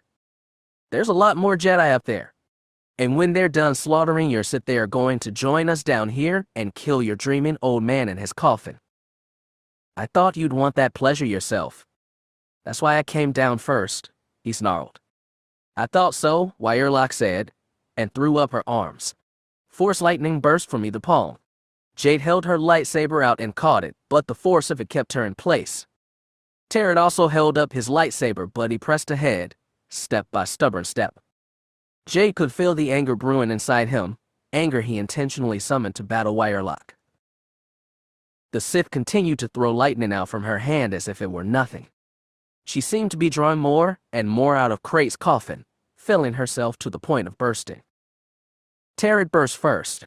He dropped his saber and cast a volley of his own lightning. Wirelock caught it in her palm, collapsing its destructive power on herself, but in doing so she dropped the blast she was throwing at Jade. The Jedi was on Wirelock in an instant. A lightsaber appeared in the Chagrian's hand and a red blade crashed against Violet. That threw Wirelock's attention away from Tyrant, and the Chiss used the opening. He took Wirelock on the other side, and she darted back to avoid his blow. She was fast for an old woman. She dodged and came up with lightsaber in one hand, force lightning crackling off the fingertips of the other. She cast lightning at Jade and then Tyrant to keep them back, but the Chiss charged forward again. This time Wirelock pivoted, threw lightning at Jade, and used her lightsaber to deflect more attacks from Tyrant. Jade struggled against the storm of energy. It was like all those years ago, when she and her father had battled Darth Zoran. Wirelock was brewing a whirlwind of dark side energies. She turned herself into a cauldron of destructive energy, not caring if it killed her, only if it took out her foes. Jade's father had given his power and his life to protect her from Zoran's destruction. His power was still with her and as she struggled against Wirelock's attacks, she reached deep inside herself until she found the still, peaceful place, untouched by the dark storm. That was the wellspring of true Force power. Jade drew from that power, was enriched and strengthened by it, and she stepped forward. Wirelock's lightning leaped around her blade and danced across her skin, lacing it with burns, but she didn't feel the pain. She didn't fear, and she didn't slow down. Wirelock was so distracted battling Terra's angry attacks that she didn't notice Jade's peaceful approach until she was right beside her. The Chagrian recoiled, too late to fully avoid Jade's horizontal swipe. The violet blade cut through Wirelock's robes and through her abdomen, right beneath the ribcage. When Jade opened Wirelock's flesh, she released a blast of white-hot power, greater even than the Force lightning. It knocked Jade and Tyrant both off their feet and sent them skidding across the flagstones. Wirelock staggered, still clutching her lightsaber, while the other hand held her torn side. White flame flickered out from beneath her spread palm, and Jade realized what Wirelock was doing. Like Zoran, she was cultivating the raw power until it was literally consuming her from the inside. But unlike Zoran, the power was not just her own. She was drawing from Krait, filling herself even more, and her half-devoured flesh was the only thing holding pure destruction at bay. She was a storm about to burst, a bomb about to explode. You understand, Jedi? Wirelock snarled. No matter what, you're not leaving here alive. The battle with Kikit had left Arlen breathless, but the Bearable's flight to the outside of the pyramid gave no respite. Lobaka had charged after the deadly Sith, lopping off the tip of his tail but nothing more, then followed him onto the Sith temple's sloping blue brick exterior. Arlen didn't have the natural equipment to join them, but he couldn't leave the fight either. As much as he wanted to go back down to that broken vestibule and follow Jade and tear it down the shaft, they were still alive. He knew it. He couldn't abandon his original teacher either. So he sprinted back to the stairwell they'd originally chased Kikit up, then began climbing more flights. He was too exhausted to run up them but didn't have to. Lobaka and Kikit were ascending via slow crawl, and he reached out with the Force to touch his old master's mind. The Wookiee was focused on tracking Kikit as the bearable climbed further toward the pyramid's peak, but just feeling his presence was enough for Arlen to track his physical location. He tried to stay on level with Lobaka, or a flight ahead, but when he felt the frenzy of a battle rejoined, he broke into a sprint again, pumping his old legs and pushing himself up to more flights. Darth Kikit had been the first Sith Lord he'd ever faced. Kikit had killed Tamara's sister, changing her life forever, and he'd captured Arlen's first apprentice and molded him into something horrible. This fight was personal, and it wasn't going to end without him. Lobaka had chased Kikit 2/3 of the way to the peak of the pyramid when the bearable finally saw his chance. He didn't hesitate to take it. Without looking back at the Grandmaster, without giving him a warning, Kikit used all 4 limbs to push himself off the slope. He used the Force to spin himself in midair and reignite the sabers at his wrists. When he fell on Lobaka, they met blades first. The Wookiee called his lightsaber to his right paw and held it in front of him while his left paw still grabbed onto the brick. Red sabers collided with gold, and Kikit brought both feet down onto the Wookiee's shoulders. The force of impact tore his grip loose, and both of them went tumbling down the slope. Kikit felt scalding gold pain scheme across his right bicep while one of his own blades jabbed Lobaka in the stomach. The bearable used a small push of the Force to direct their tumble onto the sole balcony jutting out from the side of the pyramid. They landed together on the platform, then sprawled away. As they disentangled, Lobaka's lightsaber drew a scorched line down his right thigh, while Kikit's blade burned through the fur over the Wookiee's temple, but just missed his skull. The bearable buckled as he tried to stand with one bad leg. He stretched his tail out for balance and raised both sabers in front of him as the Wookiee got to his feet as well. Then they were on each other again. They were both injured and dazed. Kikit jabbed the tip of one blade into the Wookiee's side, drawing a scream but not slowing him down. He followed up with a messy one-arm swipe, but Lobaka caught his wrist and pulled so hard Kikit's left shoulder dislocated with a pop. Pain overwhelmed him and his injured leg gave out. Even as he collapsed, he struck out with his right-handed blade. He and the Wookiee were so close their fangs flashed in each other's faces, and Kikit's blade tore a strip of flesh and muscle from Lobaka's sword arm. They collapsed on each other, but Kikit was on top, and he still had one blade he could use. Straddling the Wookiee, he rose up on his knees and drew his right arm back for a lethal blow. Their eyes met, and he knew he'd won. No matter what came next, even if the battle dragon overhead blasted this place to atoms and erased anyone who would tell of his accomplishment, he would know. He'd done Darth Zorn's legacy proud. He'd done himself proud. Kikit felt filled to bursting with the Predator's vicious joy. Before he brought the blade down, he felt a weight slam into him from behind, and then he did burst. A white nova filled his brain and exploded outward in a flash of white heat. Then the heat was gone, the nova gone, and everything left behind was as cold and dead as ancient stardust.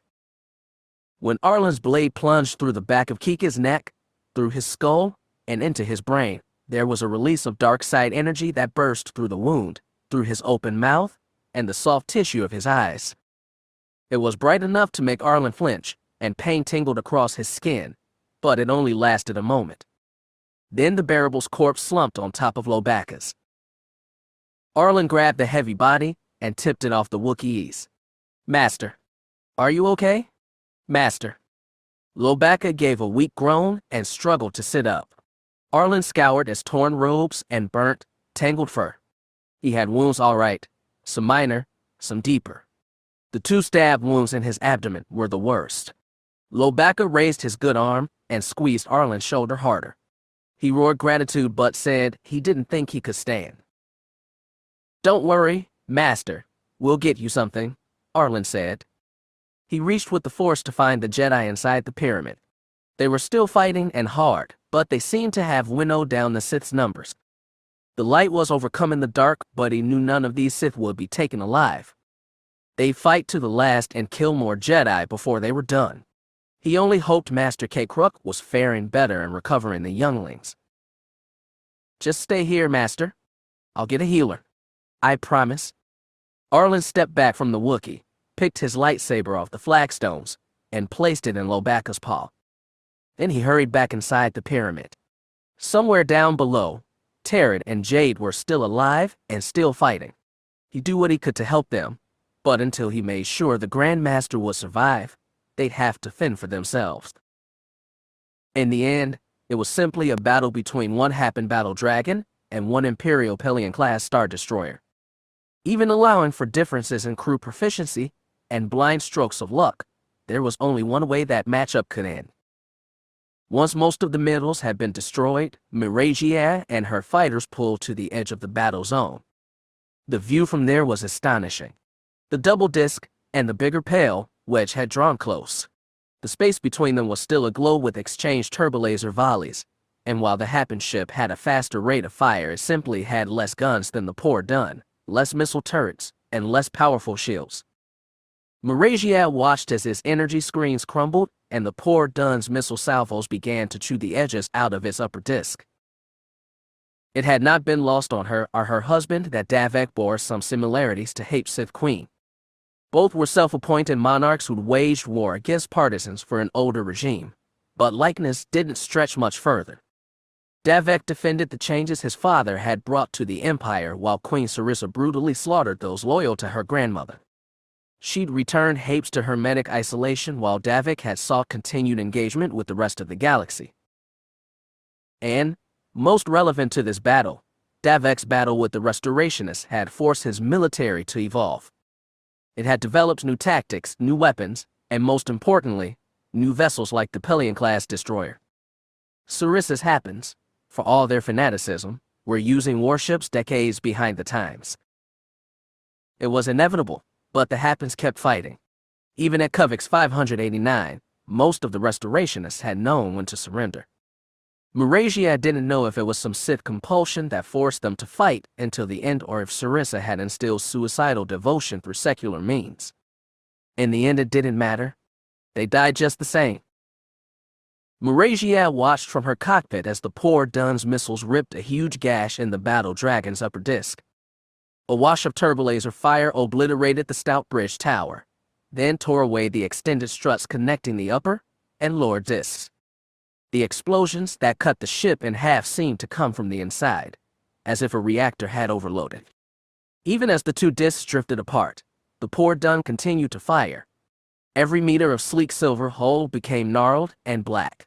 Even after the Star Destroyer ceased its attack, smoldering flames still furrowed out from the largest chunks of wreckage as the atmosphere trapped inside was sucked into fires, but there was only so much to burn.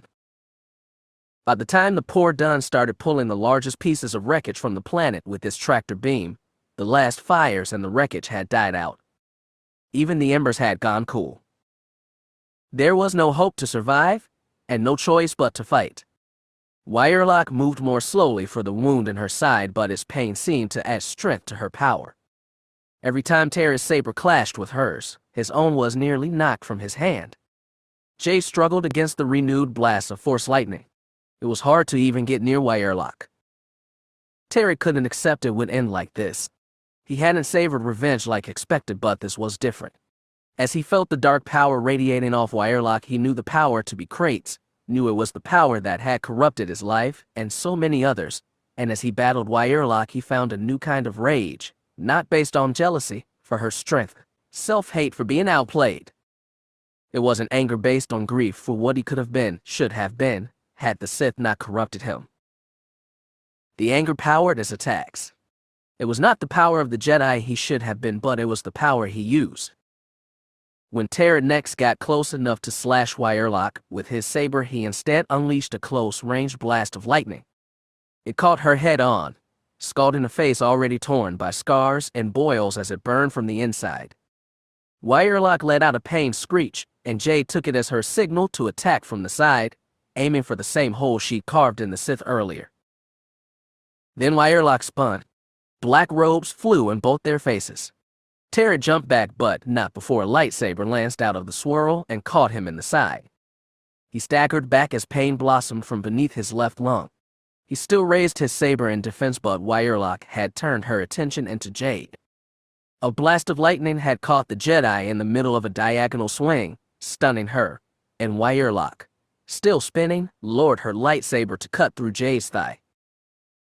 The Jedi screamed and collapsed. A flick of the Force hurled her through the air. Jade landed on her shoulder and rolled. Her leg was still attached, but Terry could see the black scorch mark of a cut that had gone halfway through, probably slicing bone. It would be impossible to stand on. A Skywalker who denies her full strength. Wyerlock spat blood. An overgrown child pretending to be a Sith. Pathetic. None of you have Darth Krayt's vision. None of you can understand his power. That power was clearly eating her from the inside. Lightning was sparking at random across her exposed skin, carving more black scars by the minute. Blood ran from the corners of her eyes and teeth looked like charred embers in her mouth. He felt Jade's thoughts as they battled her, and she was right. Wyerlock was a bomb about to burst, and once they died, her flesh would no longer contain the Force storm swirling inside. It could easily bring down this vestibule, and within 1,000 tons of stone. Enough to kill Krayt, surely? Especially if that door was open. As he sent that thought to Jade, and it passed so naturally, as it had when they'd been apprentices so long ago, Wyerlock began to stagger toward Territ. "You are the worst," she said. "Not Jedi. Not Sith. No vision, no purpose. Just a lifetime of fumbling with no direction. Just like a vermin. You don't deserve to use the Force."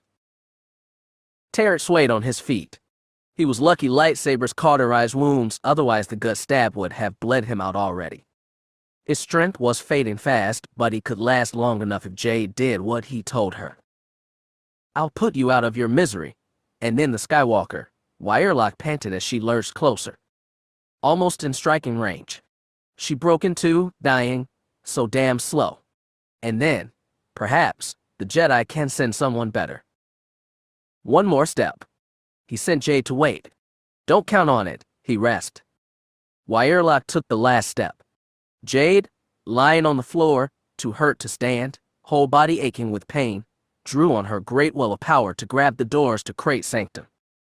Of all the Sith Terran knew, only Wyerlock had the power to pull them open. Jade did more than pull. With the crack of thunder, she wrenched them off their hinges and threw the stone giants onto the vestibule floor. The flagstones buckled and shattered. Wyerlock was shocked and lost balance, but Territ threw himself forward and thrust his saber down, through her stomach, through her hip. He cut her open, and dark scalding power burst out of her. Territ simply stood there, ready to die in her blast and die with Krayt, regretting only that Jade had to die too. Dark energy stormed through his body, burning him, blinding him with pain, but he did not die. The pain did not relent. He struggled to find sense through it. He pried open his eyes and saw Wyerlock's face, red marks now overwhelmed by black burn scars, blood streaming from her eyes and mouth. She collapsed to the ground and he was bent over her, but her arm was stretched up and her hand around was his throat. Lightning cracked all over her skin, danced up her arm, and scalded his face. He tried to scream, but her vice grip stole all breath. His lightsaber had fallen from his hand. He couldn't defend himself. Even his anger was useless against this bursting vessel of Darth Krayt's power. Not like this, he thought. Not like this. And then a flash of violet cut across his vision. He was thrown back by another burst of painful energy, worse than even before, but it disappeared just as soon as it came. Territ found himself lying on his back, on those cracked black and red stones. His whole body racked with agony, but he rolled onto his side and tried to look around. First he saw Wyerlock's arm, severed at the elbow. Then, a little further away, he saw Jade's lightsaber. Then he saw Jade and Wyerlock, lying far apart, both crumpled on the floor. Dying lightning danced over the Sith's pile black robes. Territ reached out with the Force and felt Jade still conscious. He rolled onto his stomach and tried to crawl, pulling himself with hands and elbows. He grabbed Jade's saber on the way and tried to kick, but it made the pain in his spear through his stomach worse. He pulled himself anyway. Darkness clouded his vision and threatened to swallow him, but he kept crawling. Darkness went, came again, went.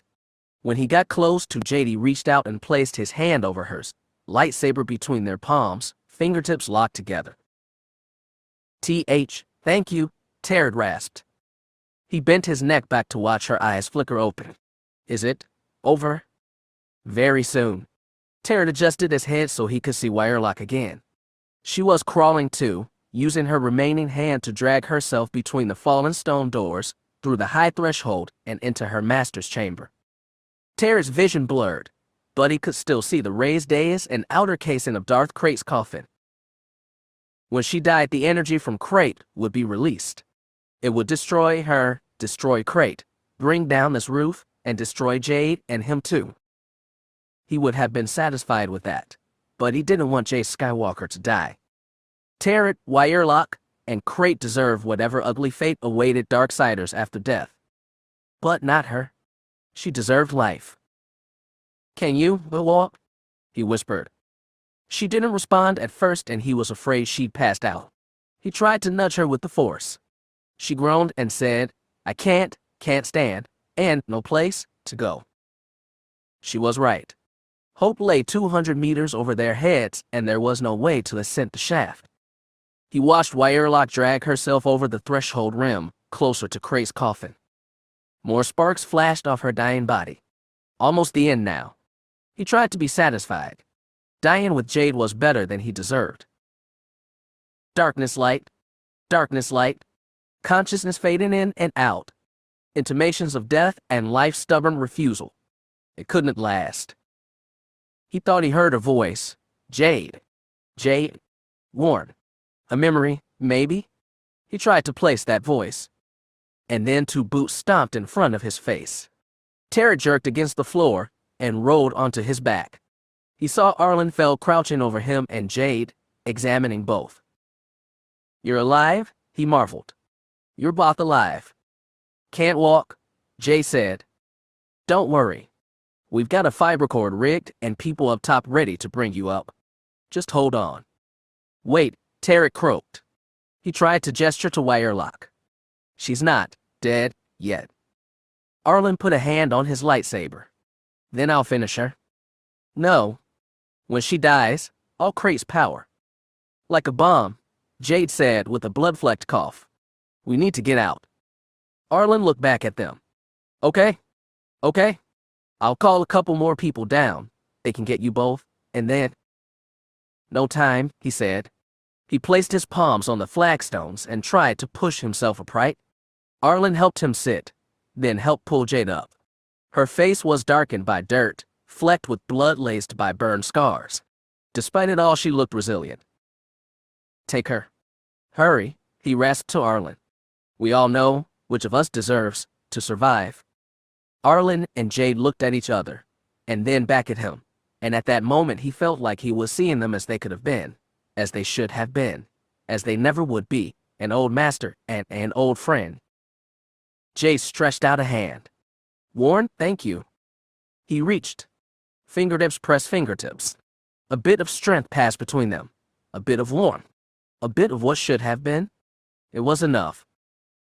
Arlen cradled Jade in both arms and lifted her up, taking special care with her leg.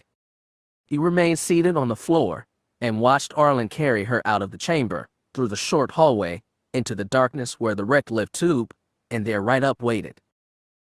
He waited too. He didn't hear them ascend. He fumbled out with his weakening force powers to sense them, but they were far away. They were safe. He was satisfied. He waited. He was surprised to be still alive. He planted his palms on the floor and tried to push himself upright. Pain stabbed out from his abdomen and racked his body, but he kept pushing. He found a little bit of the force to pull himself upright. He swayed. The world spun and blurred and tempted toward darkness, then grew light again. He was still alive. He started toward Darth Krayt's sanctum in slow, staggering steps. Each one hurt, but it got easier to shamble as he went along. The threshold edged closer. The threshold surrounded him and swallowed him, and when he stepped inside the final chamber, he saw Darth Wirelock's black cloak form pulled hallway upright, leaning with her back against the side of Krayt's coffin. Her chest moved very slowly. Sparks had turned her whole face black and charred her eyes. Her remaining hand was in her lap, clutching a sharp black fragment from one of the cracked flagstones. Then he looked into the coffin. The translucent crystal lid was still in place, but beneath it, he saw nothing. The coffin was empty. Crate was not there. He caught the coffin's edge to keep from collapsing. He didn't understand. He looked at Wirelock to see the Sith's face tilted up at his, staring up at him with sightless eyes and sharp white teeth and an angry smile. "This is the power that could never be yours," Darth Wirelock said, and drove the black shard into her breast. Terror was overwhelmed by what exploded out of her. Pain, heat, awful light, and the final darkness. Chapter 38. Despite the damage of the battle, the stormtroopers left in the Hapes C and C managed to get the most critical pieces of equipment running. Hunched over a backup console, Roan was able to discern the scope of the battle in orbit and watch it as it changed. After his conversation with his father, the Imperials shifted their battle plan to target the enemy flagship. After a strangely disorganized, lurching start, his father's destroyers moved to entrap Black Majesty, and once it was boxed in, Invincible surged forward and delivered the killing blow. When Black Majesty's marker winked out on Roan's display, he turned to the stormtrooper sergeant beside him and said, "Start broadcasting that surrender signal again. Maybe this time they'll listen." "Gladly, Your Majesty." The trooper hurried off to comply. These Stormies had conjured miracles out of broken equipment with skill he could only envy. His father's empire would be nothing without the little people who got things done. He had to remember that. The thrill of success only partially lifted his spirits. Vitor, Treese, and Morgan were still pursuing Queen Sarissa. Roan yearned to be out there with them, but Vitor had been right. Someone needed to stay here, contact their father, and hopefully bring an end to this fight. He'd been right to stay, but he was still anxious. As he looked around the chamber, he spotted Jade Skywalker and Elia Chalk, both listless as well. Jade wanted to fight with his cousin, and Elia seemed strangely deflated, as if she'd expected to do more on this mission than just guide them to the CNC. When the sergeant announced the surrender signal had been sent, Roan looked back at the tactical readout. He hoped that the signal, the destruction of Black Majesty, and the death of that mind-controlling Sith Lord would finally combine to cow those Hapes into laying down arms. The backup tactical display was frustratingly limited in the information it provided, but it seemed to Roan that some battle dragons and Nova cruisers were starting to shift away from the Imperials to the battle zone's edge. After a few minutes more, and more ships joined them. It didn't look like surrender or even retreat. It looked like the Hapes didn't know what to do and had made a temporary pause to consider their options. Roan went over to the communication station. "Sergeant, let's hail Invincible and see what's going on." "Right away, Majesty." As Roan stood by the console, Elia and Nat edged closer. They wanted to know how this would end as much as he did. The holoprojector had gotten blasted during the fighting, but the audio transmitter worked fine. Roan expected to hear his father again first thing, but instead he got another man's voice. "This is Invincible, General Lucas Briggs speaking." Roan remembered that name. One of his father's Voidwalkers. "This is Prince Roan Fel. General, we see the Hapes are pulling back from engagement." "That's correct, Your Majesty. One of their ships just hailed us to discuss a ceasefire." "That's excellent. Is my father talking to them now?" The simple question yielded a long pause. Roan waited with growing disquiet until Briggs said, "I'm sorry, Your Majesty. Your father is dead." It felt like he'd been dropped into an abyss. He braced himself against the console, and after a moment that lasted forever, he managed to say, "Dead." "How?" "Invincible. It wasn't attacked. He was assassinated on the bridge. We're still not sure of the specifics." "I'm very sorry, Your Majesty. The whole Empire will grieve for this."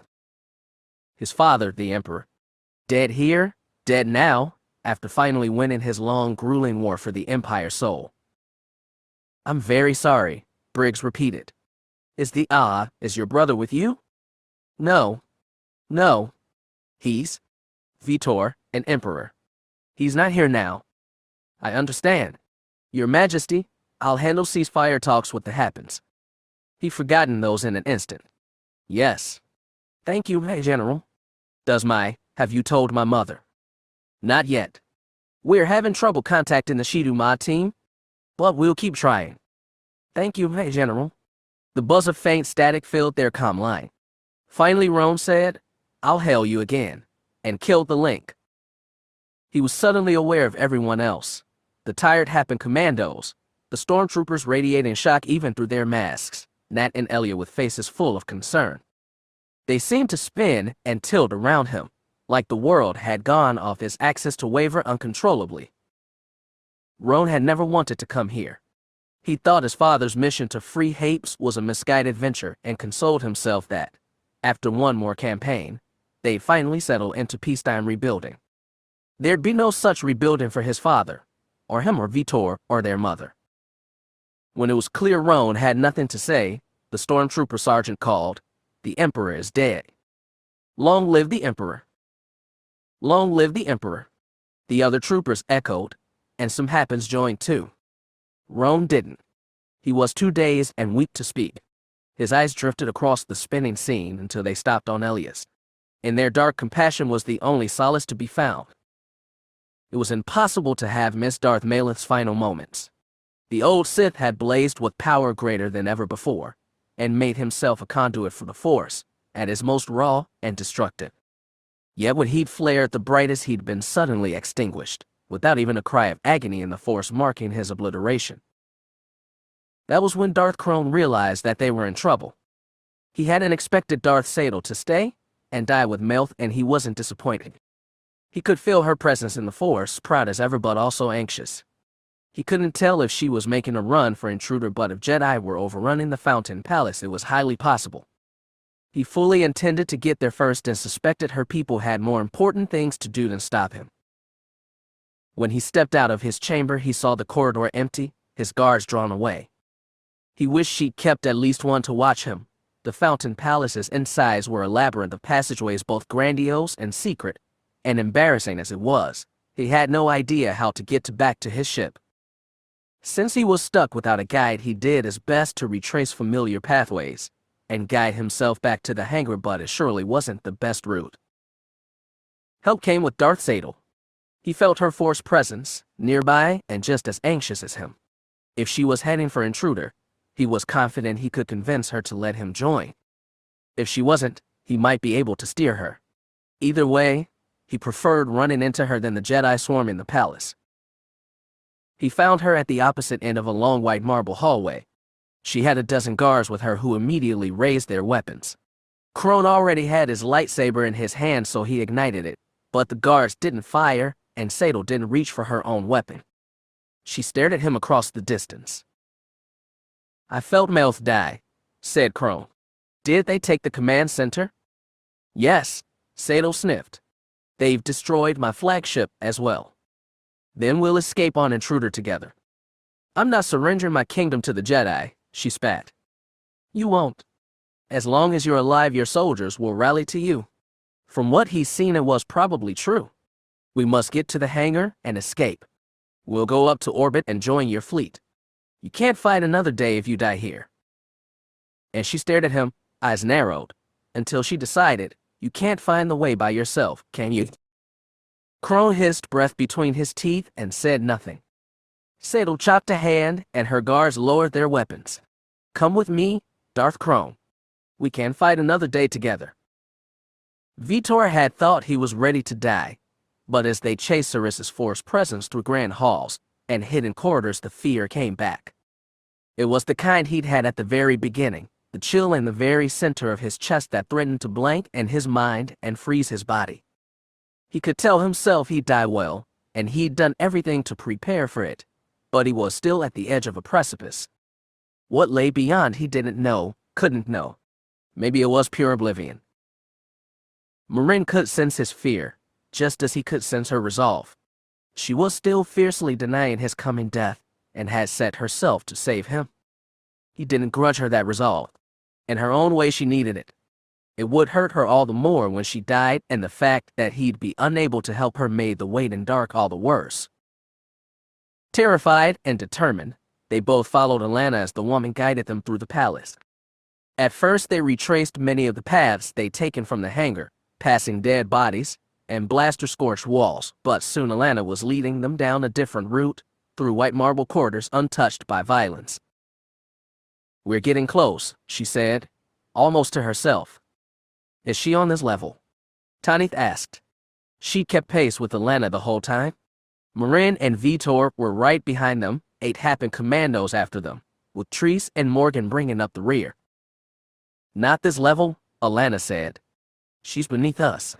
3 or 4 floors, I think." Vitor didn't like the sound of that.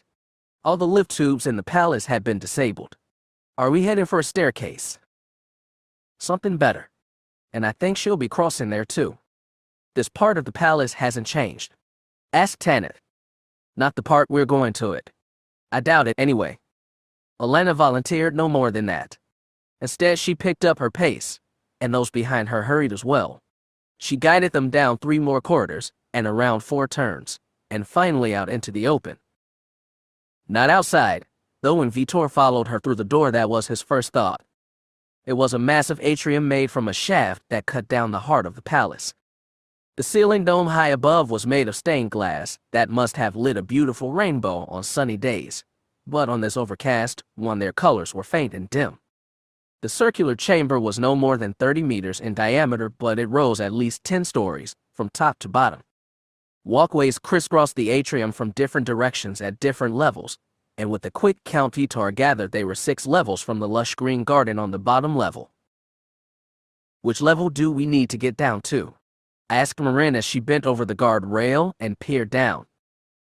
"I'm not sure." Alana's brows drew together. "I think she's coming." With trepidation, Vitor reached into the Force. He felt it too, presence that was dark, determined, and anxious all at once. At least one presence, maybe more. Marin stepped back from the rail and looked at him. With her eyes and the Force, she promised she'd protect him. He had no doubt that she'd try. Then the atrium erupted in laser fire. It shot upward from below, and everyone dropped to a crouch. As Tanith's commandos crawled to the catwalk's edge to return fire, Vitor joined them. He peeked down to see figures 3 levels below, crossing a walkway that ran perpendicular to theirs. He counted a handful of black-armored Happen guards shooting upward with their rifles, but what drew his attention more were the 2 without blasters. One was a man in black robes with his bald head darkened by scars. It was the same Sith he'd faced on Nemesis. The other was a woman in a black and gold dress that looked martial despite the swirl of his skirts. Her hair was black, her face pale. It was the woman who was going to kill him, and the sight of her froze Vitor in fear. Not so the others. Alana grabbed her lightsaber and called on them to attack. Vitor pulled from the edge and looked over his shoulder to see Treese and Morgan with their white blades ignited, ready to vault the opposite railing. As he scrambled to his feet, they threw themselves over the rail and dropped. The younger knight's bravery shamed him out of his fear. Vitor grabbed his lightsaber and ignited. Marin was right there beside him, gold weapon blazing. Their eyes met. She gave him a firm nod. She pulled herself over the rail and jumped, and he was just a second behind her. Treese and Morgan had landed on the walkway 3 levels down, right in the center of Sarissa's guards. Morgan kicked one guard over the rail, Treese disarmed another, and used the Force to knock a third off the walkway. 2 more guards had just opened fire when Vitor and Marin landed right behind them. 2 quick slashes dropped them both. The remaining guards had split away from the center of the walkway and fired at the knights as they edged toward either exit. Marin and Vitor stumbled backward until their shoulders pressed against those of Morgan and Treese. It took all their concentration to deflect the hail of laser fire coming from both directions. Through the light show, Vitor would see Sarissa holding back by the door through which she'd come. He saw the lightsaber in her hand, not yet ignited. They couldn't have killed Vitor. He risked a look over his shoulder to see the other Sith on the opposite end of the walkway. Vitor ignited as Saberlight was ready to join in, but just as he did so, more people dropped down. Fibercore grapplers dropped Tanith and her commandos, who immediately opened fire on the Happens, on Sarissa and Vitor. A single red blaze shot out from Sarissa's lightsaber. Both Sith fought back laser blasts as Alana dropped down, Force assisted, beside Marin and Vitor. Just as the commandos finished the last guards, Sarissa jumped into the fray. She was too far away from Vitor, but just the sight of her made him freeze in fear again. Her single-bladed saber cut down the two closest commandos. With the motion of the hand, she picked Tanith from her feet and threw her off the walkway. The other soldiers hesitated before attacking. For a moment, the battle on the walkway went still. Sarissa stood by one door, Ritor the other. The guards they'd brought had fallen, and a cluster of knights and commandos occupied the middle of the walkway, ready to attack in either direction. A deep, familiar voice called from behind Vitor and said, "I'm sorry, Majesty, but I think I know the way from here." "Darth Crone," Sarissa barked. "Wait." Vitor pivoted just in time to see other Sith turn and sprint through the door. The commandos nearest Sarissa didn't waste her shock. All three opened fire, and with the snarl, the queen barely got her lightsaber up in time. Her next force blast knocked them off balance but not off the walkway. Sarissa bent forward and charged. Just as she reached the commando, she triggered the blade on the other end of her lightsaber, and with the elegance of an accomplished pike fighter, she spun two fans of red light that cut all three women in two. Then she was on the Jedi. An invisible punch knocked Vitor away from her. Morin, he thought, as his cousin's red Beskar figure jumped ahead. As he scrambled to his feet, he looked behind him to see Treese and Morgan, still dumbfounded, looking at the doorway through which the other Sith had escaped. "After him." "Go," Vitor shouted, and they went with two commandos. The four of them might not be enough to stop Ritor from reaching his ship. They'd probably call Roan, and Vitor prayed his brother could handle it. Vitor jumped to his feet just as Sarissa took the head off one commando and impaled another with the opposite blade. Her twin blades could claim the entire width of the walkway at once. She danced away from the corpses in a swirl of red light and black skirts, placing the bodies between her and the Jedi.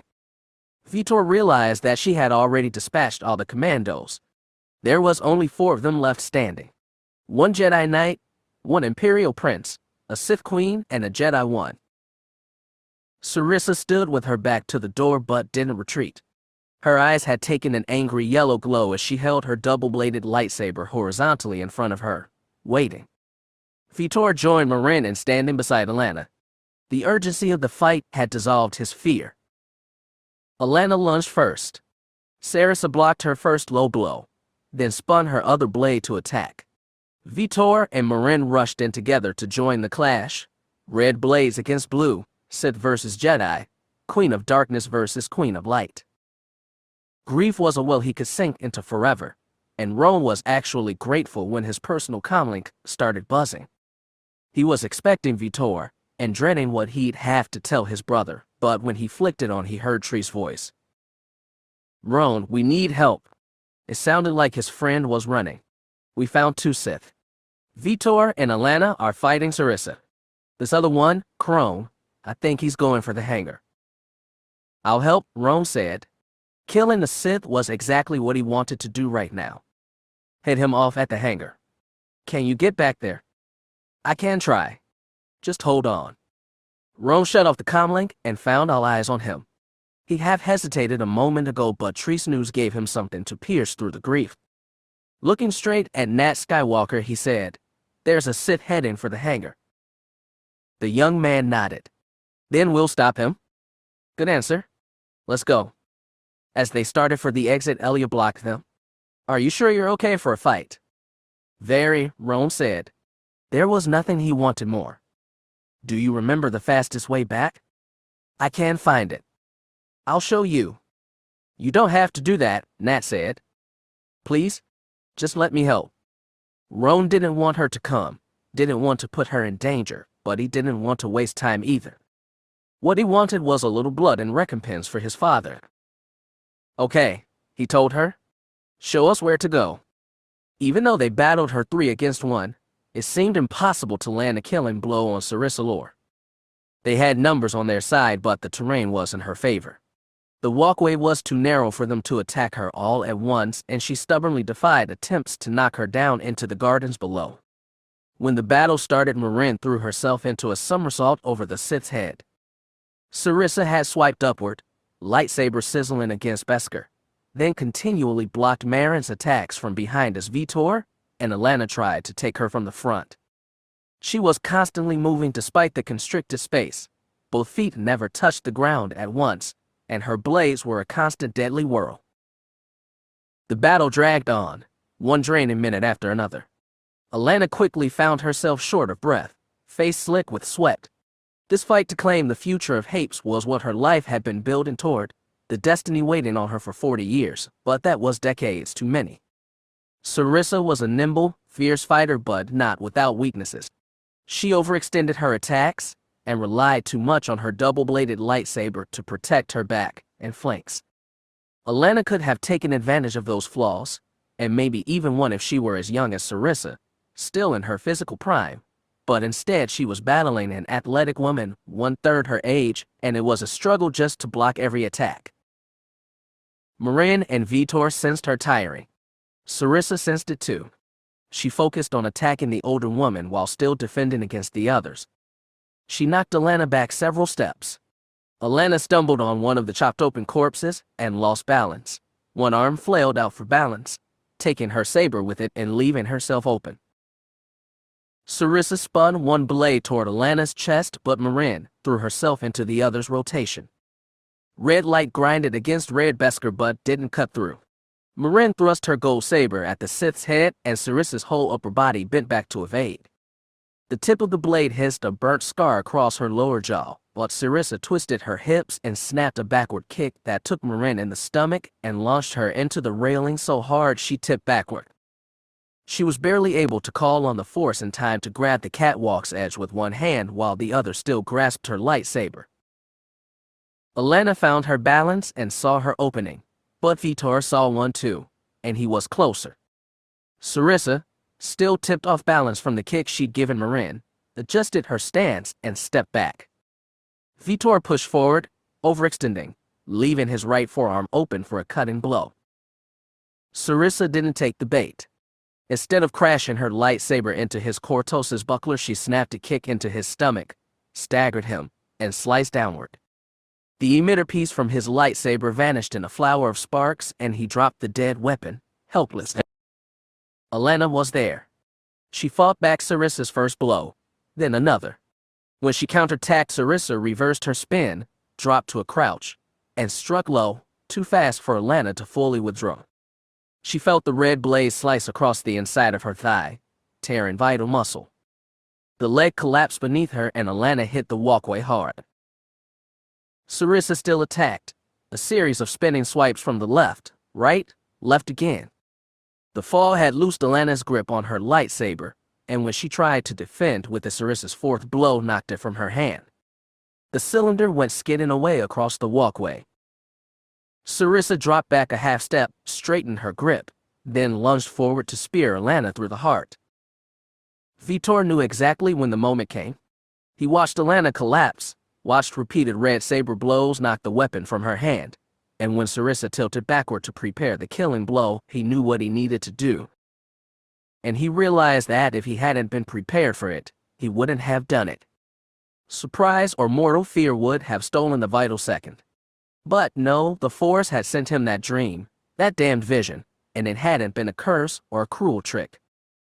It had been a gift all this time. He threw himself in front of Alana and felt the red Sith blade slide through his chest, right beneath the sternum, tearing stomach and lungs, just missing the spine as it tore out his back. Pain spread across his body, overwhelming pain that would have dropped him, but he'd known that was coming too. The Force had put him here, and the Force gave him strength. Instead of collapsing, he reached both hands out and grabbed Sarissa by the wrists. She tried to pull her blade out, pull herself away, but Vitor wouldn't let her go. As he held Sarissa close, he stared into that face, the exact face from his vision, beautiful and twisted in a wrathful snarl. And over her shoulder, Marin, back on the walkway, and on her feet, saber in hand, face slack with shock. She couldn't move. It was everything she dreaded, everything she'd sworn she'd never allow. The whole universe seemed to freeze, locking that tableau into place, Sarissa with one red blade spearing through Vitor's chest and out through his back. Vitor reached out with dying strength to grab her wrist in an iron vise. She tried to pull away, to free her hands and free her weapon, but Vitor pulled her close until the emitter of her lightsaber nearly touched his chest. It was the perfect opportunity to cut her down. Maybe the only opportunity they'd get. Marin knew, and she still didn't move, because her heart had already turned black with vengeance. She didn't want to cut Sarissa down. She wanted to take all the rage inside her rage for the Sith Witch, for Mandalorian murderers, for herself, and burn Sarissa with it. She wanted to with all her heart, just like she'd wanted to kill Kanar Ossus. Shock, rage, and doubt all went through her in fast succession. Together they lasted all of 2 seconds. In that time Alana pushed herself to her feet, using the Force to propel her where her torn muscles wouldn't. Her lightsaber flew to her hand, ignited, and she fell on Sarissa from the side. The Dark Queen saw it coming, but Vitor's grip held her in place. As her red blade impaled Vitor, Alana's impaled Sarissa. It went in beneath her raised arm, through ribcage and lung, heart and lung again, and finally came out the other side. Sarissa's sneering face went slack. Her shoulders wilted. Her grip on the lightsaber released, and both blades shrunk down to nothing. Only then did Vitor let go of her. The dead queen fell to her side, landed on her shoulder, and went limp with her head and long hair dangling off the edge of the walkway. Vitor fell too. He dropped to his knees, then bent backward, as though to show his smoking chest wound to the sky. Marin moved finally. She scrambled over Sarissa's body, dropped beside Vitor's, and took him in her arms. It was all she could do, and all she ever could have done. Roan had almost reached the hangar when agony spread out from his chest. He cried, stumbled, and fell to his knees in the middle of the hallway. Elia and Nat immediately dropped down beside him, and the Jedi asked, "What happened?" "What's wrong?" Roan didn't know. He gathered his thoughts and reached out with the Force. The pain in his chest was already dwindling, but it wasn't his pain.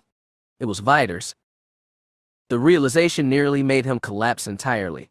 His brother wasn't dead, but his presence was so faint, and fading so fast. In minutes it would be down to nothing. "Are you hurt?" Elia asked, and put a hand on his shoulder. "Can you stand?" I'm... Roan couldn't say anything. He wasn't all right.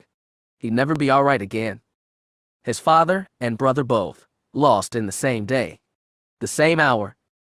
It was like he'd taken a mortal wound himself, and been cursed with staying alive. "Is it your brother?" asked Nat, softly.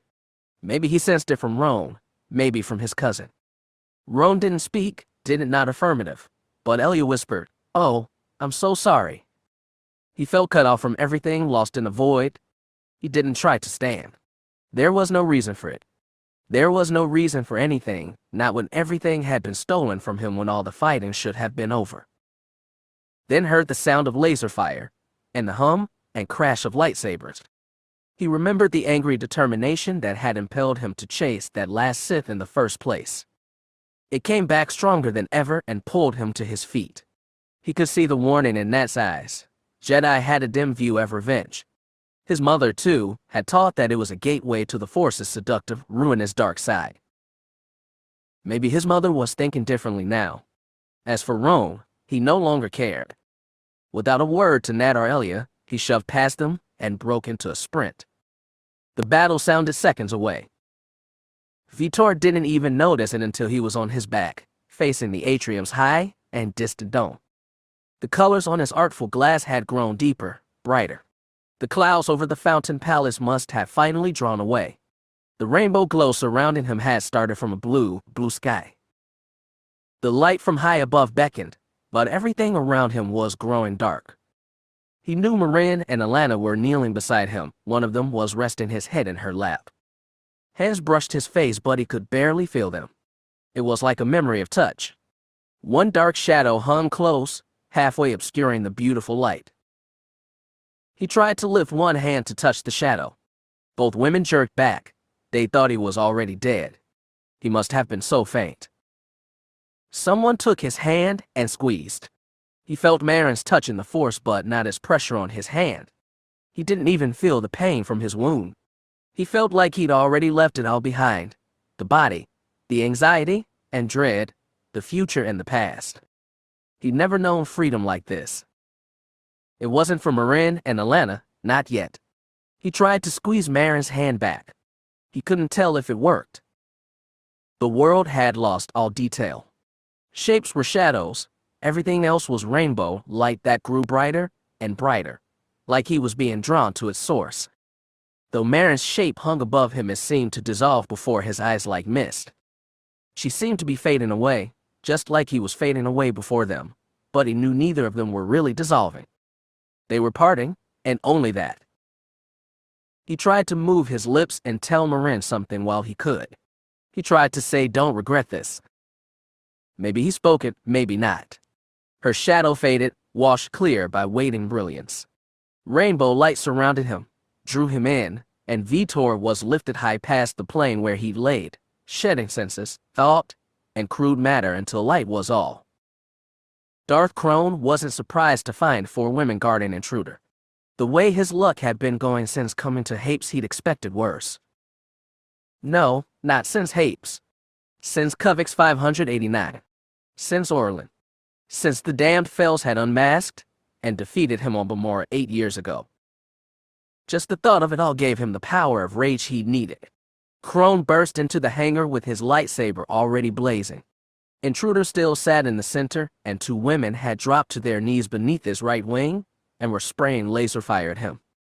Krone batted their attacks easily and used the Force to locate the 2 remaining Hapes, one on his left flank, one on the far right corner. Krone jumped sideways, an airborne spiral of ragged black robes. He came down on top of the commando there, saber through her chest. One of the women under the ship landed a lucky shot to his shoulder before he could turn around. Pain spread down his left arm, but he used his right to lift his saber and artfully deflect her next shot right back at her. She dropped with a scorched hole in her face, which made the commando beside her start in surprise. Krone was already on his way toward her, but beyond her panic he felt something else. The 4th woman, the one in the corner, wasn't attacking but was doing something else. Krone cut down the 3rd commando without stopping and raced for the corner. Standing near some cut-open portals in the closed hangar door, lightsaber work.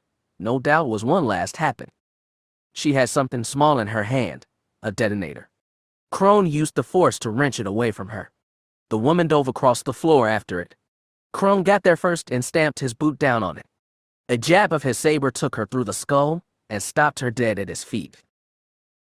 Panting from exhaustion and his wound, Krone picked up the detonator and hurled it out the portal and into the ocean. He looked around the hangar and spotted 2 compact charges placed against structural pillars at the nearest corners of the chamber. No doubt the other 2 were wired to blow also. All the more reason to get out of this damn place.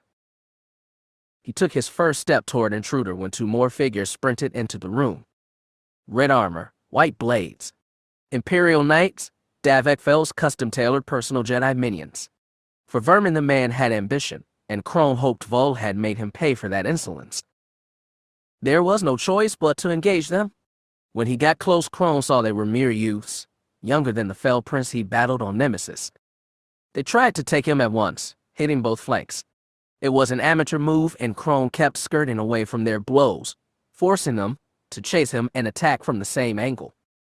It was harder for him to attack that way, and he waited for one of them to slip so he could even the numbers for this fight. That was when 3 more figures rushed into the hangar. A Jedi boy with long blonde hair, a black-haired girl with no weapons at all, and 1 more Imperial Knight. The 2 he was fighting swelled with confidence for the new arrivals, and that was where they slipped. When the younger one swung too high, Krone swung low and scraped the tip of his saber across the boy's abdomen. He stumbled and fell back from the wound, probably too shallow to kill, but it would take him out of the fight. The other knight used the Force to push his friend away from Krone, then stepped in front of the Sith Lord. 3 against 1 made the odds steep, even if he was fighting children, but the knight held off his attack as he waited for his friends to arrive. That gave Krone the critical 2 seconds needed to summon all his inner rage and funnel it from his palm in a blast of Force lighting. It took the young man in the face, blinding him, and Crone could have speared him through the gut right there. But the newcomers were almost on him, so he sidekicked the knight in the stomach and sent him skidding across the deck, pivoted on one foot and blocked the first attack from the final knight. As their sabers crashed and sizzled, red and white, he felt the raw anger blazing from this one and looked more closely at his face. Not just any Imperial knight, an Imperial prince. From the murder in Davek Fel's eyes, the Sith Lord had a very good idea what had happened. So as the prince stared at him across the crucible of their lightsabers, he drew his lips and smiled. "What's the matter, boy?" Darth Crone hissed, "Too weak to beat the man who killed your father." Roan pressed down harder, but the Sith Lord skirted away just in time to avoid a side attack from Nat. Crone danced back from them both, placing himself beneath his black ship's wing and begging them to follow. "What do you mean?" Roan called, stalking after him. "What did you do?" "Well, I didn't kill him myself, but I loved setting it in motion." Crone held his lightsaber to one side, like he was inviting an attack. It took all of Roan's self-control and Nat's wordless plea for restraint for him not to charge after the Sith. Maybe the Sith had arranged his father's death, maybe Crone was playing with him, it didn't matter. The taunts only heightened the rage inside. He felt he was about to burst with it. His whole life had collapsed around him in an hour, and the Sith had to pay. Another mind tugged his, urging restraint. Treese. His friend had yearned to kill a Sith for years in revenge for his own father, but as Treese stepped beside him now, Roan felt nothing but calm determination from the other night. He'd grown up with that wound, learned to accept it, and learned to draw strength from it without being overwhelmed by his own damage. Not so Roan. His wounds were all too raw. "I am winning," Crone cried. They attacked as one, Nat on his left side, Treese on his right, Roan from dead center. The Sith skirted back again, forcing them to chase him and attack only when he allowed them to get close. It was infuriating, but the only smart way for Crone to fight. After they'd moved out from under the wing, the Sith launched into a somersault that took him on top of it. Roan didn't hesitate to follow, but the second he landed he was attacked with a fistful of lightning. It exploded in his face and knocked him onto his back. Only a force nudge from Treese, now vaulting onto the wing, kept him from falling off. Roan struggled upright as Crone battled Nat and Treese. As he jumped to his feet, he saw Nat step close enough to knock Crone's lightsaber downward with his own two-handed blow. Treese stepped in on Crone's right-hand side as the Sith twisted his saber free of Nat's. Instead of going for the killing blow as Roan would have, Treese made a downward swipe of his forearm. His Coruscant's buckler smashed into the red blade. Light shuddered and died in Crone's hand, and he barely recovered from shock in time to dodge Treese's next swing. With a wordless howl, Crone hurled the useless saber in the knight's face, then used a gust of force energy to throw him off the back of the ship. Roan reached out with the force to soften his friend's fall. Nat charged the Sith and brought his blade around for a decapitating arc. Crone stood firm. A second lightsaber appeared in his hand, red blade stretched long. Nat tried to defend himself, too late. The Sith nearly took off his hand and succeeded in cleaving the emitter from his lightsaber. Nat dropped the sparking debris and stumbled. Roan called on the Force again to hurl his cousin back, out of the way of a fatal strike. Nat slid across the ship's soft curves and tipped over the edge, and then it was just Roan and the Sith facing each other across the black. Losing the lightsaber to damned Coruscant. The Sith Lord cursed himself for it. Given that it had been affixed to the forearm of an Imperial knight, Crone was quite certain it had come from one of Veer's stormtroopers, and that supply of ore Crone himself had provided. He was very was sick of irony by now. Thankfully, the saber he'd taken from Darth Hade's corpse back on Arlen had come in handy after all. "Come at me, boy," he hissed to Fel. "I've survived the rest of your damned family. I can outfight you." Propelled by his own reckless anger, the prince charged across the deck. Crone met him in a flurry of light. He could feel the boy's spite and started to wonder if only the father had died. He thought he'd seen the other prince confronting Darth Sadal. He felt her death just before reaching the hangar. Perhaps she'd taken the elder prince with her. If he killed the last prince, the final heir, Crone could wreak greater revenge on the Fel family than even he'd hoped for. He led the boy on, accepting his fierce attacks, waiting for his fuel of anger to run dry and for exhaustion to take him. When Roan pressed him close to the edge of the wing, he began to fight back, making sharp jabs at the boy's defenses, forcing him to step back. Then Crone was falling, sharp pain spreading from his left shoulder. He tumbled to the hangar deck, barely landing on his feet, and rolled before coming up again. Taking that first shot to his shoulder had been painful. This was agony, and he realized he'd taken a second laser blast in the same spot. His head swung around, and he spotted the black-haired girl pressed into a corner, on her knees, a dead commando's rifle clasped tight with both hands. As he pushed himself to his feet, the prince dropped right in front of him. 2 vertical blows knocked Crone back to his knees, and he saw the girl hefting her rifle, ready to take another shot at him the moment Fel gave her an opening. And he saw, just a meter behind her and above her head, the tiny winking light of an explosive charge.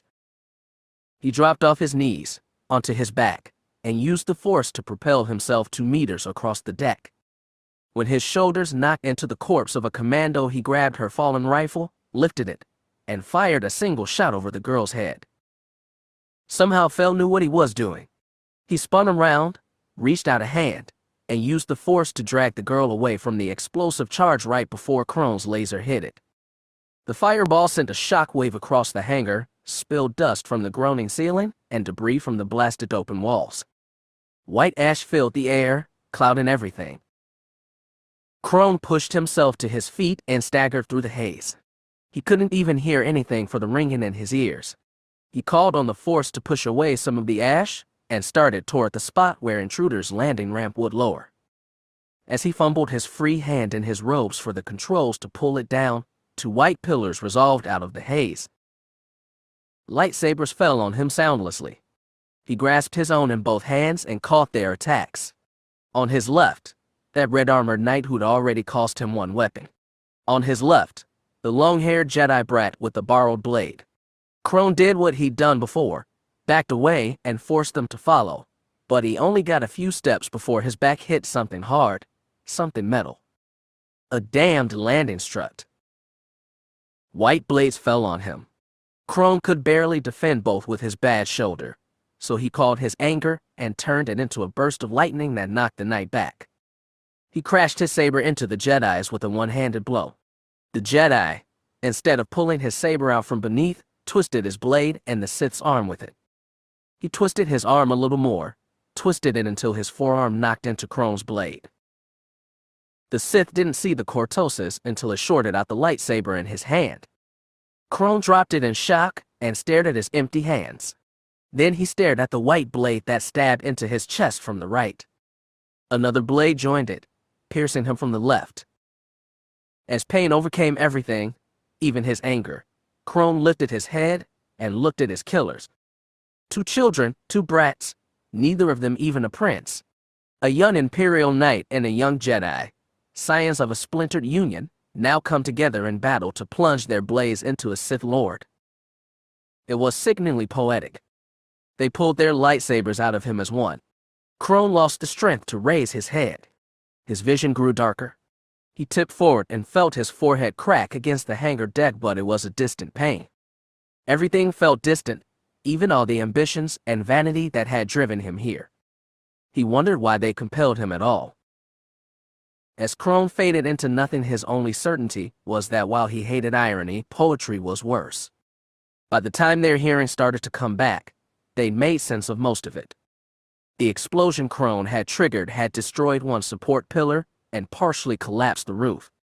The rest of the hangar stood intact, but coated by dust and debris. Roan had pulled Ellie away just in time to save her life. The blast had still knocked both of them unconscious, but Treese and Nat had taken Crone before he could escape and ended him together. When they explained this, Roan looked at them both and saw the same tired satisfaction. Nat Skywalker, good Jedi of the noble line, had taken no pleasure in killing the Sith Lord, but he was relieved the battle was finally done. As for Treese, the look in his eyes was peaceful. It told Roan he'd had no rage or vengeance in his heart when he'd driven in the blade. Roan knew he wouldn't have managed the same himself. He could only be grateful to his friend for taking the burden from him. Elia had been closest to the blast and woke from it after Roan did. They sat amidst the dust and debris of the hangar, too weak to stand, and looking up at the others. Morgan leaned his wounded body against trees, and Nat handed the youngest knight his lightsaber back. It was tired, well-earned satisfaction for all of them except Roan. None of them mentioned his father and brother, not even to console, but he could tell they were all struggling for words. When Elia tried her voice for the first time, she said creakingly, "Thank you, Roan. You saved me, didn't you? You just saved me. I just had to help. I know. Thank you." When he thought back to the seconds before the blast, he remembered them clearly. He remembered Crone pushing himself away and grabbing the dead woman's rifle. Realization had struck, and he'd been faced with a choice: run Crone through with his saber, avenging his father and Vitor, or use the Force to pull Elia from the blast. Roan hadn't even thought about it. He'd simply done it. If he had thought about it, revenge might have won out. Instinct had saved him from his own darker urges. He was glad for that. Too many good people had already died. He saw another question in her eyes, the real one. Elia said, "Is it true? Your father and your brother, both." He felt Treese, Morgan, and Nat staring at him too. Roan looked down and croaked, "Yes. They're dead." Grim silence. Elia filled it again. "I'm sorry, but I still don't know how your empire works. But if your father's dead, and now your brother, does that mean you're emperor?" "Oh," Roan gasped. In his grief and anger, the painful immediacy of loss, the thought had never occurred to him. Now, in the stillness and silence, he felt himself sink into the fullness of his new reality, and all he could say was, "Oh." Chapter 39. Hapes was a sphere of greens and blues warmed by his distant sun. From orbit, its daylit side bled a corona into the blackness of space, as though life from the planet could enrich the void. To Merasia, there seemed something bitterly mocking about it, yet her eyes were drawn nonetheless. This warm, life-giving world, finally liberated from the Sith after 40 years, would forever be the place where she'd lost her husband and son. She'd felt Vider's death through the Force. She hadn't been told about Davek's until later, but somehow she'd known even before Jaeger haltingly delivered the blow. It was like receiving a mortal wound and being condemned to live with it, and she knew she had to live with it. For Vitor and Davek's memories. For the empire they'd built. Most of all for Rome. She'd always been a soldier. Even after becoming a Jedi, then First Knight and Empress, she tried to retain the soldier's virtues of discipline and service and instill them in her sons. She wondered now, in weak moment, whether she'd trained them too well, but she couldn't allow herself to dwell on that. Discipline and service. They were her last defense against overwhelming loss. For that reason, she'd insisted on personally overseeing the post-battle cleanup, even though Jaeger and Briggs had repeatedly offered to handle it. As Merasia stood in Invincible's private briefing room, looking down on the planet, she listened to Briggs' latest update on the Superstar Destroyer status. She tried to concentrate on his words, even as Hapes kept drawing her attention. "All things considered, Majesty, this ship did very well," Briggs told her. "We took damage and lost crew, but the Happens mostly avoided direct engagement. As for our other ships, I know, General. Losses were heavy, nearing 30%. The Empire hadn't seen a battle that bloody since they'd ousted Veers from Intrala 4 years back. Losses were comparatively lighter for our ground troops. As you know, the defenses around the Chundan were comparatively light." "Yes, I know." She could hear the hesitation in his every word, and worse, feel his guilt in the Force. Briggs had been right beside Davek when he died, and he'd probably never forgive himself for not acting faster. She did what she could for him. "General, I want you to know you've acted commendably on this campaign. You turned Invincible into a fighting force faster than anyone else could have. Even at the worst moment of crisis, you acted swiftly, carried out my husband's final orders, and forced the Happens to sue for peace. I'll make sure you get the honors you deserve for this. He swallowed. Thank you, Majesty. And I know there was nothing you could have done to save Davek. Thank you, Majesty, he said again. She hoped he'd come to believe that in time. She hoped she could too. The grim silence was interrupted by the chime from the door. Even before it opened, Marasia knew who it would be. Thank you, General, she told Briggs. You can go now, and tell my guests to come. Yes, Majesty. He bowed, turned, and walked out, head slightly bowed by a weight they'd all have to carry for the rest of their lives. When Briggs left Arlen and Alana walked in, and despite the grief in their eyes, Marasia felt a little brightened. She'd already had time to share their loss with Arlen, but this was the first she'd seen of Alana since before the battle. The Queen of Hapes, like her cousin, was dressed in dowdy Jedi robes that concealed whatever the medics had done for her leg wound. She moved with the help of a simple metal cane, which she leaned on even as she exchanged a brief embrace with Marasia. They stepped apart and faced each other, Empress and Queen. Alana gave her counterpart a more formal bow and said, "The people of Hapes can never repay you for that you've lost here." "I can never repay you. Vitor saved my life." "I know. You need to know that when the moment came, he didn't hesitate. If he had, even for a second, Sarissa would have killed me. His bravery was astonishing. He was an amazing knight." Alana only knew a part of it. When going through the things her son had brought aboard Invincible, Marasia had found a trio of data rods used for simple audio recordings. One was for her, another for Davek, the third for Rome. She'd only listened to her own, but in it Vitor had explained everything, his vision of his own death, his struggles to accept it, and the purpose he'd found after his last conversation with his grandmother. He recorded the messages only hours before leaving for Hapes. She could hear the tremor of fear in his voice, but also the resolve to die well. His bravery had brought her to tears. Crying alone in her cabin, she thought on those keystones of her life, discipline and service, and knew they alone couldn't have supplied Vitor with his valor. To face death as he had, he'd drawn on an inner strength. Marasia didn't know if she could have done the same. "Your world is yours now," Marasia said, looking down at the blue-green glow. "What will you do with it?" "It's going to take time to decide," Arlen said, uncertain. "The damage to Hapes itself, and our other worlds, in very minor. The real damage is to the military. Sarissa and most of her top soldiers, including Admiral Vol, are dead. Sarissa packed the military with her most fanatic followers," Arlen said evenly, not quite willing to admit their decimation was a good thing. "What about the Happen exiles?" asked Marasia. "Where will they fit into this?" "Most of them are eager to come home. For the young ones, they'll be going to a home they've never seen, and what they've grown up with on New Hapes is very, very different from the original." "Is it? I understand that Sarissa and her fanatics cleared away the old aristocrats. We've cleared them away in turn. Your most stubborn obstacles are gone. If Arlen wasn't willing to say it, she was. The society you're left with is leaderless, structureless. That can be dangerous. But it can also be an opportunity to start again. It's all the more work to do." Alana's smile was faint, tired. "Now that Vitor and Davek are gone, what will happen to the Empire?" It was such a broad question, begging any number of responses. There's much to consider. But just as Davek tried to preserve what he saw as his father's legacy, I will preserve Davek's. Arlen nodded, no condemnation. "What about Rome?" Marasia breathed in.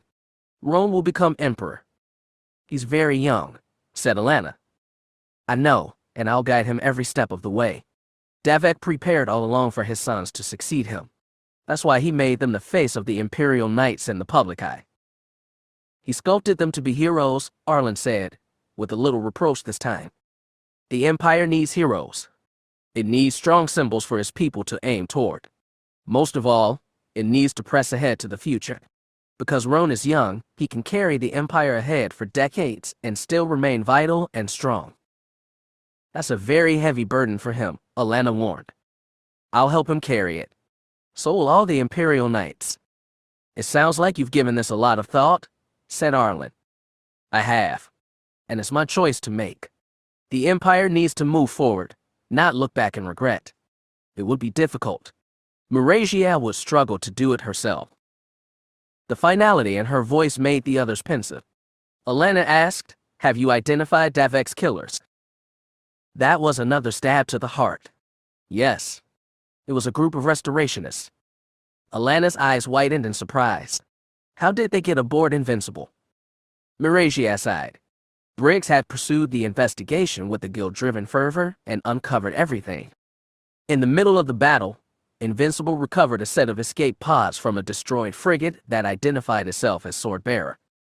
That was a false ID. It was actually a restorationist ship that escaped Covix 589 called Oathkeeper. Its crew seemed to have staged the frigate's destruction with help from the Hapes so their assassins could get aboard. She added, based on what Rome told me, the Sith were involved in arranging it. Darth Krone, Arlen supplied, formerly Rhetor of Q-Volt. If I killed him back on Bamora. Alana put a hand on his shoulder. Arlen don't. Just thinking of the man could spiral them all down into unescapable regret. Alana had consorted with Rhetor as chief of state and never suspected him. Arlen had failed to kill him in battle, and so had Meragia. Krone had ultimately been felled not by vengeful old enemies but two young knights, one Imperial and one Jedi, both hearts free of anger. There was a poetry to that, and it gave Meragia hope for the future. Her son's generation deserved to live free of grudges and murderous spite. She envied them. Briggs had also identified the group's leader, the one who fired the killing shots. Meragia knew that Courage Vol had been a restorationist general, and that he was unaccounted for after Covix 589, but there had been indication he was killed in action. She never thought he would have done what he'd done. It was easy to hate Vol for what he'd become. She was glad he'd been killed on Invincible's bridge, because otherwise the temptation would be too strong to execute him painfully herself. Yet sometimes, as mood shifted on grief's unsteady tides, she pitied him too. The Vol she'd flown with on Voidwalker, the man with bravery as unquestionable as his flying skills, had been warped by time and circumstance. Those things changed everyone, and perhaps if things had been different he'd have ended up another alley, like Briggs or Jaeger. Instead, his name would pass into Imperial history as a curse. So would the name Oathkeeper. Meragia would see to that. As she continued her conversation with Arlen and Alana, updating the Queen on the post-battle cleanup, Meragia considered the fate of the frigate's surviving crew. Briggs was still uncertain whether they'd all known what Vol was planning, but they still played a part in their Emperor's murder. Davek's policy of lenience toward minor restorationists was completely absolved by their act of regicide. Meragia had wavered back and forth on the fitting punishment. Killing them might make them martyrs, but their prison might also become a sacred place for those lingering fanatics who dreamed of restoring Palpatine's empire. If they were going to be executed, she decided to give the order herself, so that Rome might begin his reign as emperor without blood on his hand. But as their conversation finished, Arlen, somehow reading her distracted thoughts, asked, what do you plan to do with the other Oathkeepers? Meragia hated how quickly that name was gaining currency. The Voidwalkers deserve to be called after their ship, not these traitors. They will be punished. Harshly. She saw the concern on both their faces. Jedi moralism was a good guidepost in most cases, and it had even served Alana while heading the Democratic Alliance, but the Empire was a different beast. A strong boot was needed to keep its original demons down. But Alana, very reasonably, said executing them would make them heroes for anyone with restorationist sympathies. I'm well aware of that, but they are accessories to regicide. Then try something original. Publicly condemn them. Sentence them to a lifetime of hard labor, but keep the details secret. Let no one know where they've been sent and make escape impossible. Meragia regarded Alana anew. That's very pragmatic. For a Jedi, she almost said, I hope you use that same kind of wisdom when rebuilding Hapes. She responded with a smile that was very, very tired. Time will tell. After Arlen and Alana left her, Meragia retreated to her temporary cabin aboard Invincible. It was Davek's, but held almost nothing of him. Returning to the family estate on Bastion, full of Davek and Vitor, would be so much harder. When she entered the room, her attention was immediately drawn to the 2 data rods she'd left on the bed. She'd given Roan his to listen to. She'd already played hers once. She wasn't sure if she could handle it again. Marasia hadn't known what to do with Davek's. She still didn't. It was a private message from father to son, half a conversation between 2 men now dead. It wasn't meant for her, but it felt like her last precious link to them both. Desire overcame her. She placed the data rod in a player, sat down on the bed, and listened. It was her son's voice again, his last words she'd ever hear. In the same tone, mixing fear and resolve, he explained the same things about his vision, his doubts, and his final choice. The end was different and personalized. Marasia leaned forward, hands clasped together, head bowed. She listened but didn't cry this time as Vitor said, "I know you've always hoped I'd become emperor after you. I appreciate that, father, because it's molded me into a better man. Without that I could never do what I'm about to do. But ruling's not my destiny. That's Roan's now, and I hope you and mother guide him best you can. He's never been as sure of his place as I was, but he has a place now. He'll rise to what's asked of him. I know that. He's your son, just like I am. As for me, my destiny is something else. I'm sorry I can't follow in your path, but the Force made it so. I may not be a Jedi, but I still follow the Force, and I have to go where it guides me. So please, once I'm gone, don't act from grief or anger. Guide the Empire with the same wisdom you've always shown. Without your guiding light, I could have never come as far as I have." His voice faltered a little at the end, but recovered. "So thank you, father. You have my gratitude and my love. Whatever challenges you face ahead, take them on bravely, like you always have. I know that once you do, things will work out the way they should. I love you, father. Goodbye." When it was over, Marasia remained on the bed, not even thinking, just existing in the silence and dark. When she finally rose, she took both data rods, considered them, then found a small container and sealed it tight. She didn't want to throw them away, but didn't want the temptation to replay them. As Vitor had said, she needed to move forward and do it bravely. She would remember, but move forward. For both of them. Healing was going to take time. Jade was not the only Jedi who'd suffered grievous injuries on the battle at Shidu Mod. The sick bay aboard the Poor Dun was full of them. Even Grandmaster Lobaka was strapped in a bed and sedated while confused Imperial medics tried to treat the Wookiee. Jade, whose bed was on the opposite wall of the same room, got some amusement from their fluster. It wasn't much, but she needed some mirth. The injured were the fortunate ones. The victory had cost the Jedi dearly. Over 60 knights and master had been killed. Darth Wirelock's giant explosion had rocked the whole Sith temple, marked the end of the fight. By then, all of Darth Krayt's minions were finally dead. Only the children had been salvaged. Jade didn't remember being taken aboard the Star Destroyer, though Arlen had said the Imperials launched rescue teams as soon as they destroyed the battle dragon in orbit. The last thing she recalled before her sick bed was reaching out to touch Warren's fingertips before Arlen carried her away. It was the last thing she had left of him, and she tried to cling to it. Her wounds weren't as bad as some. Her skin all over was pocked by burn scars from Wirelock's lightning, but once Bacta became available, that would heal. The Sith's blade had nearly sheared her leg in two and cut through the thigh bone entirely. The Poor Dun's medics had cut open the leg, affixed a metal brace to bind the bone, then patched up muscle and skin. They seemed glad for a straightforward procedure on familiar human physiology. All that was left was for the muscles to mend, which still necessitated her staying aboard the Poor Dun with the other injured Jedi. She'd heard that the Star Destroyer had left the mod system for Hapes, but was surprised when Tanith Zell appeared beside her bed. The Happen woman had been through a lot too. She had one arm in the sling and walked with a careful hobble indicating a sprain rather than a broken leg.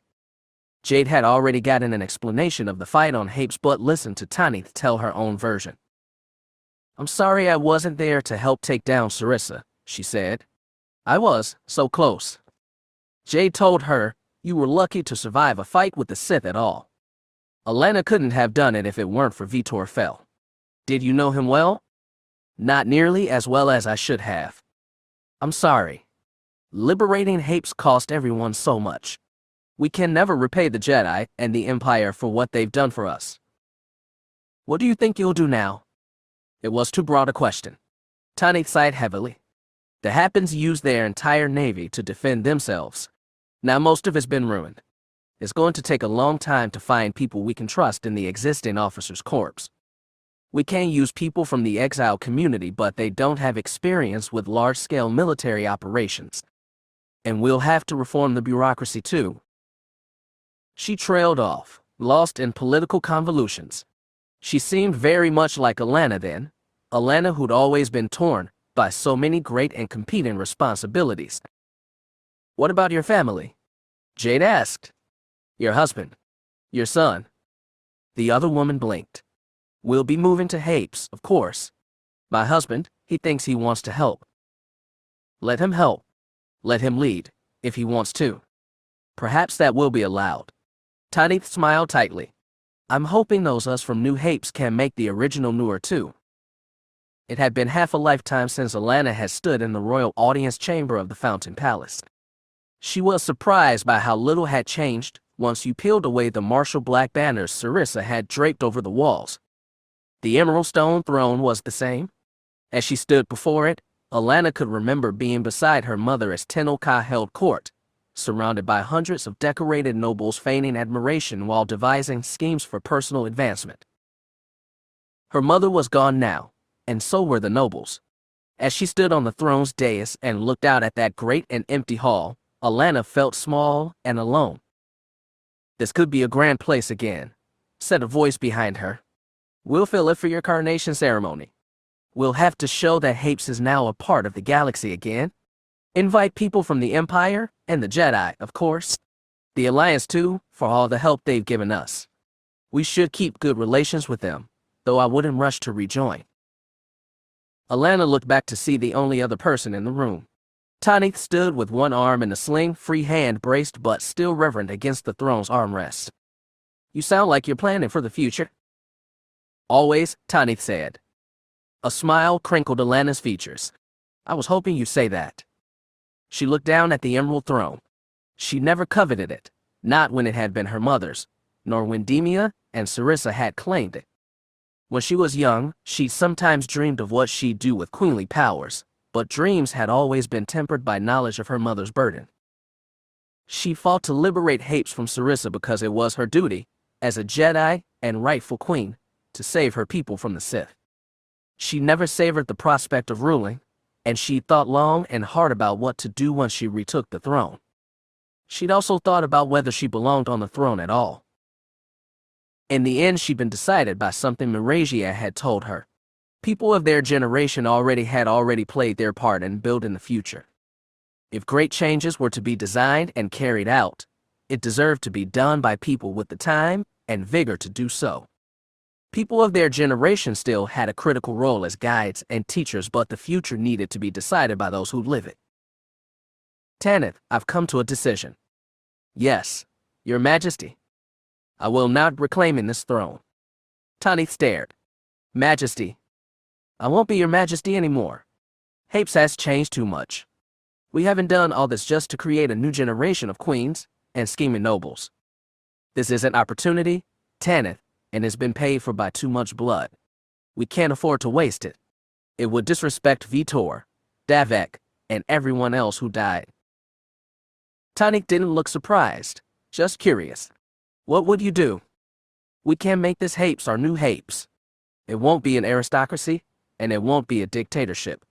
We can make it into a happy republic where anyone, woman or man, from any social class can achieve a position of influence. That is possible, but difficult.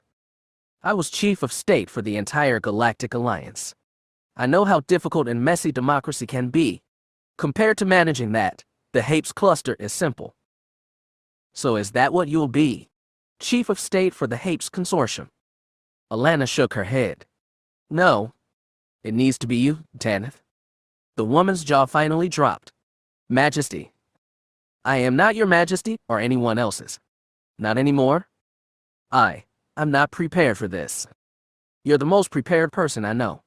You've dedicated your life to liberating Hapes. You spent 40 years planning for his future, while I was juggling the Alliance and the Jedi. If anyone deserves to guide it into that future, it's you. Alana added with a smile, and if you do a bad job, your citizens can always vote you out. To make a society like Hapes into a democracy, Tonic shook her head in disbelief, but Alana could see the thoughts behind her wide-open eyes. She was already calculating possibilities. Jagged Fel did it to the Empire, Alana said, and Hapes no longer has the retrograde elements that almost undid Jag's reforms. One would almost think Sarissa, Tonic said sourly. I wouldn't go that far, but a lot of blood has been spilled to give this opportunity. We have to try something new. Tonic stared down in heavy thought. Alana waited patiently until the other woman looked up at her. At that moment, Alana could see both of Tanith's parents clearly in her face. Terran's pragmatic guile and Zek's righteous resolve, often so incongruous, were merged together in perfect union. She knew both of them would be proud of this moment. Jagged Fel didn't change the Empire alone, said Tanith. He had help. You'll have mine, Alana smiled. There was no way to know how many people attended the joint funeral of Davek and Vitor Fel on Bastion, but there had to be millions crammed into the arena. For Elia Chalk, who'd known the luxury of the Fountain Palace as a child and nothing but cramped loyalist refuges thereafter, the event had a grim grandeur unlike anything she'd experienced. For hours, mourners from all walks of life, human and alien, came to march past their glass-case coffins as father and son lay side by side. The wounds that had taken their lives were artfully concealed. Emperor Davek Fel had been wrapped not in royal robes but in a gold-embroidered military uniform, bereft of rank. Vitor wore the red armor of an Imperial knight. Both lay in identical poses with hands folded on their chests and eyes restfully closed. They lay in state for an entire day, from dawn until dusk. Elia and Hagram watched most of it from a seat on the raised stage near the coffins where honored guests had been invited to sit. This included different Happens and Jedi, as well as some figures from the Alliance, the Chiss, and other governments Elia didn't recognize. During the long procession, her eyes kept being drawn to the dais at the center of the stage. Roan and his mother Miragia were seated together on identical raised-back thrones. Unlike their dead, they'd been draped in finery that old Happen nobles would appreciate. Their faces remained stiff masks for hours, with only their eyes showing grief behind the regal facade. Elia knew the demands placed on them by their royal authority. For a time she thought the same might be placed on her as well. Now her future was entirely open. Freedom felt like a void. From the scraps of news she'd heard, great change would be coming to Hapes, and probably it would be change for the better, but she couldn't feel excited. Her return to the Fountain Palace had only reinforced her certainty that she didn't belong in her childhood home. When the sun set and the sky over the arena darkened, the procession was cut off and the floor rearranged for a funeral pyre. Those who watched from the main stage had a chance to retreat from public view. For Roan and his mother, it was their first time the entire day. If Roan was relieved to no longer have those eyes upon him, he didn't show. He didn't show anything, and the guests backstage gave him a careful berth. Elia found him in quiet hallway. He leaned his back against the wall, crossed his arms over his chest, and bent his head low. As Elia soundlessly approached, he lifted his head to look at her. "Thanks for letting us be here," she began. They'd barely talked since the fight in the Fountain Palace. "Thank you for coming," he said. "They're not going to crown you emperor tonight, are they?" "No. That's a few days away. Will you go back to Hapes after this?" "I don't know." She crossed her arms and lowered her head, mirroring Roan's position. "I already went back once. It wasn't what I wanted. Alana and the exiles are going to change things. I know. But the changes don't sound like they'd have a place for a dead queen's distant cousins. They won't hold your relative against you, not after the help you've given." "I know," She sighed. They are good changes. But I'm not sure I want to stay on Hapes. Where would you go? Elia wanted to think she'd heard faint hope in his voice. Hogram, and I have a talent. I never realized how powerful the Force could be until I saw you all in action. I want to see if I can learn even some of that, if I can use my talents for real good. You should learn. After a pause he added, I'm sure the Jedi would teach you if you asked. I've thought about that. I also thought about the Imperial Knights. I haven't had much experience with either group, but your knights seem. She trailed off. He waited, without prodding, until she said, you have a strong sense of discipline. You serve a more purpose that's less abstract than the Jedi's. I like that. It's closer to the society I'm used to, but without many of its problems. Are you saying you want to be an Imperial Knight? She took a breath. I think I'd like to try. Roan thought a moment, then asked, have you talked to Hogram about this? I did. He'd like to try also. I'll see what arrangements I can make. My mother is still First Knight. She'll want to talk to you about it. That's good. Roan remained with his arms bent and head low. Elia didn't know how much longer they had until they cast his father and brother to the flames. It couldn't be that much longer. Can you tell me what you're feeling? She asked. She waited. Eventually, head still hung low, Roan said, until a few days ago I never knew what my future would be. Now everything is decided for the rest of my life. I know. But you don't have to face it alone. He didn't lift his head and didn't respond, but she knew he felt consoled. It must have come through the Force, because she could also tell that he wanted to be alone for a little while before they lit the pyres. Elia pushed her shoulders off the wall, but before leaving she bent in and kissed him once on the cheek. What she felt in the Force was reply enough. She turned and walked out of the hallway, leaving him alone but knowing they'd talk again. Shortly thereafter they took to the stage again. The arena was packed with silent millions, and on the floor 2 bodies sat on unlit pyres beneath the starry sky. Marasia carried a torch to her husband. Roan took one to his brothers. Together, with the eyes of the galaxy on them, the Empress and her son lit 2 flames that burned fast and tall and bright.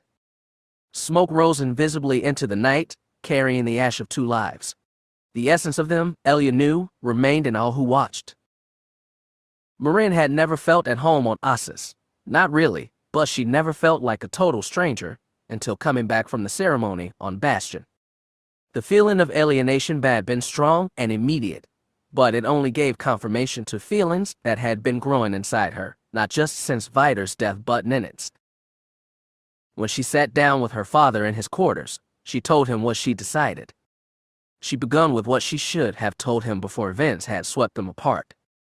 She told him about Nanette and Dorn, and what she'd done on Lorcan.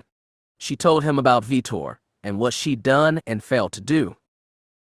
She told him about Vider's last words, not spoken but sent clear through the Force even as he faded.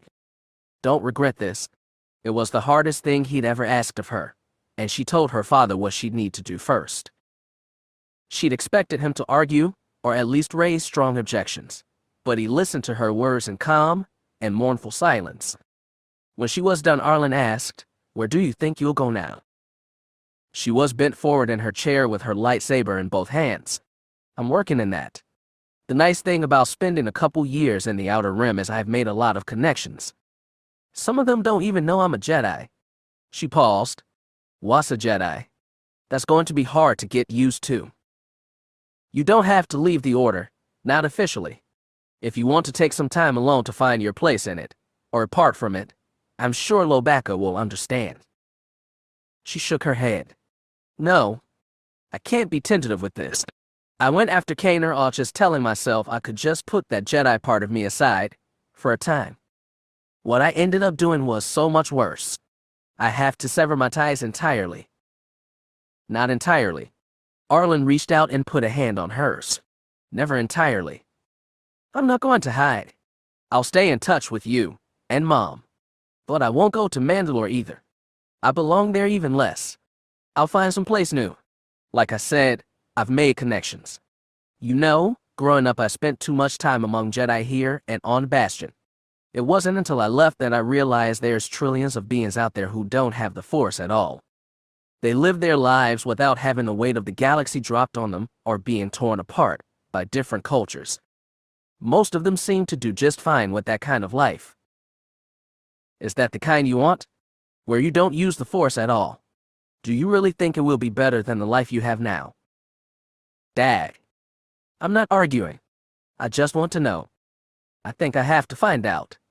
And to do that I have to commit myself. What about this? He shifted a hand to her lightsaber. I'll leave it behind. As a donation. Arlen thought a moment, then understood. He drew his hands back. You'll let me know where you end up. Of course. And I'll let Mom know too. Will you go there first? Yeah. I need to explain this in person. And then? I don't know exactly. She leaned back and looked to the ceiling. Getting this out made her feel light, directionless but free. The smile that came to her was sad but sweet. It's a big galaxy out there. I think I need to explore for a while. She left her father, taking her lightsaber with her. She started down the hall out, didn't get far. Jade Skywalker was waiting there, leaning against one wall. Looking for someone? Marin asked. I could tell you were meeting with your dad. Eavesdropping, are we? The apprentice shook his head. I went there to talk to him, but I felt the both of you. I didn't hear anything. Did you feel anything else? I'm not sure. Nat eyes her hesitantly. They'd barely spoken since Hapes. He comported himself well, but the serious injuries to his mother, combined with Vider's death, had rattled him. He was as talented an apprentice as Marin had ever met, but Hapes had been his first encounter with the dark side at his worst. What she had to do next wouldn't help, but it had to be done. Nat, I'm going to be leaving. Soon. Where are you going? I'm not exactly sure, but I have to go. He frowned, confused. Did something happen with Arlen? She smiled faintly. That's Master Arlen to you? But no, it's not about him. You've got a great master and he's got a lot more to teach you. I have to leave Ossus, Nat. I'm leading the Jedi Order. His face went blank in shock. Nat was heir to a great family, raised and trained by Jedi since childhood. Marin had been the same at first, and for her first 14 years she'd never doubted her path either. Nat groped for a response. Why do you have to leave? Is this about Vitor? Partially. But there's a lot more to it than that. Like what? And what do you think you'll do if you leave the Jedi? You're not going to Mandalore. No. I don't know where I'm going. But there's a lot of possibilities to pick from. I don't understand. It came out like a whimper. She put a hand on his shoulder. You think you're a Jedi now? Maybe you always will be. Maybe not. Maybe you'll want to find another life. Just remember that when you feel trapped, Nat. You don't have to be a Jedi or even a Skywalker. There's always possibilities. For a second he looked like he was going to cry, but he composed himself. This doesn't mean we'll never see each other again, does it? We can keep in touch once I find a place to lay low. And I can still give you advice if you need it, even if I'm not a Jedi. He nodded shakily. Marin lifted the lightsaber in her free hand. Consider this a parting gift. I heard you lost your old one. Still took down the Sith Lord, though. I guess from a Skywalker that shouldn't surprise. Nat took the lightsaber in both hands. He ran his fingers over its unfamiliar surface, and Marin stepped back so he could thumb the switch and extend his blazing gold blade. You look good with it, Marin said. He really did. Nat shut it off but still grasped it tight. Thank you. I'll never forget this. Are you? You'd better not. She gave him a playful slap on the shoulder. His eyes were still sad, but she gave an honest smile. I'll see you around, Nat. May the Force be with you.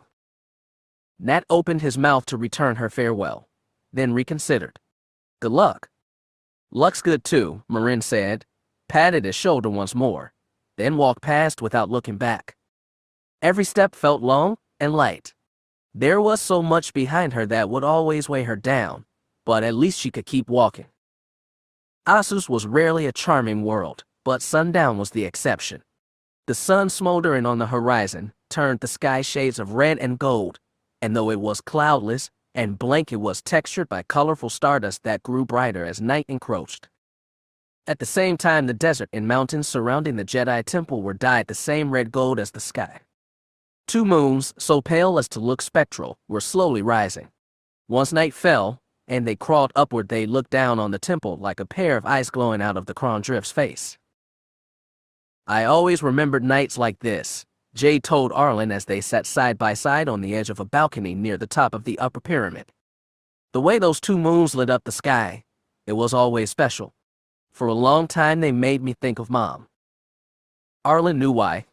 The sky had looked like that the night Jade's mother had been killed by Darth Zorin during the Sith coup on Hapes. That had been nearly 4 decades back. Now both moons were out again, for the first time since Hapes' liberation. Nowadays, Jade continued thoughtfully, they mostly make me think about Jadram and the times we went out together to mediate under the moons. But I remember this one night, maybe his very first night here, we took Warren out under the moons too. She'd only ever called him Warren since he died. Arlen didn't know if that was fully earned. At the end of it all, the Chiss had been irreparably changed from the anxious, eager teenager whose Jedi training Arlen had begun. Yet for all the damage the Sith had done to him, he hadn't been their creature. He'd not died as Darth Tyrant, and that, Arlen supposed, counted as a victory against the dark. More quietly, almost as a whisper, Jay said, I think I knew he'd been important, even then. He was unique from the start, and you just thought he'd accomplished so much, more than what he did.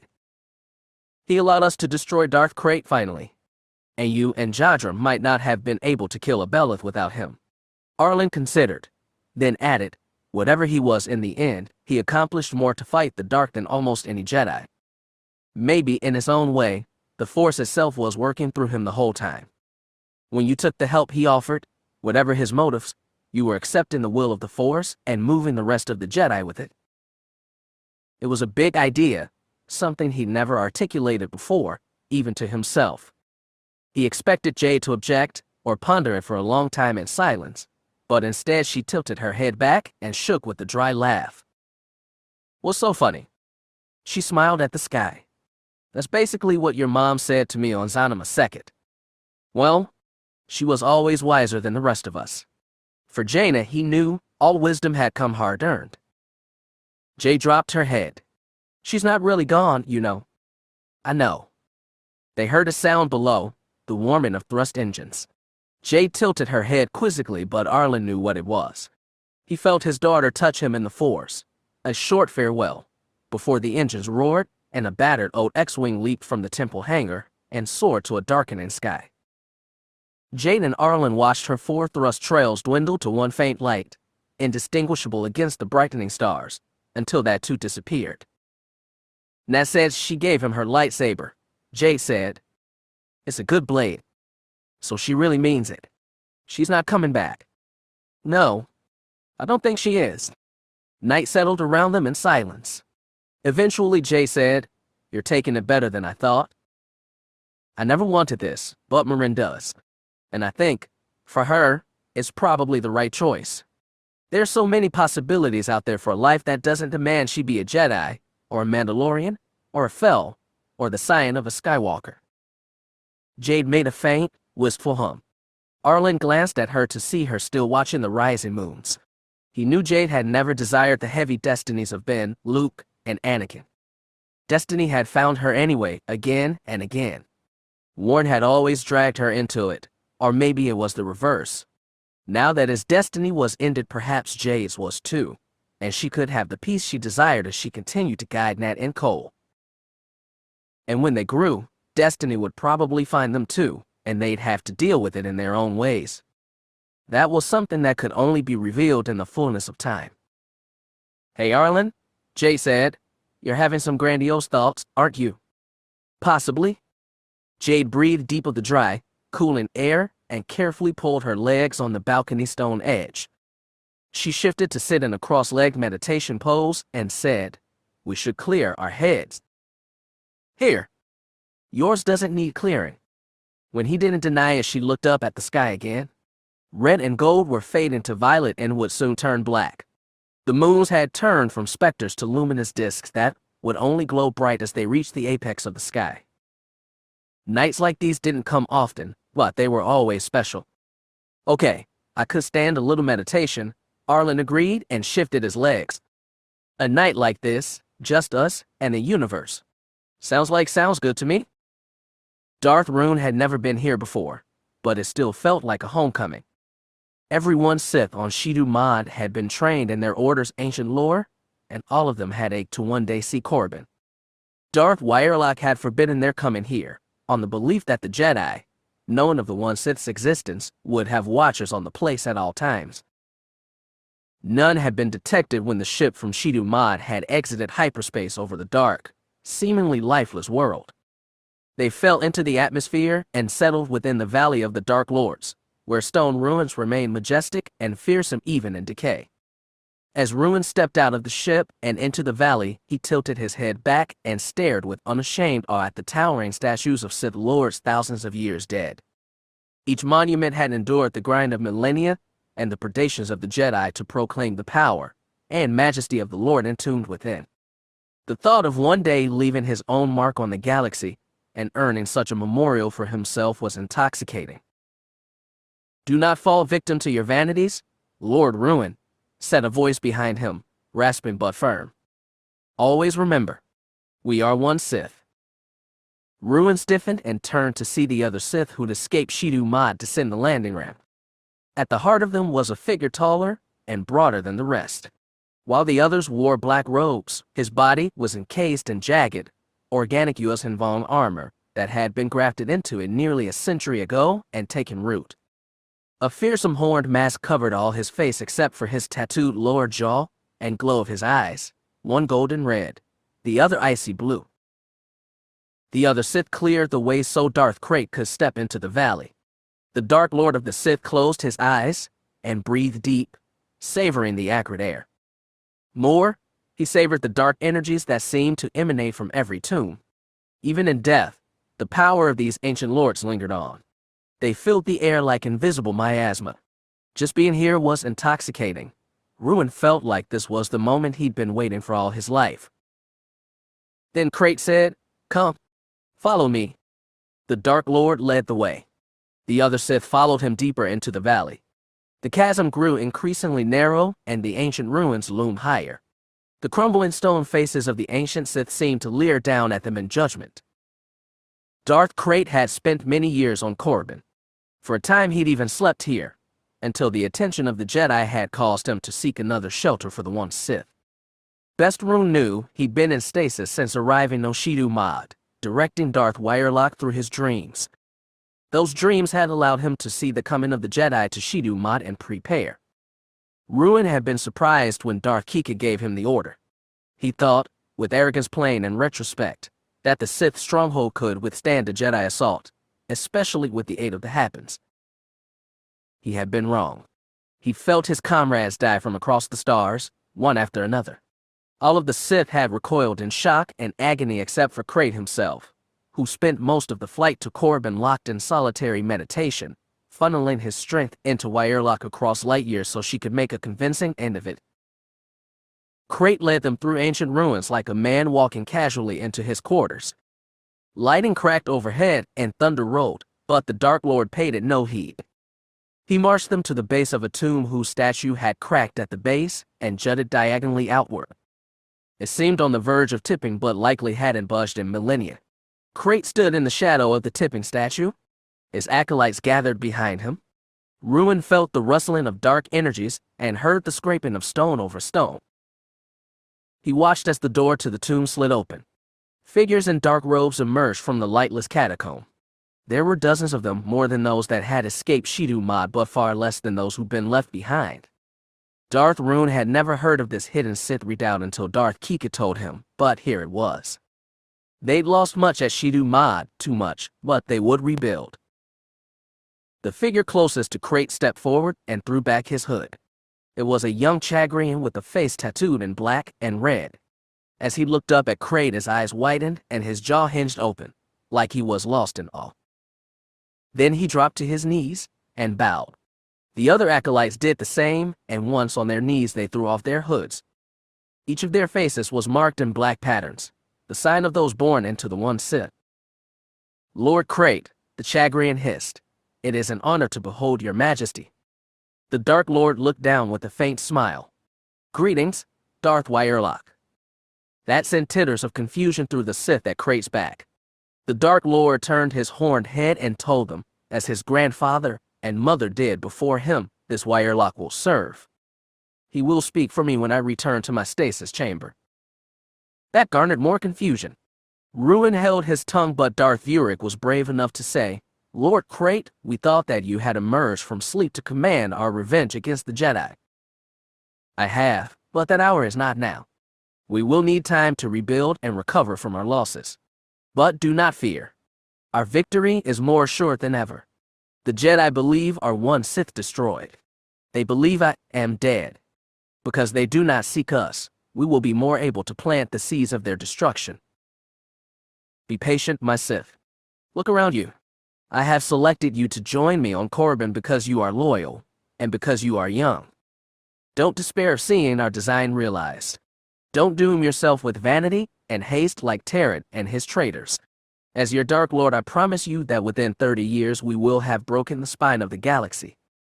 I have seen it in my dreams, and we must begin working immediately to bring it about." "Yes, Lord Crate," bellowed the new Wyerlock. The other Sith echoed the cry, and Rune joined in. Darth Vuric was the first to drop to his knees. Rune followed and bowed his head in obedience. Soon the only one left standing was Darth Crate. He looked down on his acolytes as lightning crashed overhead, as if in celebration. Their time would come. Not yet, not soon, but it would come, and Rune would be there to see it. The thought made him swell with pride, but a better pride than before. This was not a lust for monuments or personal glory. It was a celebration of what they would accomplish together. Through patience, through loyalty, through self-sacrifice if required, they would bring Lord Crate's dream about and transform the galaxy forever. That was why they served the dark side. That was why they were one Sith. Chapter 40. The coronation ceremony for Emperor Davek Fel took place in the same arena where they memorialized his father and brother 3 days before. The center stage had been reconstructed as something even more grandiose, with scarlet pillars rising in tiers and a great imperial crest, 20 meters wide, lit atop them like a crown. Posted on those high pillars were a pair of stately two-dimensional portraits bearing the faces of Jagged and Davek Fel, markedly similar for their trim black beards, dark eyes, and the stripe of white hair cutting up from the forehead. A single high-backed throne sat at the center of the stage, and when the ceremony began it was empty but luminous beneath bright spotlights. On the arena floor stood 10,000 stormtroopers, shoulder to shoulder in gleaming white robes. Music played, thunderous and grand. When they took 2 steps to either side in perfect synchronization, they opened the central aisle toward the throne. The first person to step down, it was Empress Dowager Miragia Valter Fel, cradling her husband's slim golden crown in both hands. Robes of violet shimmer silk trailed behind her, and behind the robes a line of Imperial Knights processed 2 by 2 in capes and red armor. At the heart of that line and the center of the pageant, one man among millions, was the new emperor. Roan had known it would be like this. He stood by his mother's side as she planned the ceremony and made suggestions when needed, but his imagination had never come close to capturing the majesty of it. The majesty was important. His mother had talked to him about symbols before the ceremony, and not for the first time. His father and brother had died too soon after the completion of the Restoration War and the final unification of a battered empire. The authority needed to secure his father's peace had to be swift, firm, and undeniable. A ceremony this grandiose, with millions crammed into the arena and trillions watching across the galaxy, would leave no doubt that the Fel dynasty would endure, and so would the path laid down by Roan's grandfather. Other symbols were important. The Imperial Knights, in their scarlet splendor, drew the attention of everyone and left no doubt that the Force users would be at the heart of the Empire for years to come. The deaths of Davek and Vitor were being presented to the galaxy as a tragedy, but not as a mistake. The Empire's costly actions at Hapes were being seen by much of the galaxy as an act of admirable boldness, in stark contrast to the Alliance's democratic dithering. Davek had told his people their liberation of Hapes would raise the Empire's moral leadership, and his martyrdom had sealed that. Roan would continue that, and was already planning to expand the Empire's influence in ways less costly. His grandfather had promoted a policy of victory without war, and Roan hoped he could bring it back. War had cost them too much. They were simple still. As Roan drew nearer to the throne, he looked up at the images of Davek and Jagged. The thin scars on their foreheads and white stripes through their hair had been left by battlefield injuries, sustained but survived while young. Roan had taken his own grievous wounds, though not as visible. He nonetheless added a stripe of white dye through his hair. As it had been for the first two Fel emperors, so it would be for the third. When the Imperial Knights reached the stage, they fanned out on either side. Merazias stood before the throne, crown cupped in both hands. Roan paused for a moment at the platform steps and looked into his mother's eyes. For a moment he froze with all eyes on him, arrested by the enormity of it all. Reigning for just 8 years had taken its toll on his father. At 17, Roan stood poised to rule for decades. Power was draining. Power was tempting. He was acutely aware of the anger in his heart. The Sith had stolen his father and brother, and the desire for vengeance would never go away. The Sith had been eradicated, or so it seemed, but history showed they were like the worst pests, always hiding in dark corners. Even without the Sith, there would be other temptations. To withstand them, he would need to rely on the people close to him, his mother most of all, but Treese and Morgan, the other Imperial Knights, hopefully Elia as well.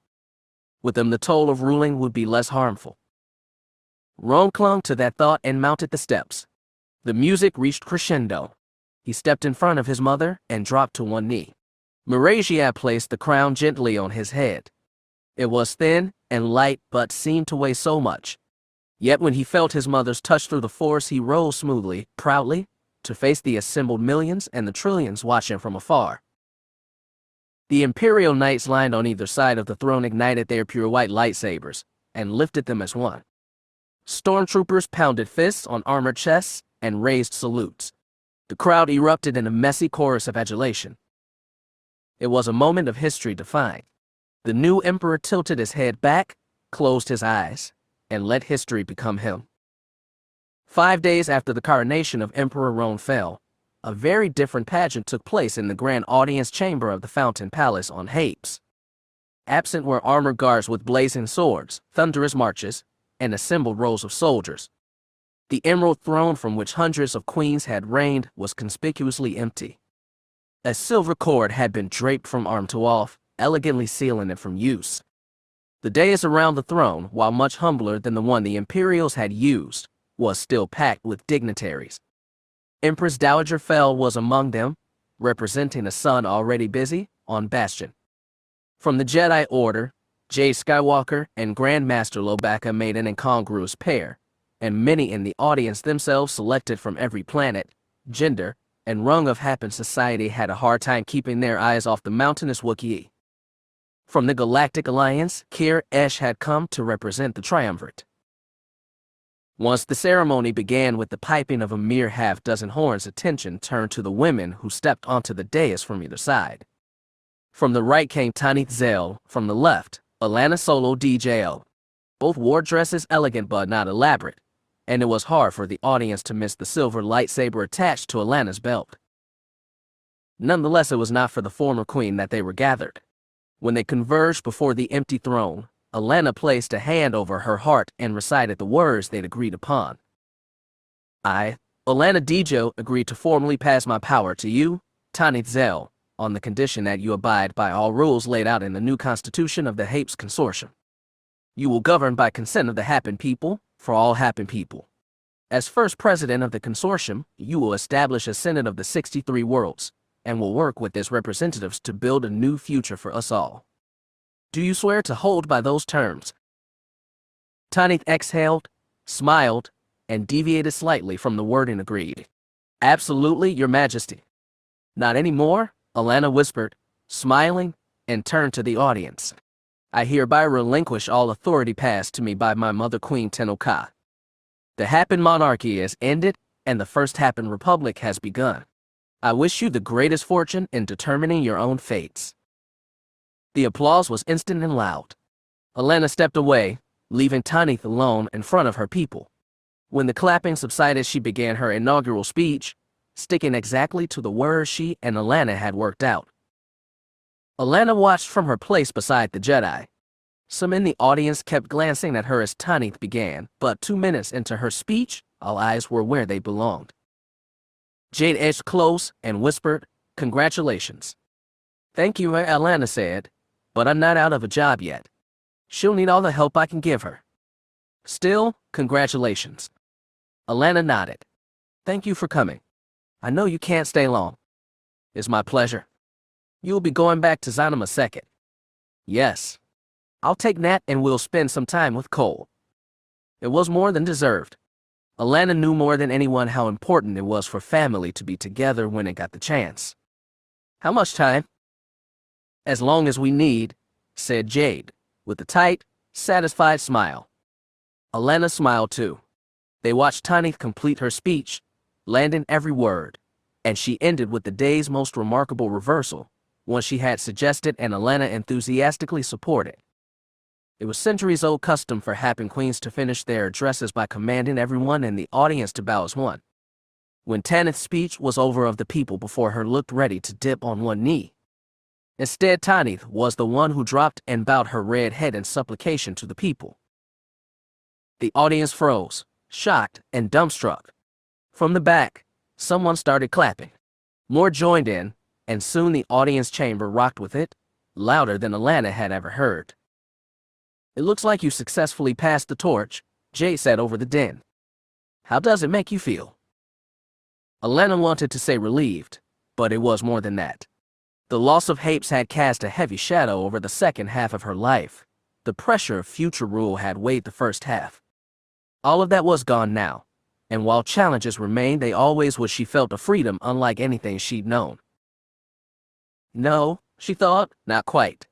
A very long time ago, when she'd been just a child, she'd escaped from the pressure of royalty and traveled the galaxy with her grandparents aboard their old, battered, extremely unregal tramp freighter. She'd been weighed by the past then too, her father's fall and death still fresh.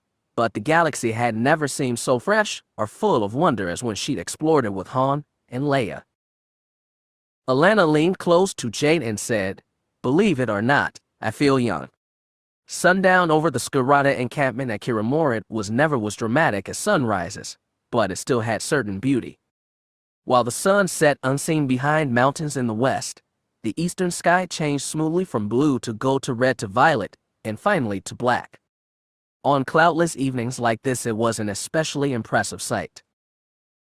It was a bittersweet thing to watch sundown from the overlook where Nenet's and Dorn's helmets still rested atop waist-high stakes. Marin stood in front of Nenet's, Tamar in front of Dorn's, and neither spoke for a while. When the sky was dipping toward violet, Tamar asked her daughter, "What will you do with her armor?" Marin looked at Nenet's red helmet. "It helped me when I needed it, and I'm grateful, but I don't think I can keep it." "You're sure?" "I gave Nat my lightsaber. I shouldn't keep the Beskar either. I never deserved it in the first place."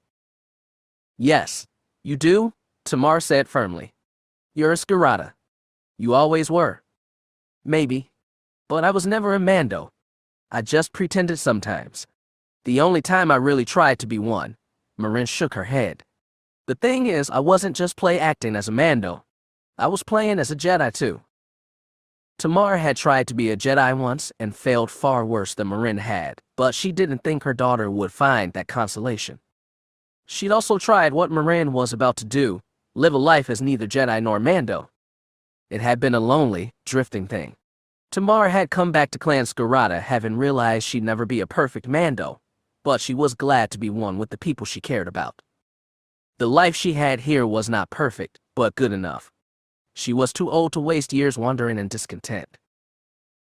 She tried to figure out how to explain this, to pass some critical guidance to her daughter. Eventually, Tamar said, "Wherever you go, don't be alone. You said you wanted to experience the life normal beings have when they're not playing as Jedi, or Mandos, or heroes with crazy bloodlines.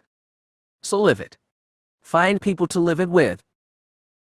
Marin tilted her head to watch the darkening sky.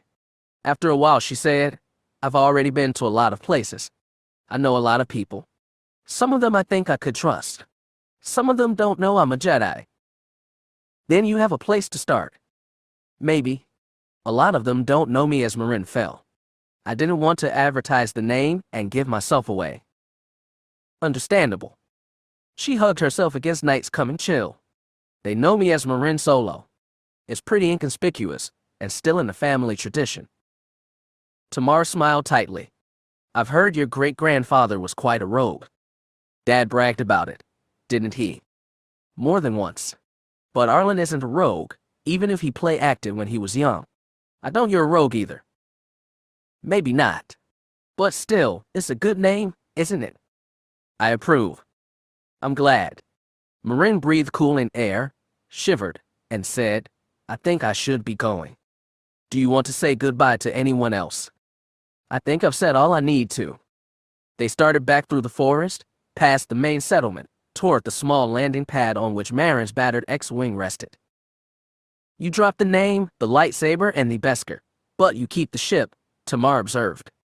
Interesting choice. Flying pieces of junk is also a family tradition. You can't trade it for something more spacious. Maybe. Give me a little time. They turned to face each other beside the X-Wing. Daylight was almost gone from the sky, and stars were peeking through violet dark. Mother and daughter embraced without words, then stepped away. Marin climbed up the ladder and dropped into her cockpit. Tamar watched as the ship rose on its repulsors, fired its engines, and soared into the sky. She remained at the empty landing pad for a while and watched the red light of her daughter's ship until it dwindled to nothing. Then she watched the skies pure black and the stars that marked 1 billion destinations. Finally, Tamar turned for the settlement and walked back to the place where she belonged. When it reached the research station in Zanima Second Southern Waste, Jade's shadow settled gently onto the landing platform. Luke Skywalker was there to see the landing ramp lower, and he rushed forth to greet his mother and brother. He'd heard most of what had happened to them in the Hapes cluster. He knew his brother had killed a Sith and his mother had been grievously injured taking down the dreaming Dark Lord. He'd expected them to look changed somehow, but they greeted him with earnest smiles and warm hugs. If anything, they seemed lighter than when they left Zanima Second. They seemed more alive. Master Vila was waiting on the edge of the platform, and Jade gave her a short hug as well. I'm glad to see the research is still going on, Jade said as Tahiri led them into the compound.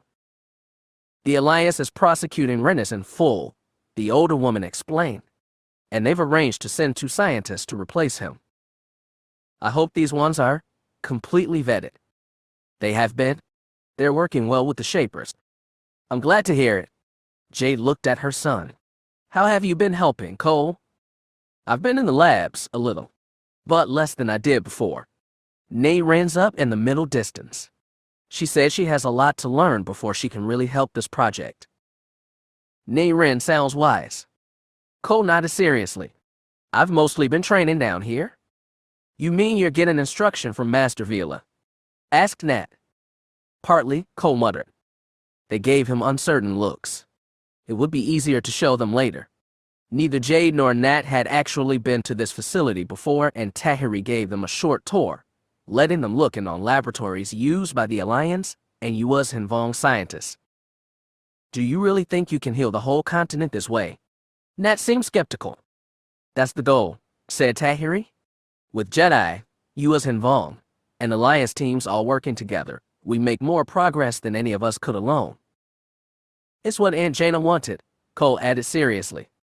Still, said Nat, we saw a lot of ravaged land. That's why it's a task that needs years and years of hard work, said Tahiri.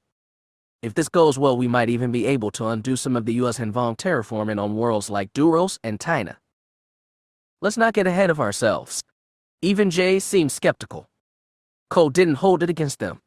He had faith in the people working on this project, but as Tahiri had said, This was a long process that would take many years. Maybe it would succeed. Maybe it would fail. As he'd said, he was doing more here than just running errands in the labs. After Tahiri completed the tour, Cole found his opening. Once she showed them the ground-level gates that let them out of the compound, Cole led his mother and brother over a few dusty ridges, taking steps as long as his 11-year-old's legs would allow. He could feel confusion from both Nat and Jade, but he didn't lead them far. 3 Skywalker stopped at a trough between 2 ridges. It was a place Cole had scouted a few days before their arrival, and after bending low and clearing away some of the dust with his bare hands, he uncovered what he was looking for: a stout, gnarled tree stem jutting lonely out of parched earth. "Something's growing in this place," asked Nat, surprised. "It's stubborn," Cole agreed. "There's a lot of them here. Boar from older seedlings that didn't take.